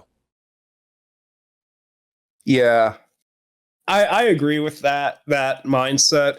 Although sometimes it does work out. Sometimes people, they get their degree Sure. and they get their job without having a network. That's my friend. That happened with him. He got his fucking degree in web design, and now he's on salary, but he's told me like basically with what he works, if you break it down hourly, he makes like fucking $40 an hour. So, And so he got it. He won. There He won are the those, college lottery. right? There are those jobs where the collegiate thing, like, okay, you still need a bachelor's in web design. There are a lot of companies who are doing that, and I think it's generally the minority, but you do see it, especially with the really big companies. So he must be really awesome at web design. I'll also say that it's not just that he's probably got a passion to do it, you know? Yeah. I would say so. I mean, I'm sure I know nothing about it, but from my perspective, I'd say he's passionate and he's really good at it. So, and I mean, if he's held this job for years and fucking makes that kind of money. So yeah. I'm Well, sure if he's players see it that way as well. depending on how many years, I don't know how long he's been in it. 'Cause you can also it's easy to like work your way into a place if you started years ago and then like you're indispensable. Like they literally can't fire you, especially with web design shit. It's like, who's going to fix this fucking code? Not you, not anybody that you can hire, because I actually wrote this shit. So there's a lot of that gets baked into design jobs and right. But I don't know. I couldn't fucking do it. So I went to school for graphic design, and the best I did was like 5 years at Well, I worked for 5 years at a t-shirt shop, and then I worked for a year and a half in another place and probably made like 3 times as much money as I ever made in 5 years at that t-shirt shop. So it's hard to say what was more successful, but I don't know. Not everybody is also cut out for a fucking office job too. Like if you want to be in an office environment and deal with that, if you flourished in social groups in high school and didn't need to have like a more specific group of friends than other people, that you may be better with the college degree too, because you're just more of a fucking fit into the fucking system kind of guy. Like if you worked out really well in college, you might do really well. I actually struggle a lot with academia, partially because of the fucking dyslexia shit, where I'm like constantly misreading or misunderstanding an instructions. Like, oh, I thought it was this instead of fucking that. I blew the entire assignment and now it's due in like, I didn't realize it till like 3 hours in, 3 hours to the deadline. And all anybody can ever say about it is, what are you? You can't read, you fucking stupid, you piece of shit. Fuck you. You should be able to do this. You should be the best, you know. You're smart, you're just lazy, you know. So that's been my entire experience with academia. And that does kind of translate to the office place too. What I realized in my year and a half working at an office is that, yeah, sometimes my dyslexia acts up with like directions that are written by people who don't know what they're fucking talking about. Even, oh my God, and professors write instructions so badly. I could rant a long time about all of this shit, but you know, college is a very specific thing. Traditionally, it fits for the average person, probably. Maybe I'm not the average fucking person. So you have to find a more creative way. It's like if you have an opportunity to get thousands of dollars on a loan that if you do badly enough afterwards, you'll never have to pay it off. So, you know, if you're provided that opportunity and you look at it and you can't be creative enough to find a way to use that, and that's how I look at college. You have to divorce yourself from what people actually want you to do with it for it to be valuable for a lot of people. Pray for our brothers and sisters at Big Lots who have to do something. They have to make some serious changes right now. They're going to have to go right back to college. Yeah. The colleges are going to explode after Big Lots lets out. That, or they can go work at the Chinese takeout, the ABC store, the Food Lion that's in the exact same shopping center as the Big Lots. So that's their choices: college or working Chinese, working ABC or Food Lion. Those are the only options. I hate Chinese food today. You did? I couldn't help myself but say that it's such a boring factoid that leads to nothing, but I had to blurt it out. I ate Chinese buffet today. Was the Chinese buffet, was it in between an ABC store and a Food Lion? It was in the same plaza as, what is ABC store again? What the fuck is that? That's a state-controlled liquor store. Okay. There are no liquor states where like the alcohol is controlled by the state. Well, they call it like mom and pop stores. In Pennsylvania, they call it wine and spirits. So Pennsylvania might just anyone could probably just run a liquor store. No, that's the state controlled store. It's called Wine and Spirits. So we don't call it ABC here, where I was. Maybe it's just Virginia that calls it ABC. I don't know. Yeah, I think all those states, but have different control over that. Actually, I don't even know where to get fucking liquor in this state. I don't even know if you can get liquor in fucking Utah. To be perfectly fucking honest with you, I don't know where to get it. I know Arizona is not state controlled, so you can go to fucking Walmart and buy Jack Daniels. It is not. Well, I just came from Oklahoma, which was a lot less controlled. And I've lived in Chicago where it's a lot less controlled. But yeah. Oh, I guess it's a bad thing to control, though. There are 41 state liquor stores in Utah, and I don't know where the state liquor store is around here. Well, that's okay. All I need to know is where's the fucking dispensary at. Hell yeah, brother. Gummies. Oh, they call them dabs in Utah, the liquor stores. Oh, of course they do. That's kind of funny. That's epic. I literally, anyways, I don't know where one is around me. I don't really drink liquor. It fucks up my stomach. Have I talked about my neighbor and her trash? Have I told that story? No, is it full of liquor bottles? I don't know. I don't look at it, but I've lived in this place for years at this point. I've lived here. This lady, she's also lived here ever since I have. It's not like she just moved in here. I don't know what her fucking problem is now, but oftentimes here recently, I don't know why. I haven't asked about it. I'm kind of scared to ask. I don't fucking understand it. But sometimes, like on my days off or like days where I come home from work early, I'll park my car and like I'll start walking like back to my apartment, and I live all the way on the top floor, so I gotta go up like multiple flights and fucking the first door I have to walk by, like as soon as I open the door to get into the complex, I hear the door open up. My neighbor pokes her head out. She has bags of trash in her hand. She's like, "Excuse me, sir, can you take this out for me?" Oh no! And she started doing that like last month. Oh no! And I'm like, okay, like I don't fucking like I don't mind doing things like that for people. It's literally just I walk like 10 feet outside and just throw it in the dump. It's like, it's whatever. Like it's not like I don't mind doing it. It's not like she's giving me a lot. She's just giving me little like grocery bags with trash in it. So I'm like, so she's just like literally listening by the door, waiting for you to come down the stairs. Yeah, that's what it seems like. Like, and she does it. She's been doing it multiple times here recently. She's probably timed you out. She probably knows when you're going to work now. I think so. It's kind of fucking creepy. It is. But creepy. she pays me sometimes. Sometimes she gives me like $2 to do it. But like at first I chalked it up to, okay, well, she's old. She can't walk, even though it's like right outside the door. It's like a 10-foot walk.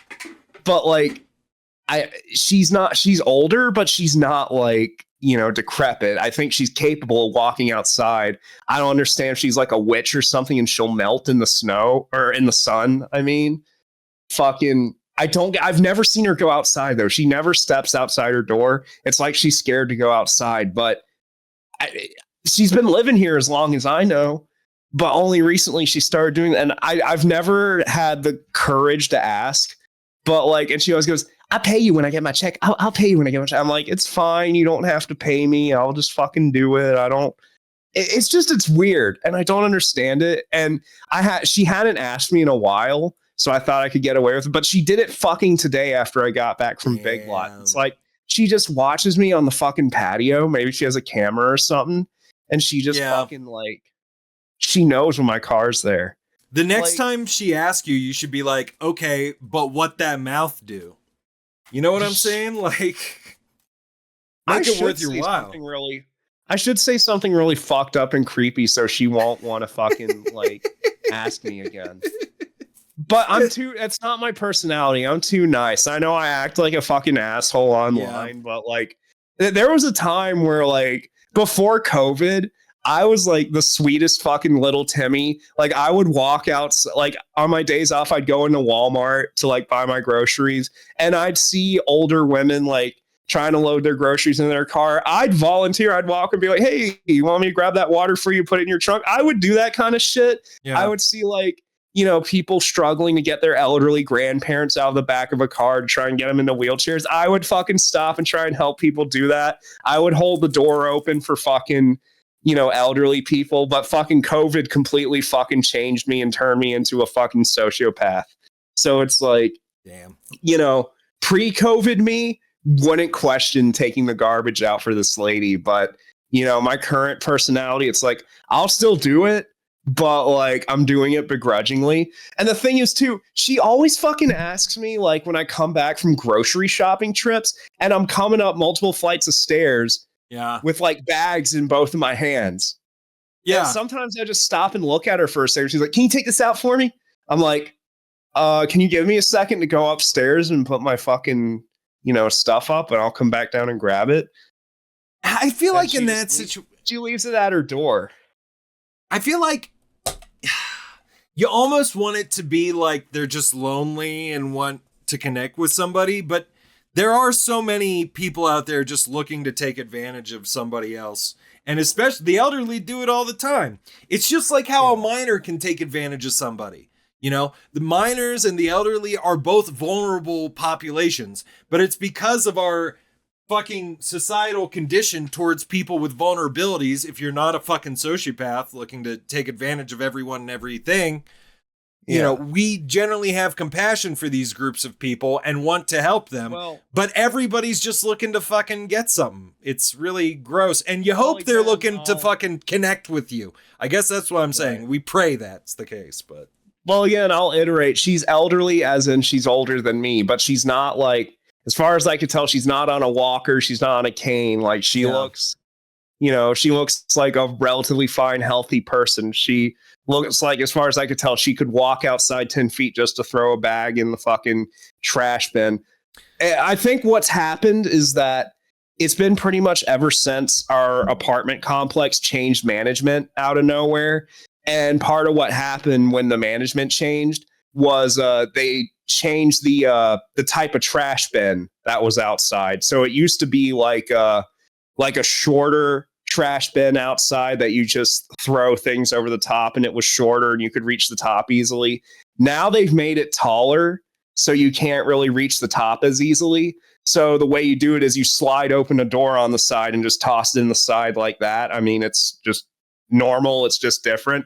But I guess she sees that, and she probably thinks in her mind that she's still supposed to throw it in the top and she can't reach it. So she doesn't even want to try to throw her trash away. She probably doesn't realize that you just throw it into the side. That's my charitable interpretation, because this hasn't started until management changed and they changed the trash bin. So I kind of want to tell her, like, you know, you could just throw it in the side, right? But I don't know if, like, you know, that's her problem, or if she's just neurotic and she's just too lazy to fucking take her trash out. I mean, I feel like at this point you're within your rights to go like, hey, are you okay? Do you have any problems like walking or whatever? Maybe we could talk to the landlord. Like if you're having a problem, you know, it's like kind of like offering to fix the situation actually, and just seeing how she like instantly shuts down. Like most people aren't smart enough to figure out a lie around it.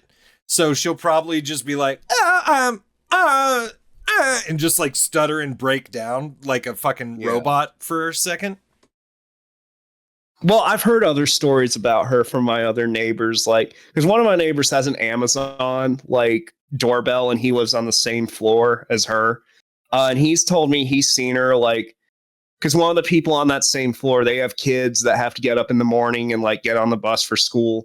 And I guess one of the neighbors leaves like candy out for the kids to grab as they're like, you know, getting on the bus.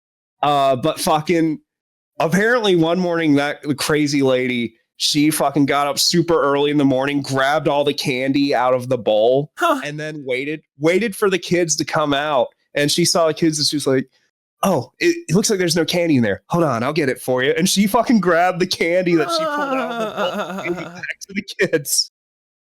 Yeah. That actually...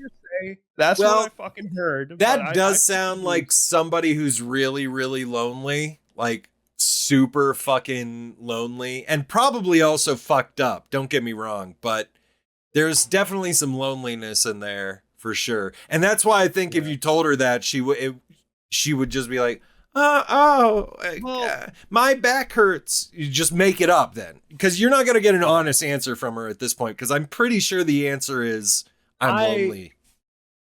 I think, again, being charitable, I think she, I forgot what I was going to, she does have a level of self-awareness to her, I think.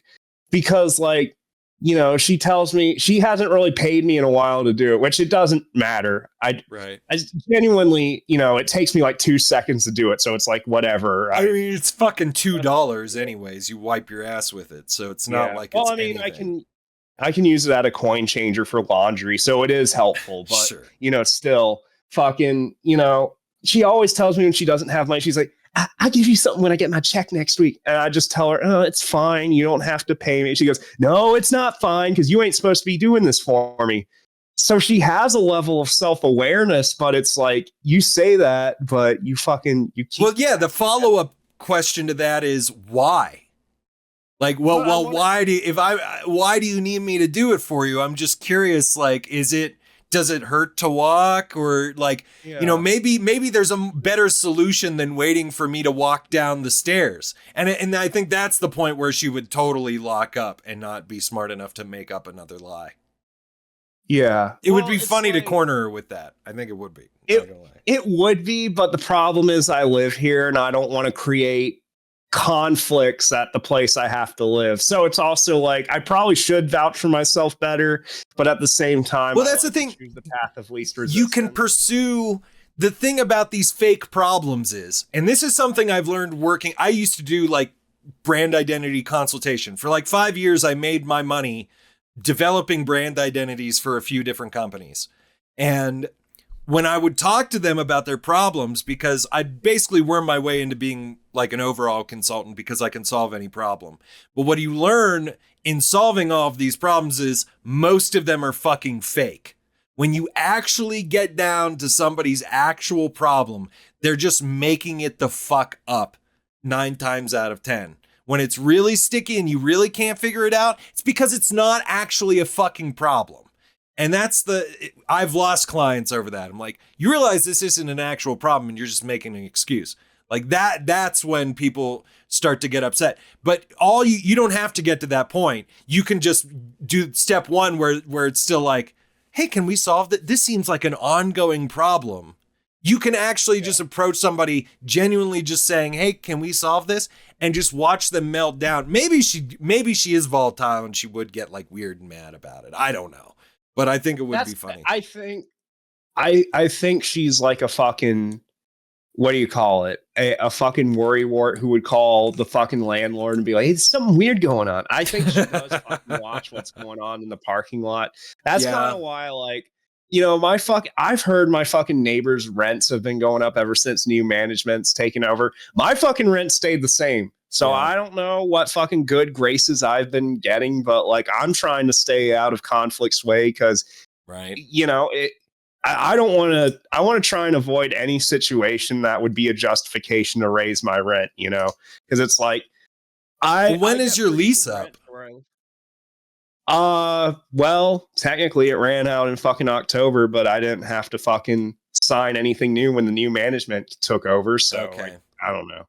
Well, I guess it's just month to month now. Yeah, you might be month to month. I mean, you might actually serve yourself better because if they didn't decide to just kick you out, actually now you're your most vulnerable point possible. Yeah. So you're kind of you're at the whim of your landlord. I understand why you don't want to conflict with them, but that's not being in a yearly lease with them. I don't even know who my actual landlord is now. I know who like the property manager is that I would actually talk to if I had problems, but I don't know who the fuck the actual landlord is. Right, and they're not fucking with the lease. Property managers are fucking useless, dude. Holy shit. Renting is just the dumbest thing that we do societally. Just having... But I can't afford a fucking house. Even like if I had a house where the rent was the same as what I'm paying now, you got to fucking mow the lawn. You need a reliable lawnmower. You need to fucking it's a lot more to take care of than just a 1-bedroom apartment. So, and when you work by yourself, I guess it's just the way that we like maintain these spaces and the way we house people who are looking to maybe move in. I feel like everybody, unless you want to like travel around for the rest of your life, is looking to at some point have some home ownership. In the meantime, we have to live in these like horrific contracts under people who own the property and actively don't give a fuck. I'm going through this right now where I am waiting for my landlord to try and evict me. It's not for non-payment because they want to terminate my lease early. But they're not giving me a good reason as to why they have to do that. They're just kind of alluding to needing to do that because they say there's another leak and they have to do all these other repairs. But I don't know if that's the fucking case. So basically I have to wait for them to evict me and then I take it to court, and where I'm going to have to make them prove in a hearing that they need to move me. And then secondly, I'm going to countersue for damages because they neglected to fix the original problem for 6 months, which I have extensive proof of.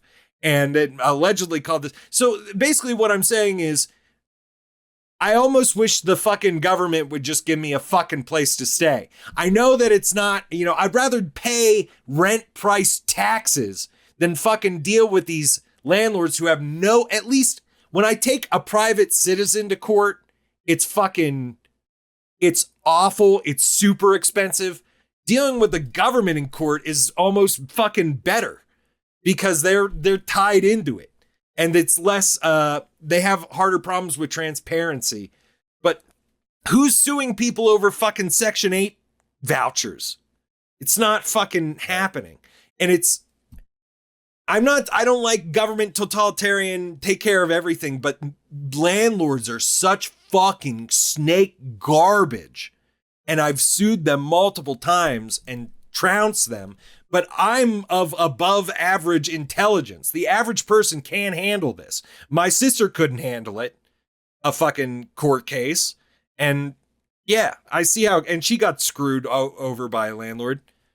Long story short, I fucking hate landlords. And I think you should stir up more shit with that. But that's kind of my plan. If my rent goes up to make their lives hell, be like, okay, I want new appliances. I want fucking, and to find any little problem I can. But right now, for what I'm paying for, I mean, I'll deal with what I have. And I mean, I bitch about a lot of stuff. My place is fine for what it is. Like, it's what I need it to be. But my biggest complaint is my appliances are just really fucking old. Well, your biggest problem, you are very concerned about having to move. You are currently in a position where I don't know what the laws are in Virginia. They're probably more like 30 days. In Utah, it's like 2 weeks. If you're on month to month, they want to cancel that shit after the next month. You'll get 2 weeks from that day from, so if you paid this month's rent and they decide, hey, February, we're going to give you two weeks to move out, or even a month. Like, you could be put in that situation right now if you're not on a yearly lease. So I know you have kind of a hierarchy of concerns, and my opinion is you might want to try and get back on a regular lease if you're worried about having to move last minute. Well, like I say with a lot of that stuff, I guess we'll cross that bridge if it comes up. I guess, yeah. I mean, going to court with a landlord can be fun too. So, I don't know. Can be, but it's also very time consuming, and it's a whole ass process. So, but I guess it just depends on the whole severity of it and what my options are overall. That too. Yeah, I just worry that that's your vulnerability. Worst case scenario, I can move back in with my mom, but if I do that, I can't stream anymore. So yeah. I can make videos. I'd probably make more videos if I lived with my mom, because if I can't stream, it's like, well, I could stream, but like that wouldn't, it's not I can't really say the same things I say at my mom's house that I can say here. So, Mom, this game is restarted. Yeah, I get you. Yeah. And it depends on who else lives there too at the time. Like, that's, there'd be a lot of fucking, yelling probably that you'd hear in the background. So, but right now I can be on my own and it's fine. So yeah, man. Well, I think you're fine either way, but yeah, I think I'll be okay. I just have a really weird neurotic neighbor who I don't fucking know what her she had on her patio, because her apartment faces the parking lot. She has a fake camera just hung up on her patio. Oh, yeah. Like, it's one of those fucking, those spoof cameras. Yeah. She just has it hanging up on her patio. I don't know what the fuck. Like, she's just fucking nuts. For that shit to work, you have to I read up on this because I had my old roommate who was a psychopath, was very upset that I left lights on at night, where our house didn't have a proper deadbolt for all the external doors, and people could just get the fuck in the house. So I like to have lights on in the living room that when I open my door, I'm not just looking at pitch black. I like to be able to see the lighted area that I'm about to enter. Because fuck home invasion. And I was looking into is like, does leaving your lights on actually deter theft? It doesn't, but it can in tandem with other shit. So you, instead of getting the most effective and most inexpensive way to try to deter people would just be to have like a stolen Brink security thing, a fucking fake camera, and leave a bunch of lights on. And that might actually work. So she might be onto something, but. Yeah, but like, I mean, it's one thing for a home. Like, I can understand that, but this fucking apartment, like people could do shady shit in an apartment too, but I mean, yeah, I don't know. You mostly have to worry about your fucking neighbors in an apartment complex. Exactly. Not from the outside, from the inside of the fucking building. Like, it's not the fucking parking lot you really have to worry about. And we generally don't have problems like in this neighborhood. But the people who live right across me, they are very fucking noisy. That's probably and they have kids and shit, and they're just fucking loud as fuck. They literally fucking, like, I'm pretty sure they just hang out right at the door and have their full-on conversations right at the door. They literally never go any deeper into their fucking apartment. It's like, why? Because I can fucking hear them right there. They're at the door all the time. They're always going in and out. It's like, do you not live in your apartment? Do you just cling to the door? Like, what the fuck is this about? And sometimes they have people visit. They just have full-on conversations with the door open. And it's like literally right across from me. And now if I'm in my room, like I am right now at my PC with my headphones on, it's fine. Even like if I'm in my bed with my door shut, like I don't hear them at all. But if I'm in my living room, like, trying to watch TV, I fucking hear them. And it's fucking annoying, but I don't know what to do. I can make a fucking maintenance request online, but I don't know what the new procedure is if I want to make a noise complaint or something. But, I'm trying not to be an unpleasant person. Well, then you have to get your landlord to enforce some sort of like, they don't want to do anything. They don't ever want to do anything about it. When I was living with this awful person, I described in vivid detail why they were so awful and that they'd been awful to other people that had lived here via testimony, and they had a criminal record and they just don't want to. It doesn't matter. Even if they're disobeying the lease, they're like, well, if they're disobeying the lease, we want to know. And I can say, okay, yeah, they have a bunch of like beer cans everywhere. We weren't supposed to have beer here. Didn't matter. They still didn't do anything. Landlords are awful. They're not bound by anything. The only way you can make them do anything is with the law. That's why I'd rather, if I have to be in the situation to rent, I'd rather rent from the fucking government than some fucking random creep. And that's who they all are. They're just random creeps. I hate fucking landlords, dude. There's not a good one. The only decent one I ever had died of lung cancer. And then she remarried, and fucking his wife remarried instantly and fucking married a worse guy. It's like, I don't know. Yeah, I don't fucking know either. All I know, when I first moved in here, under the previous management, the lease, they had quiet hours, and quiet hours are from 11 p.m. to 7 a.m.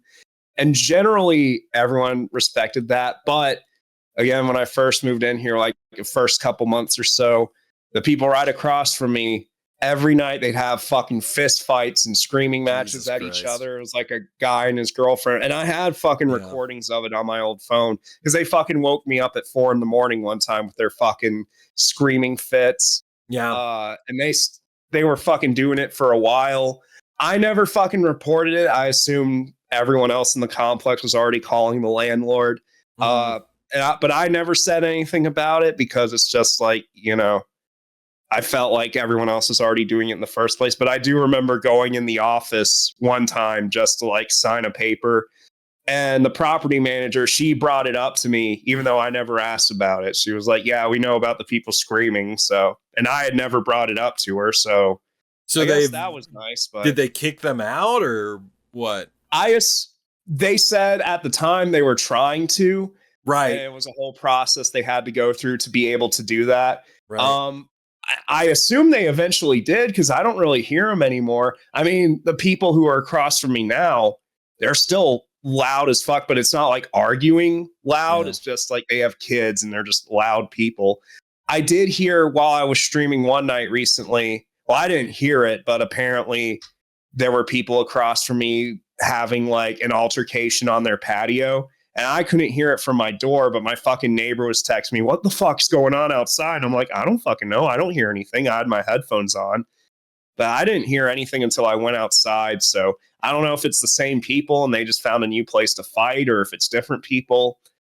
All I know is it hasn't been a problem like, you know, in the actual building itself. All I know is the last time I lived in an apartment building, literally every single person was a fucking shit show. The only person that I had any decent interaction with was a guy who would just get drunk on our front porch and gave me beers sometimes. And then he wanted beers from me.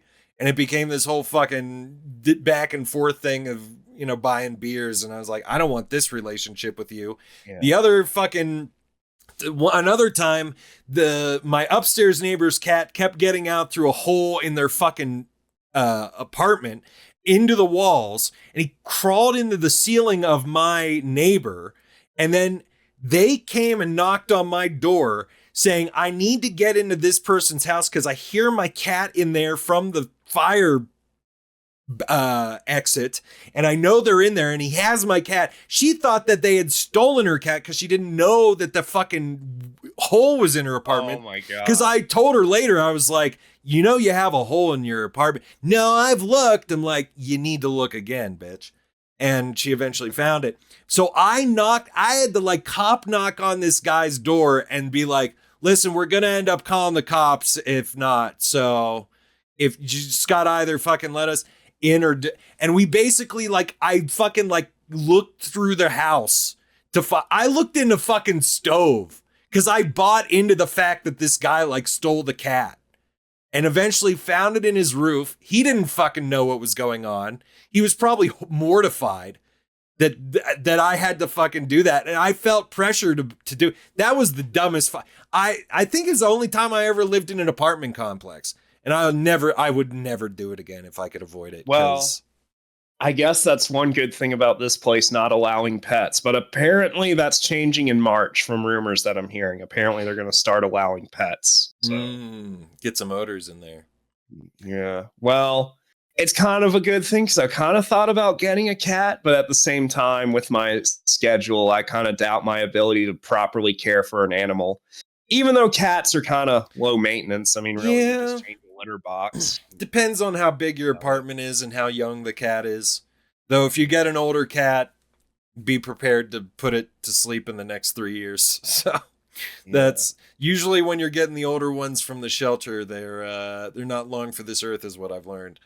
But thing is, I'm really more of a dog person. I love dogs, but dogs are very high maintenance creatures. Yes. They need a lot of affection. You gotta, take them out, play with them, walk them. Gotta constantly take them outside. And it's like, I wouldn't have a problem with that. But again, with my schedule, I definitely know I couldn't take proper care of a dog. But a cat, I'd kind of like having a cat just for the accompaniment of it. But I don't know.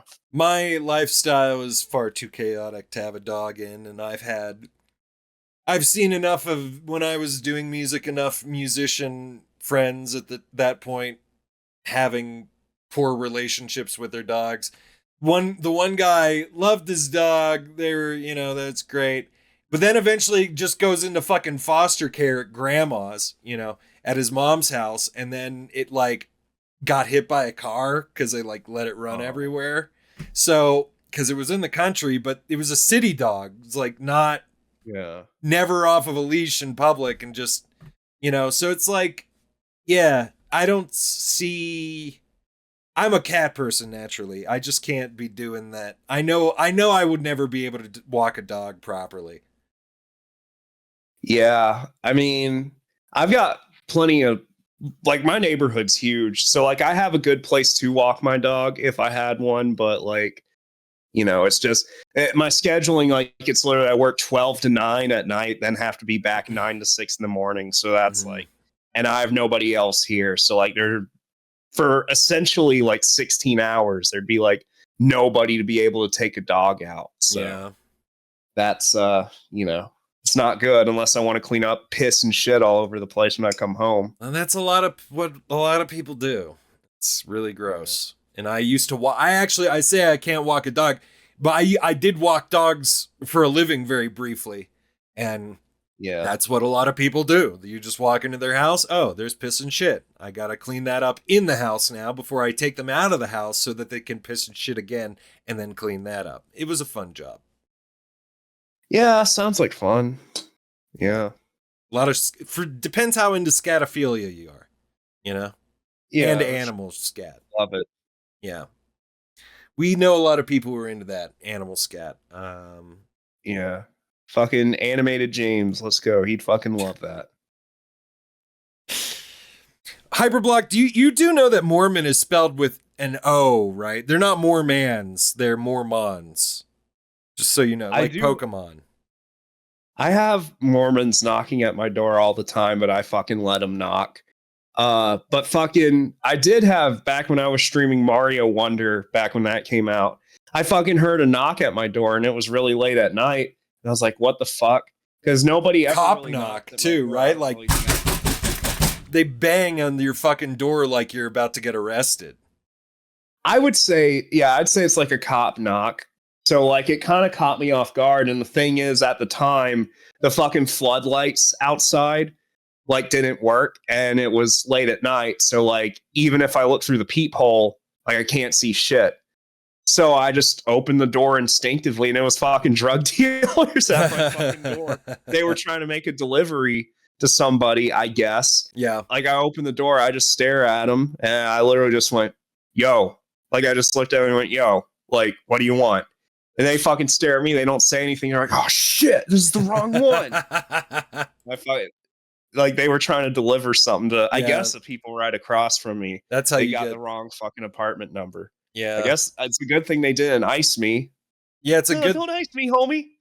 It's a good thing you aren't like a Karen who would instantly call the police on the fucking weird drug dealers knocking on their door. No. I mean, if it kept happening, I probably would. But, drug dealers are allowed one mistake in their hustle. When I first moved to Utah, I'd had Mormons at my door before. Actually, in Oklahoma, I had Jehovah's Witnesses at my door more often. But I had Mormon boys, a couple of them, cop knock me. And then I invited them in. And we had some theological discussions because I was like, "What? I want to get to the bottom of this Mormon thing." Disconnected. Fuck! It's because I fucking shit. I was talking to them, and I invited them in for a theological discussion because I want to know what the Mormons are up to. I want to know what the church is all about. I got a free Book of Mormon out of it, and we had some talks. It's interesting. I could get into my problems with Mormonism very specifically, but I won't because I knew they kept coming back, and then they're like, "Well, we'll come back at this day at this time," and I was like, "All right, fine," and I set up. I knew there was going to be two of them, and I set up. I set up two chairs, and one chair was this leather, lavish, lush sort of office chair, cushiony, and the other one was an IKEA like cardboard and steel sort of chair. And I invited them in, and the first Mormon to enter my house, he goes right for the cushy chair. That's not the kind of dude that's getting his own planet, right? You can't fucking defer the good chair to your friend. You're not getting your own planet.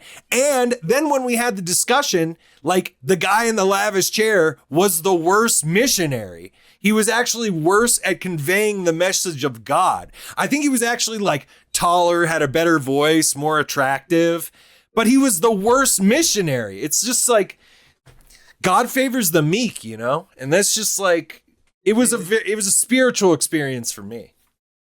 Did he show you his Mormon underwear?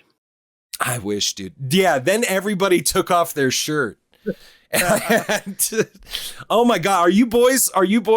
They're like 19 or 20. It's fucking... like There was a period of time where I would open the door for those kind of people and let them talk to me, and I would just go like just to kind of humor them. And I would like collect all their literature. And there's a period of time where I wanted to keep doing it so I could collect all the different literature and make like a trading card game out of it. Because it happens at work too. Like they come to where I work and they fucking leave literature in the bathroom on like the sink. It's always the same fucking if you died today, do you know you would go to heaven? Like that shit they fucking leave on there. But I wanted to fucking collect them all and make a fucking like trading card game out of it. Like, and play it with other people and like see if we could trade, see if we could assess the values of the different pieces of literature, like, you know, and see if we could get like a nice collection going. Like the tracks? Yeah, but it didn't pan out. So no one else wanted to play the trading card game with me. Yeah, that's where you get blocked up for sure. Also because they're brochures and they can't really, like, it's harder to hold a deck of brochures than it is a deck of Pokemon cards. So I agree. At one point, it was when I moved to Utah. So I stopped working at the job I got to move to Utah for 2 weeks after that. And I was like, they were telling me about, they were like, well, we can bring our bishop over and maybe he can help you get work. And at that point, I considered becoming Mormon because I was pretty stressed out and didn't know what to fucking do. And I was like, maybe I can pretend to be Mormon long enough to get a paycheck or something. And they scheduled this whole day for the bishop to come to my house. And there was a fucking like Mormon convention the day of. And they were like, he couldn't make it. I'm sorry. And I was just like, what? You let me down already? And then they like never came back again. And I was just like, you guys totally dropped the ball on my eternal soul. They never showed back up. So I didn't feel like they were really selling it, you know?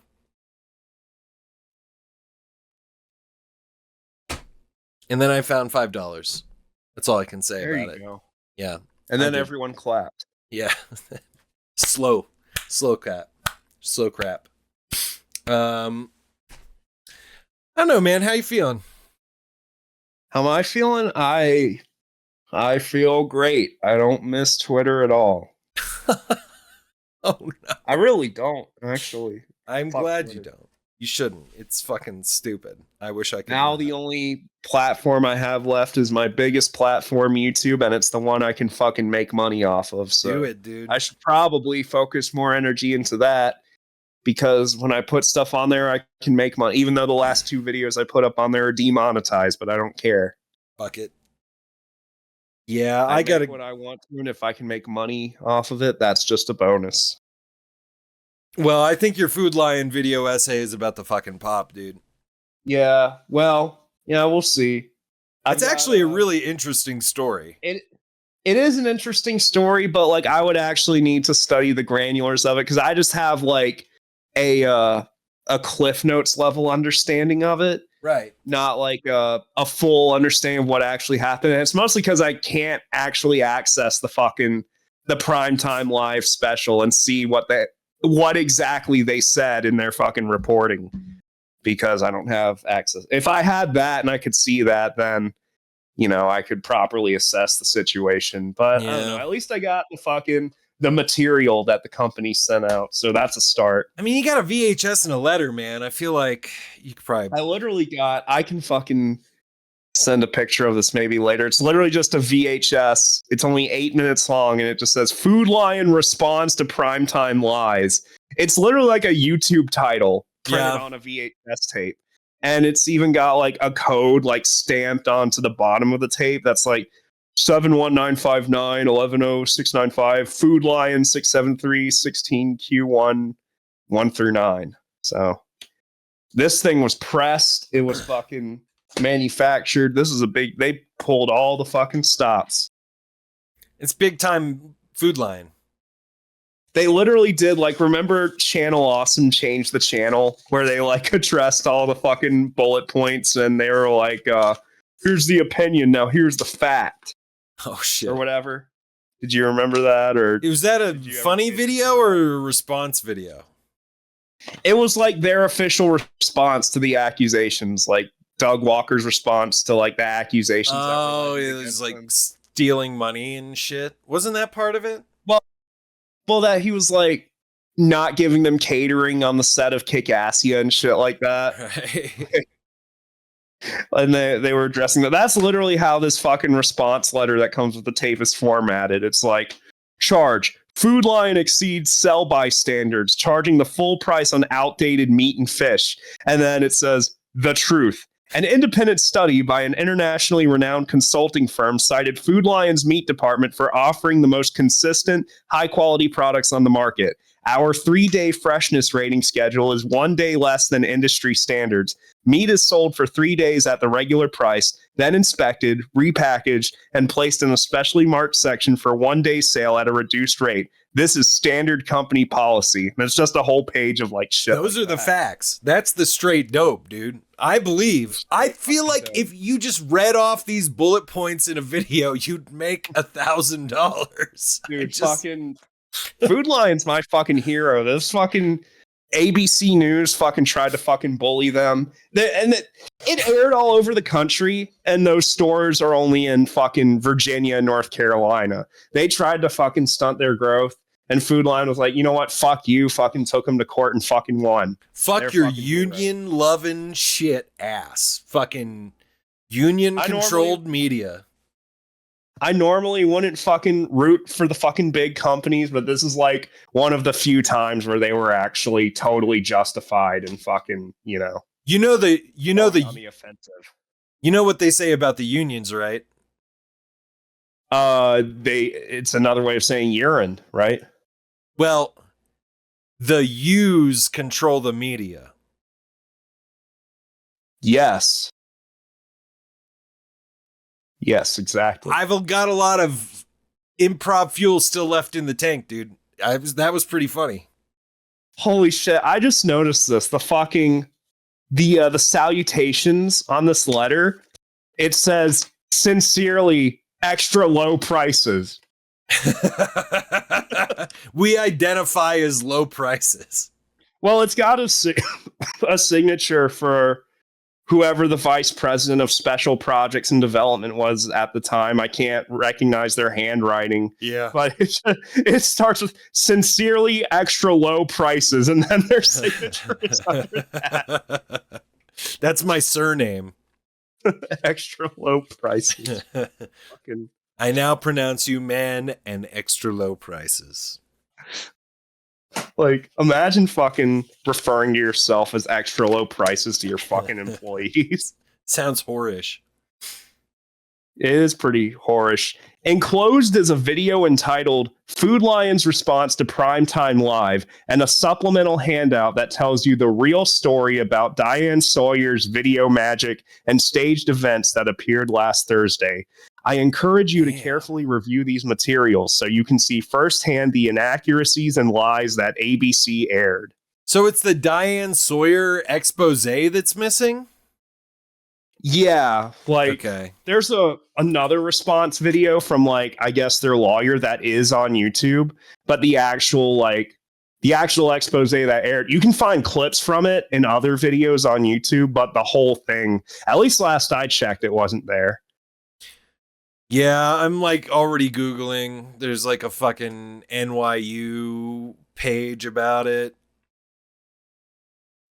There's something. Yeah, I know an archival copy of the broadcast exists because the Magic Johnson story that was in the same broadcast, that's on YouTube.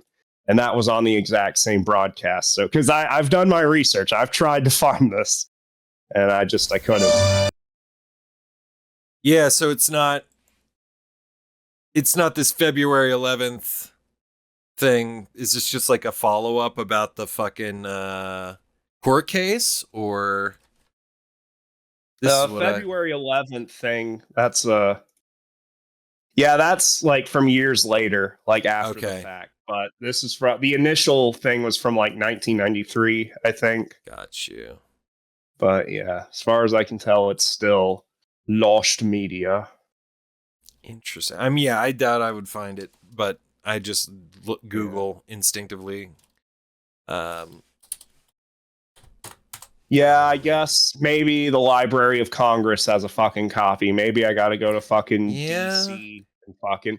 Well, I guess I could do what fucking Ray Mona did for the Sailor Moon Tune Makers pilot. Somehow she was able to get a copy furnished digitally from the Library of Congress. Okay. I don't know how she did it, because my understanding is that, like, if you want to get material from the Library of Congress, you have to, like, either be the copyright holder or have proof that you have permission from the copyright holder to access the material. At least that's my understanding. So I don't. Well, this should all be public record because it was all evidence admitted in court. Right. Well, I mean, someone probably has a home VHS recording of it that they recorded at the time, but it's like, you know, how do you find something so obscure, you know? Well, there should be that it's like part of the case. It's fucking evidence. I don't know. I guess I don't know what happens to evidence after a court case. I don't know what the policy is on that, but you'd figure there were some fucking copies made and admitted digitally. I don't know. I guess it's still 93 and not when you just upload it somewhere else, but I don't fucking know. Yeah. All I know is that some archival exists. It's just not public. It's lost media, as it were. But I don't understand how Ray Mona was able to get that, because Toei owns Sailor Moon. You know for a fact Toei didn't fucking go, oh, okay, we'll help you get this out of the Library of Congress. Yeah. So, like, how in the fuck? But somehow it worked because it's out there, and she put her fucking watermark all over it like it's fucking her property, even though it's fucking. But that's a whole other thing. It's not. It wouldn't surprise me if a motherfucker like that had somebody simping on him that worked at the Library of Congress. You know, it's like journalists find a way. I can't even remember. She might have blocked me, and I never fucking interacted with her. I will say Diane Sawyer, she may have had simps, but I don't know, you know, if she had a legion of simps. No, I'm comparatively, you know, what a modern journalist has at their disposal versus if Diane Sawyer had her own YouTube channel today and she was looking like she was looking in 93, you bet your ass she could get some simping ass Food Lion employees that wanted to unionize to help her defame the organization. You know, her job would have been so much easier. Well, if it happened nowadays, yeah, because the company kind of fucking sucks now. But like it really wasn't, at least because that's around the time my mom was working, you know, when she was like a deli manager down there. She acts like it was the best job she ever had back then under like the current management, because it was like, you know, the old president, I guess he was like a big philanthropist.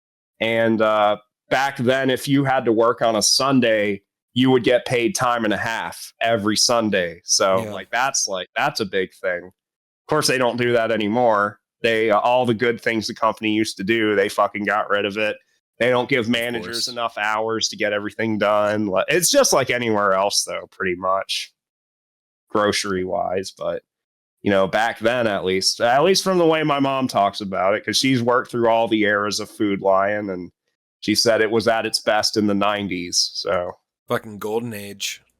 Yep, the golden standard fucking. And the deli was an actual deli. You could fucking go get macaroni and cheese at a fucking hot bar, get fucking chicken that was actually made in the store and didn't just come in cheap and frozen. Like, it was a real fucking deli back then. Now it's just frozen garbage that comes in that they fucking toss in a fryer, and it's fucking nasty as fuck. And I mock the fucking deli manager at my store all the time. Like, did I tell you about the customer who shit in the floor? Yes, recently? you did. Yes, you did. So fucking the day after that happened, the deli manager came back there, and I fucking told her, yeah, he fucking ate the chicken out of the fucking hot bar trying to fucking steal it. He couldn't fucking handle it, shit all over the floor. She fucking got mad at me, told me to go fuck myself for that. I kept fucking mocking her. I was like, well, if you would fucking cook that chicken right, you know. If you would actually cook the chicken all the way before putting it in the fucking wing bar. And she like it a little medium chicken, like a Golden Corral? Yeah. You don't want to eat Corral. that was a rant that I had recently, but sometimes the chicken's medium there. You don't want the chicken medium. You want the chicken well done. I have not seen a Golden Corral in like a long time. I didn't even know they still existed. I thought they went the way of Big Lots a long time ago.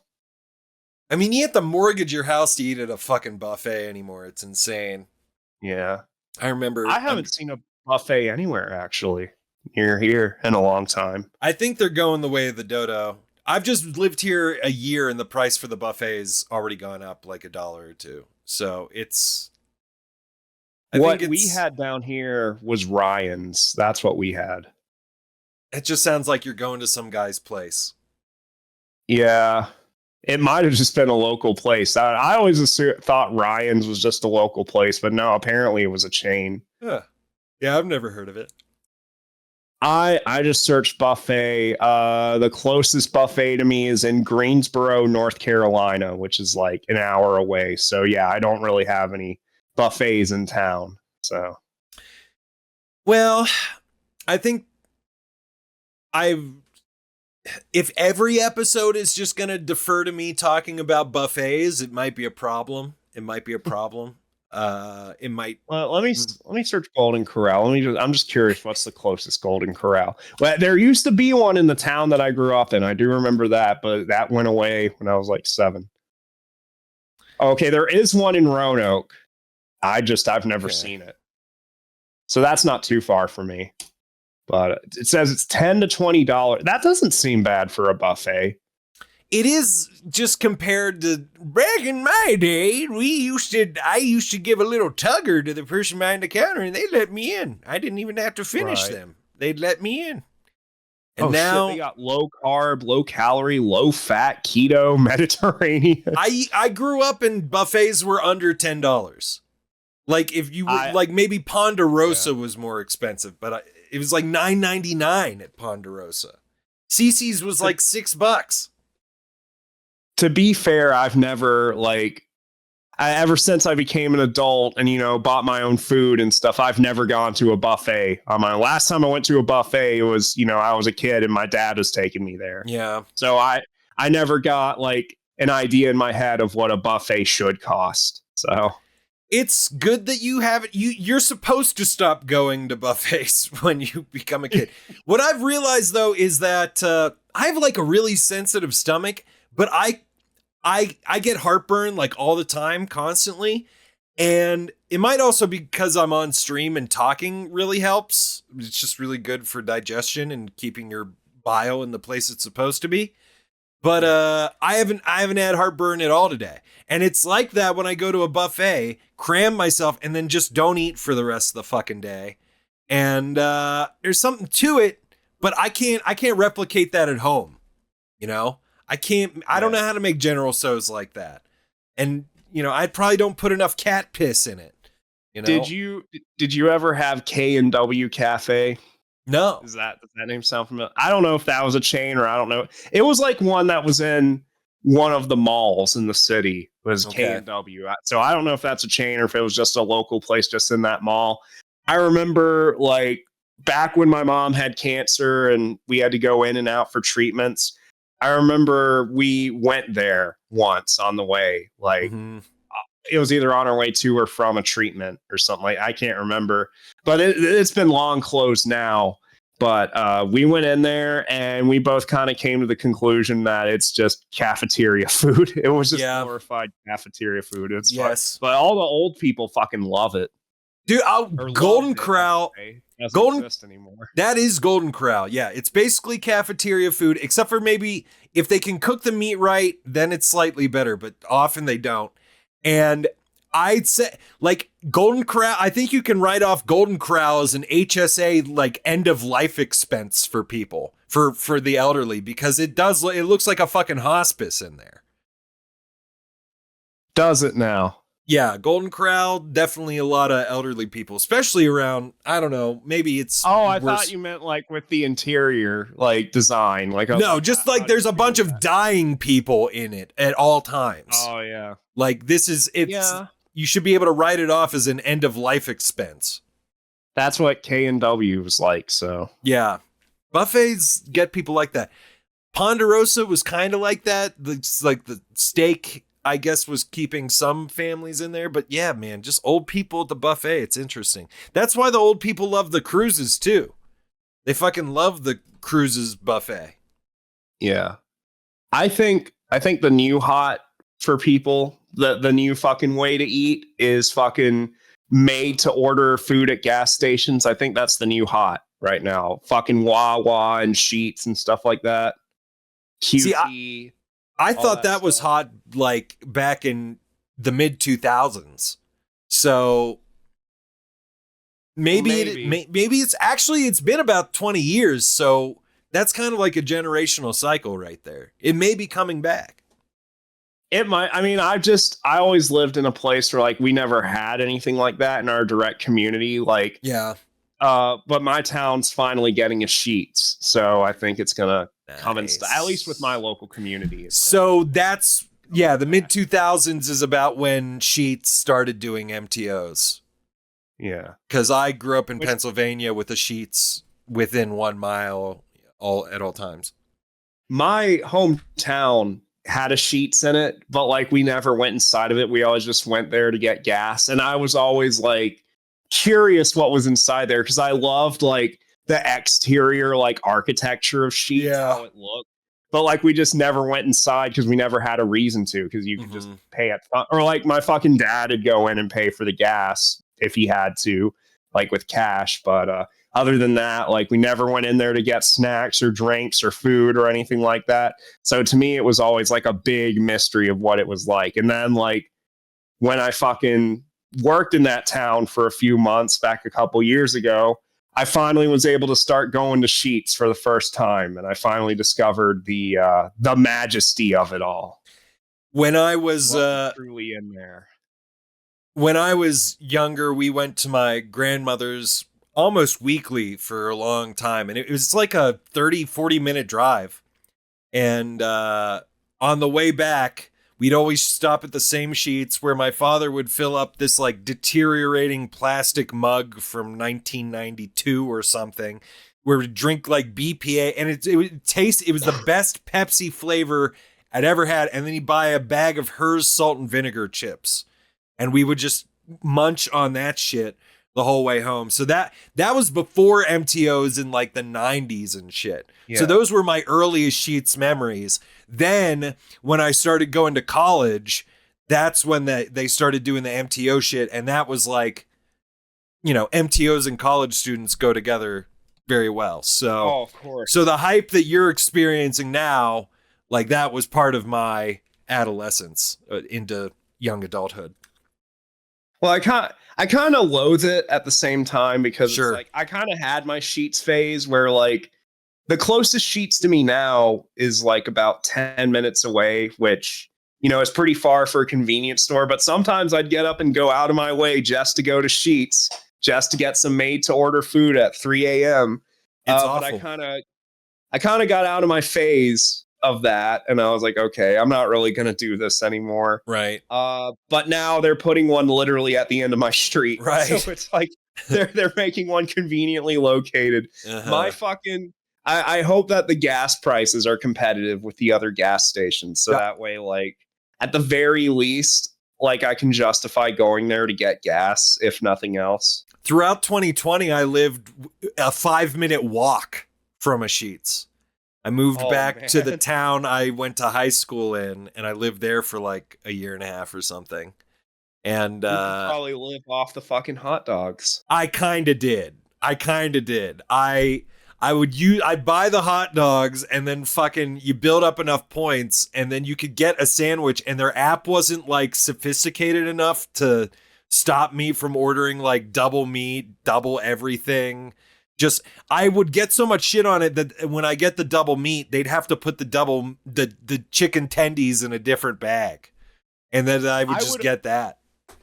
I'd almost say they have the best reward system out of all the gas stations, but I have to say Speedway is slightly better, and that's only because like at Speedway you get points on merchandise and food purchases, and you also get points back when you get fuel. Whereas Sheets, like when you scan your rewards card there, you just get cents off a gallon, and you can redeem your points for cents off a gallon, but you don't actually get points for buying gas. You only get points for buying merchandise and food in the store. Yeah. So And plus, you can use the at Speedway, you can use your points there to get things like Amazon cards and gaming gift cards and stuff like that. Whereas Sheets, you can only use it to get food, which nothing wrong with free food, but you know. Does Speedway have MTO? No, it's just shit like fucking roller dog foods. Nasty ass typical gas station food. But I mean, like, I go in there sometimes to get like coffee or like, you know, an energy drink or something like that, and I'll get my points. But I don't go in there that often, mainly because I don't have a Speedway. Like I have so many other gas stations right at the end of my street. Speedway, like, you know, it's within 5 minutes of me, but there's so many other gas stations before that, and they're usually all cheaper than Speedway. So, but it's kind of one of those things where, like, you know, if I want to buy a game on Steam or something like that, and I'm like on my way home, I might stop in a Speedway and buy the Steam card, and you like get the in points? the store with my card to get the points. Yeah, oh, nice, yeah. Because it's like, you know, I'm spending the same amount of money I would anywhere else to get the game, but I'm getting points that I can either stock up on and use on something else later, or use it to get cheaper gas later. A lot of places won't give you the points for gift cards. Yeah. Well, Sheets, actually, you do get points for gift cards at Sheets. It's Okay. just, you know, you can only use points at least last I checked, because I remember I bought a game recently and I used eShop cards that I bought at a Sheets, and it actually updated my points when I bought the cards at it. I think it's different point values when you buy gift cards compared to when you buy other merchandise, but still, you're getting some points at least. These are the kind of shopping tips that people tune into the podcast for, I think. I mean, educated consumers. I genuinely think it's a smart thing to do. Like, if you have a car and you need to drive, like, if you're planning on buying something anyways, you're going to spend the same amount of money anyway, so might as well try to maximize that and get it with the fucking rewards card at a gas station, because it's just, you know, doubling your money. It's money for nothing, and your chicks for free. As long as, like, the gift card isn't a gift card you can get discounted anyways off of another website that has gift card arbitrage. But we can get real deep into that.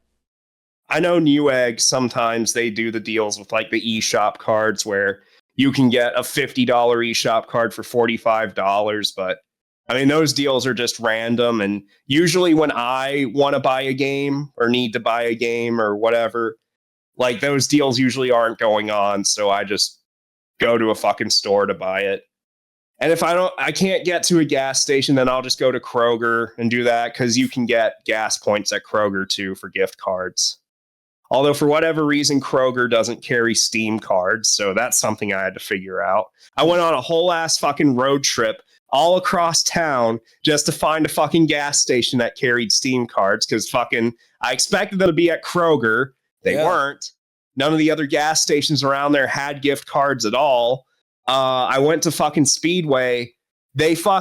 Speedway has a slot for Steam cards, but at the time I went there, they were out of stock of them. So, right. You know.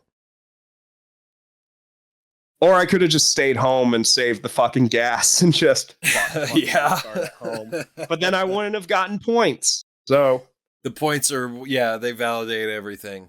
That's the fucking rewards systems are all fucking, it's just all fake fucking dopamine half the time. You really have to, like, sometimes it is. I'd agree. You need, like, post-nut clarity to dissect the fucking reward system of a lot of these people. Like, before you go and buy your Steam gift card, you should probably jerk off so you can think clearly and not drive around town looking for one. I would say the points are a ripoff if you're buying things like fucking snack cakes or something like that, because snack cakes at a fucking Speedway or 7-Eleven are like $3. Right. And they're like 50 cents at Walmart or something like that. So in that sense, they're a ripoff, but like gift cards are going to be the same price no matter, you know, where you buy it from. So you may as well get it from a place that has a good reward system. God damn it. Ideology. Yeah, I agree. You're right. You could just not be a fucking neurotic freak about buying stuff and just buy what you want and stress less. Nope, not actually wrong. But I'm like, upcoming transaction. I fucking have equations going off in my head and fucking like it's like a Jimmy Neutron sequence where like his brain's about to go off. Like that's what happens to me whenever I have to make a transaction. You go full Rain Man every time you're about to buy a fucking Steam game. I do. I'm like Sonic's prison cell in Sonic Adventure 2. I have equations written all over the wall. But I'm like that fucking scene, fucking Charlie and Always Sunny with everything fucking connecting to each other. You're like Tom Hanks in Castaway, fucking crunching like the rhythm of the sun, trying to figure out what day it is. I have to generate fucking 21.1 gigawatts to fucking, get the equation right to determine the fucking formula of points to dollars. You're fucking Oppenheimer trying to figure out how to kill as many Japanese people at once as humanly possible. Just crunching numbers. And which gas station's reward system would get me to that point faster. You could probably fraud the Speedway reward system to get real money. Because, like, I'm pretty sure you can get free, like, prepaid Visa cards using their reward system if you have, like, a bajillion points. I can't. So much of the podcast is now about fucking Speedway points. Jesus well, Christ. What other podcast is talking about Speedway points, I don't know. Got a unique fucking... Oh shit, I think I found the Food Lion report. Nice. Hold on. It just says Primetime Live, December 16th, 1993. I don't think that's right. Oh wait, never mind. No, this is something different. I thought it's I saw hospital workers like wearing hairnets. And for a second I saw that. I thought it was deli workers, but no, this is something unrelated. November 5th, 1992. I just saw a comment on the Primetime Live 97 one. Okay, so that's when the initial fucking broadcast happened. I see. That's the one we're looking for. And again, they have. Yeah, here's the Magic Johnson interview. Yeah. I wonder why would anyone not like Magic Johnson? What did he do? I think the question is who. And November 5th, 1992 commercials. It's very specific. They have there's a YouTube upload with Sega Genesis commercials specifically from November 5th, 1992. I guess that aired in the middle of The Simpsons. Damn. Yeah, So The Simpsons aired the same day that Food Lion was getting slandered. Okay. Well, this could all lead to actual. This is the detective at work. It's a fucking Sonic 2 commercial was broadcast that same day. The fucking Hedgehog Day commercial. And this one upload was uploaded by Retro CCN, who Balish fucking hates. That could be an important fact too, just saying. Yeah, that could be part of the video essay. To be fair, though, I think Retro CCN used to draw Sally Acorn getting ass fucked or whatever. I don't know. I just want to see the Food Lion report. Silly Sally. Silly fucking Sally. Silly Sally. I mean, Sally was asking for it. She's the only naked female Sonic character. So, to be fair. Here's all of the... here's a court case for it. I'll just send that to you real quick. There's a lot of fucking material here, dude. A lot of material. Except the original broadcast. But I don't think you need it. I mean, I could probably run off of everything else, but I just want to have it. But it will manifest almost immediately after you put out this video and it gets 250,000 views. Yeah.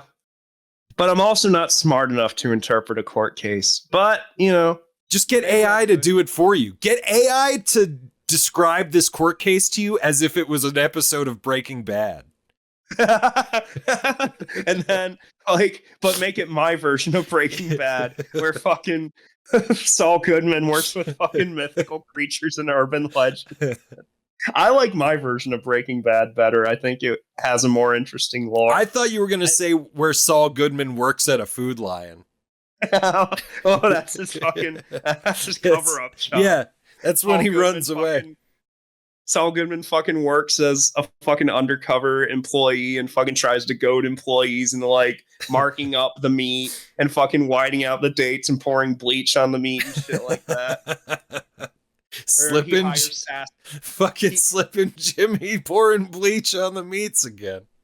He hires Sasquatch to fucking cut steaks without wearing gloves and film it so that fucking, they can get in trouble with the health department. Dude, you can get the TV guide. How it's Diane's. Oh, she literally the same month that that expose went out, she was featured on the cover of TV Guide as having saved Primetime Live. So how did she save it? With literal slander. Fuck that bitch. I look at how fucking self-important she looks in that fucking picture too. What a fucking cunt. Yeah, fuck her. $7.96 with a coupon code. Okay. I'll fucking add that to my watch list right now. I'm giving you fucking stacks of information here. This is gonna change your life. Yeah. Well, I've got fucking physical products of this. I got the fucking VHS. I've got the fucking pamphlet that they mailed out to fucking employees. I'm gonna show this to my boss tomorrow. Nice. To make sure he doesn't take it from you. Well, I'm going to show him a picture of it. I'm not going to actually take it. It's not fucking show and tell. I'm not going to... Hey, check this out. Please feel free to show the video and hand out to them as well as any church, civic, or neighborhood group to which you may belong. It will certainly take a group effort from the Food Lion family for us to combat these outrageous charges. So please take every opportunity to discuss your fine company with your friends and acquaintances. With warmest personal regards, sincerely, extra low prices. I am the extra low price. What the fuck? It's so fucked up. They wanted that to spread like a chain letter. That's so weird. Like, Yeah. do you remember your parents ever getting like a chain letter back in when you were a kid? I don't recall, but that doesn't mean they didn't. You've definitely watched like children's media that refers to a chain letter because it was a big thing back before the 2000s, before the emails. No, I've heard of I'm aware of the concept of it, but I don't recall if my parents ever got any. Yeah, I remember my parents getting a chain letter and like having a debate over whether or not they were going to send it. And then there's like an episode of fucking Rugrats or something where that's a fucking thing too. I don't know. But chain letters got people heated back in the day because people were still superstitious. Like, but now it's just all digital superstition. But yeah, I don't know. Fucking what was I did get the Foxbox Fight for the Foxbox DVD. I got that in the mail with the Foxbox broadcast codes and fucking Kirby crossed over with Sonic the Hedgehog. That was pretty cool. Oh yeah. Is that like the earliest fucking I wonder what the earliest shared screen sanctioned crossover of Sega and Nintendo characters is.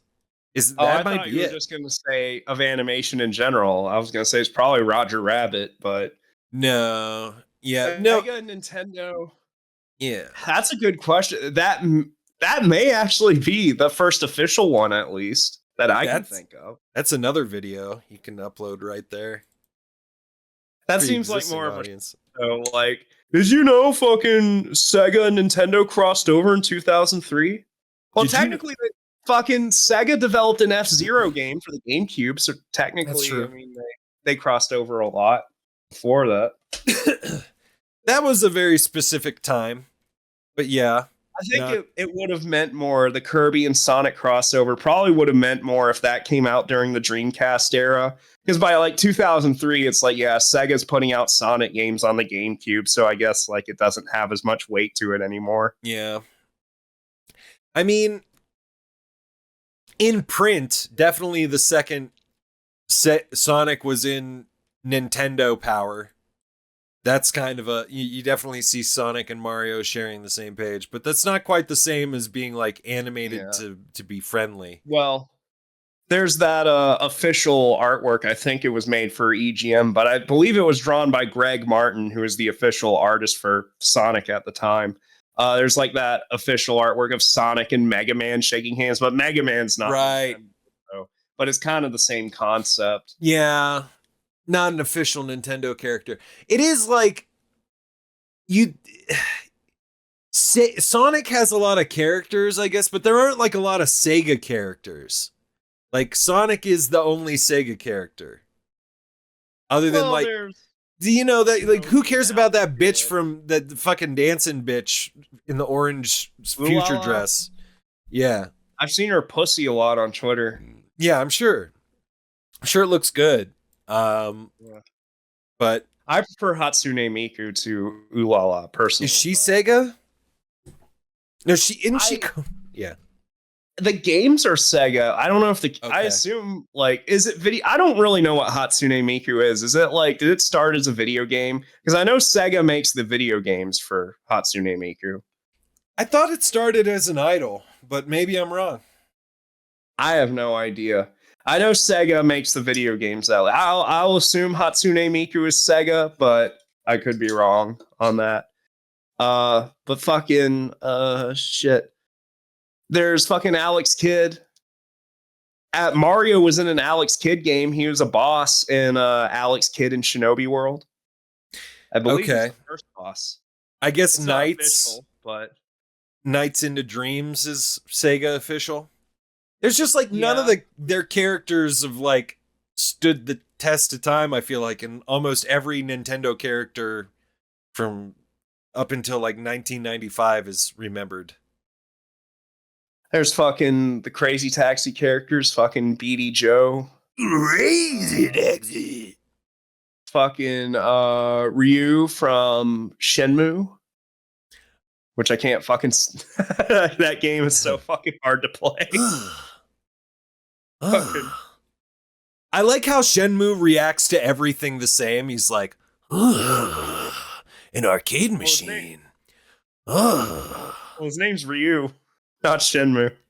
He's Shenmue to me. I'm not calling him anything other than Shenmue. I like when Shenmue's like, he goes up to his sister and he's like, and then he goes up to do some laundry and he's like, it just like has that same initial reaction to everything. Yeah. His voice isn't really like that though. It's more stoic and like fucking disconnected. He never goes, I don't know. I feel like he's got like a little groaning exclamation before he makes a comment on things often. Now I'm going to have to dig that up. He also eats the fucking, when you get the Gashapon capsules, the animation when he pulls them back looks like he's fucking eating them. So he's like, oh yeah. There's just like here, I'm going to listen to some random dialogue and I just want to see how long it takes for me to hear him groaning. Hello?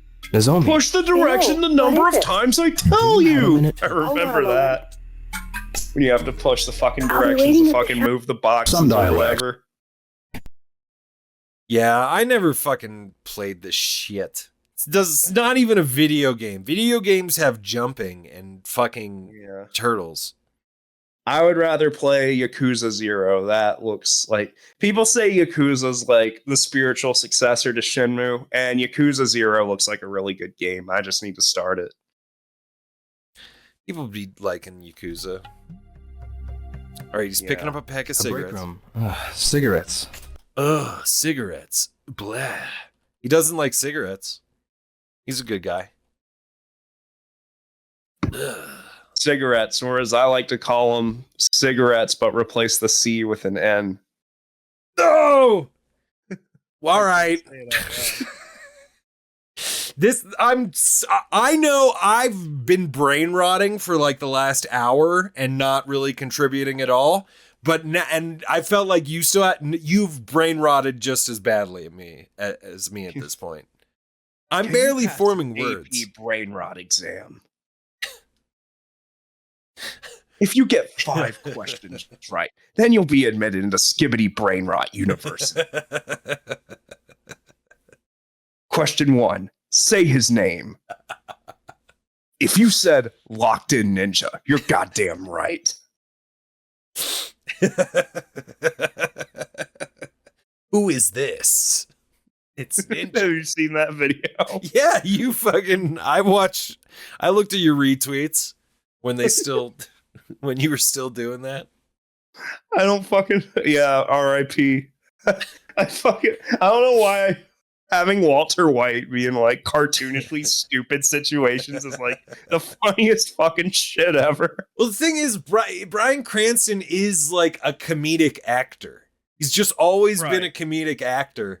And then it's the most serious role of his life. And it's one of the funniest things he's ever done.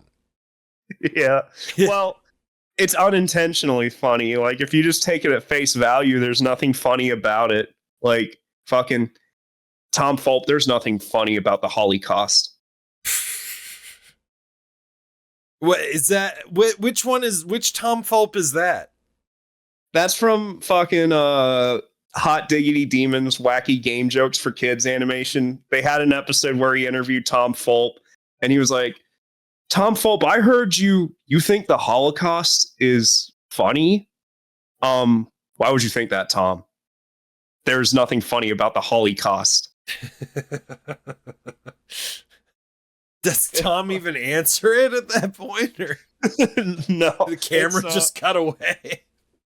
There's a good part of that video I want to quote, but I don't know if I can say it on Twitch. But fucking like, probably not. You know, he's like, so Tom, how'd you get into game development? And like, Tom Fulp's actually voicing his character in the animation, and he's like giving a serious answer, and fucking he gets cut off, and he's like, oh, that's all the time we have for today, Tom.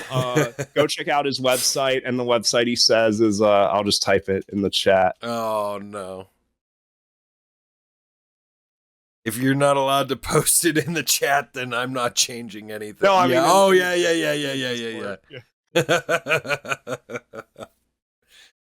I'm That's surprised good you old haven't New seen Gods. that. People are retweeting it all over fucking Twitter. I mean, Did it's that an like old just animation, happen? Well, no, I mean, it's an old animation from Hot Diggity Demon, but okay. People have recently been, resurfacing clips of it and retweeting it. It's still funny as fuck. Got you. It's from that same that clip I posted a while ago before my Twitter got suspended. The my opinion on video games, which I also can't quote that video on this stream without it getting taken down. The fucking, I think if you play video games, it might actually be a signifier that, well, I like I said, I can't. Yeah, I think you're reaching a point where the only things that you want to say are things that you can't say. I think that's been the case for the last 5 minutes straight.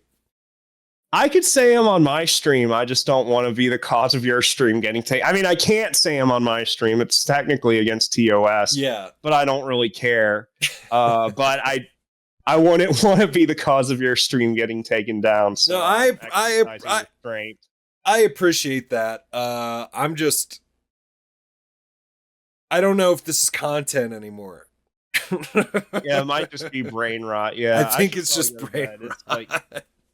It's about 3 in the end, but I am studying for the AP brain rot exam. So. I think you're going to pass with flying colors. I think what you've demonstrated here tonight. But what does this cat say? If you said ooh ee ah, you're goddamn right. You're goddamn right. This Breaking Bad DVD was enhanced with Breaking Bad's Fast Play. Your movie and a selection of bonus features will begin after the fucking break. Bypass Fast Play. Select the main menu button on your DVD remote at any time. Fast play. We'll begin in a moment. Dude, Breaking Bad's Fast Play was actually kind of a ripoff because, like, I remember renting the Transformers movie when I was a kid, and it had fucking Breaking Bad's Fast Play. Oh, and the thing no. about Breaking Bad's Fast Play is that, you know, the whole purpose of is that, it just plays the movie fast. But there were always like 10 to 15 minutes worth of trailers before the movie. Right. So it was actually faster to bypass Fast Play by hitting the main menu button and then hitting play movie on the fucking menu. That was faster than just letting Fast Play out. I believe so that. It was kind of a fucking lie. I kind of, yeah. Play. As soon as you were talking about it, I'm like, well, the DVDs were talking to us a lot back then, though. I feel like time was never being saved in any of these situations. Felt like I was at the time, and I was like, oh, Disney's Fast Play. I mean, Breaking Bad's Fast Play is really good. It's really convenient. I like that. I like that this Disney DVD has been enhanced with Disney's Fast Play. But it was just a lie. They should have called it something like Convenience Play or something. I guess the idea is that, you could just put the disc in your DVD player, play it, and it would just automatically do it. You wouldn't have to get up and hit play again or grab your remote. You could just kick back, relax, and the movie automatically plays. I guess that's the idea about it, but Fast Play is like really inaccurate nomenclature for it. But you know what? I guess it rolls off the tongue. I went to this movie store one time, and I actually think I picked up something similar to that. I think they did another release with a different special feature, but I was at this special shop, special DVD shop, and I picked it out. I was like, wow, this is different.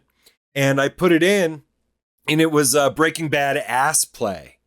And it was Breaking Bad Ass Play. And the store was you had to go through a couple different doors and building, and you couldn't, there were no windows in the building, but I did find Breaking Bad Ass Play there. Huh. That might have been the season 0 of Breaking Bad. Like, you know how there's season 0 of Yu-Gi-Oh? Yu-Gi-Oh, yeah, exactly, dude.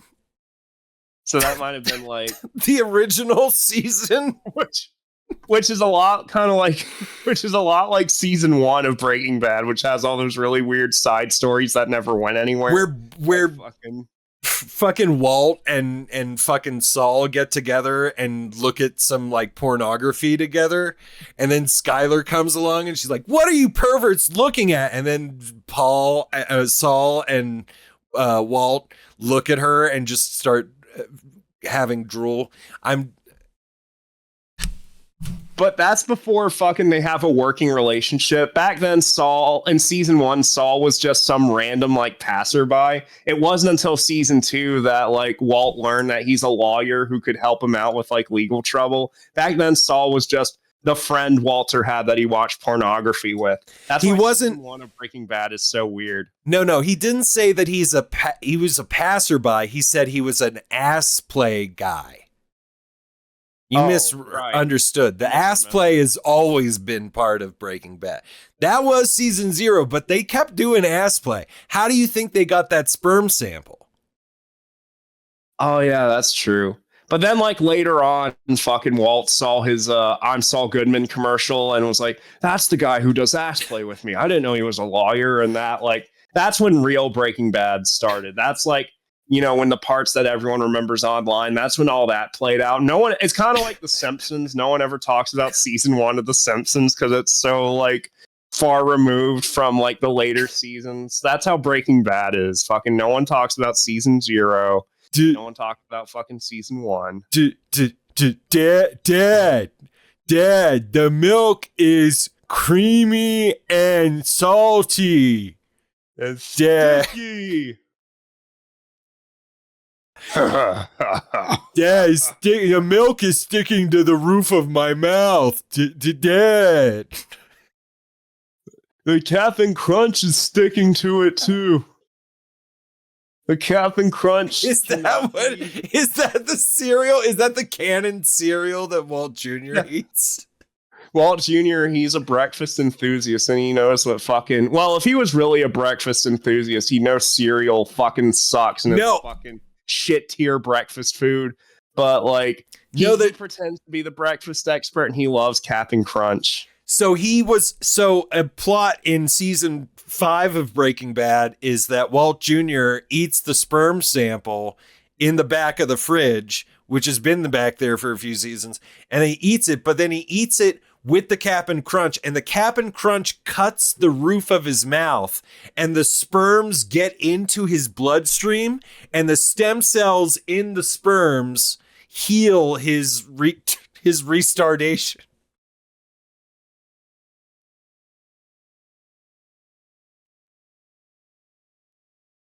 There you go. Mortal laughed. It was good enough for Mortal. I don't know. I smiled too. I smiled. I didn't laugh, but I smiled.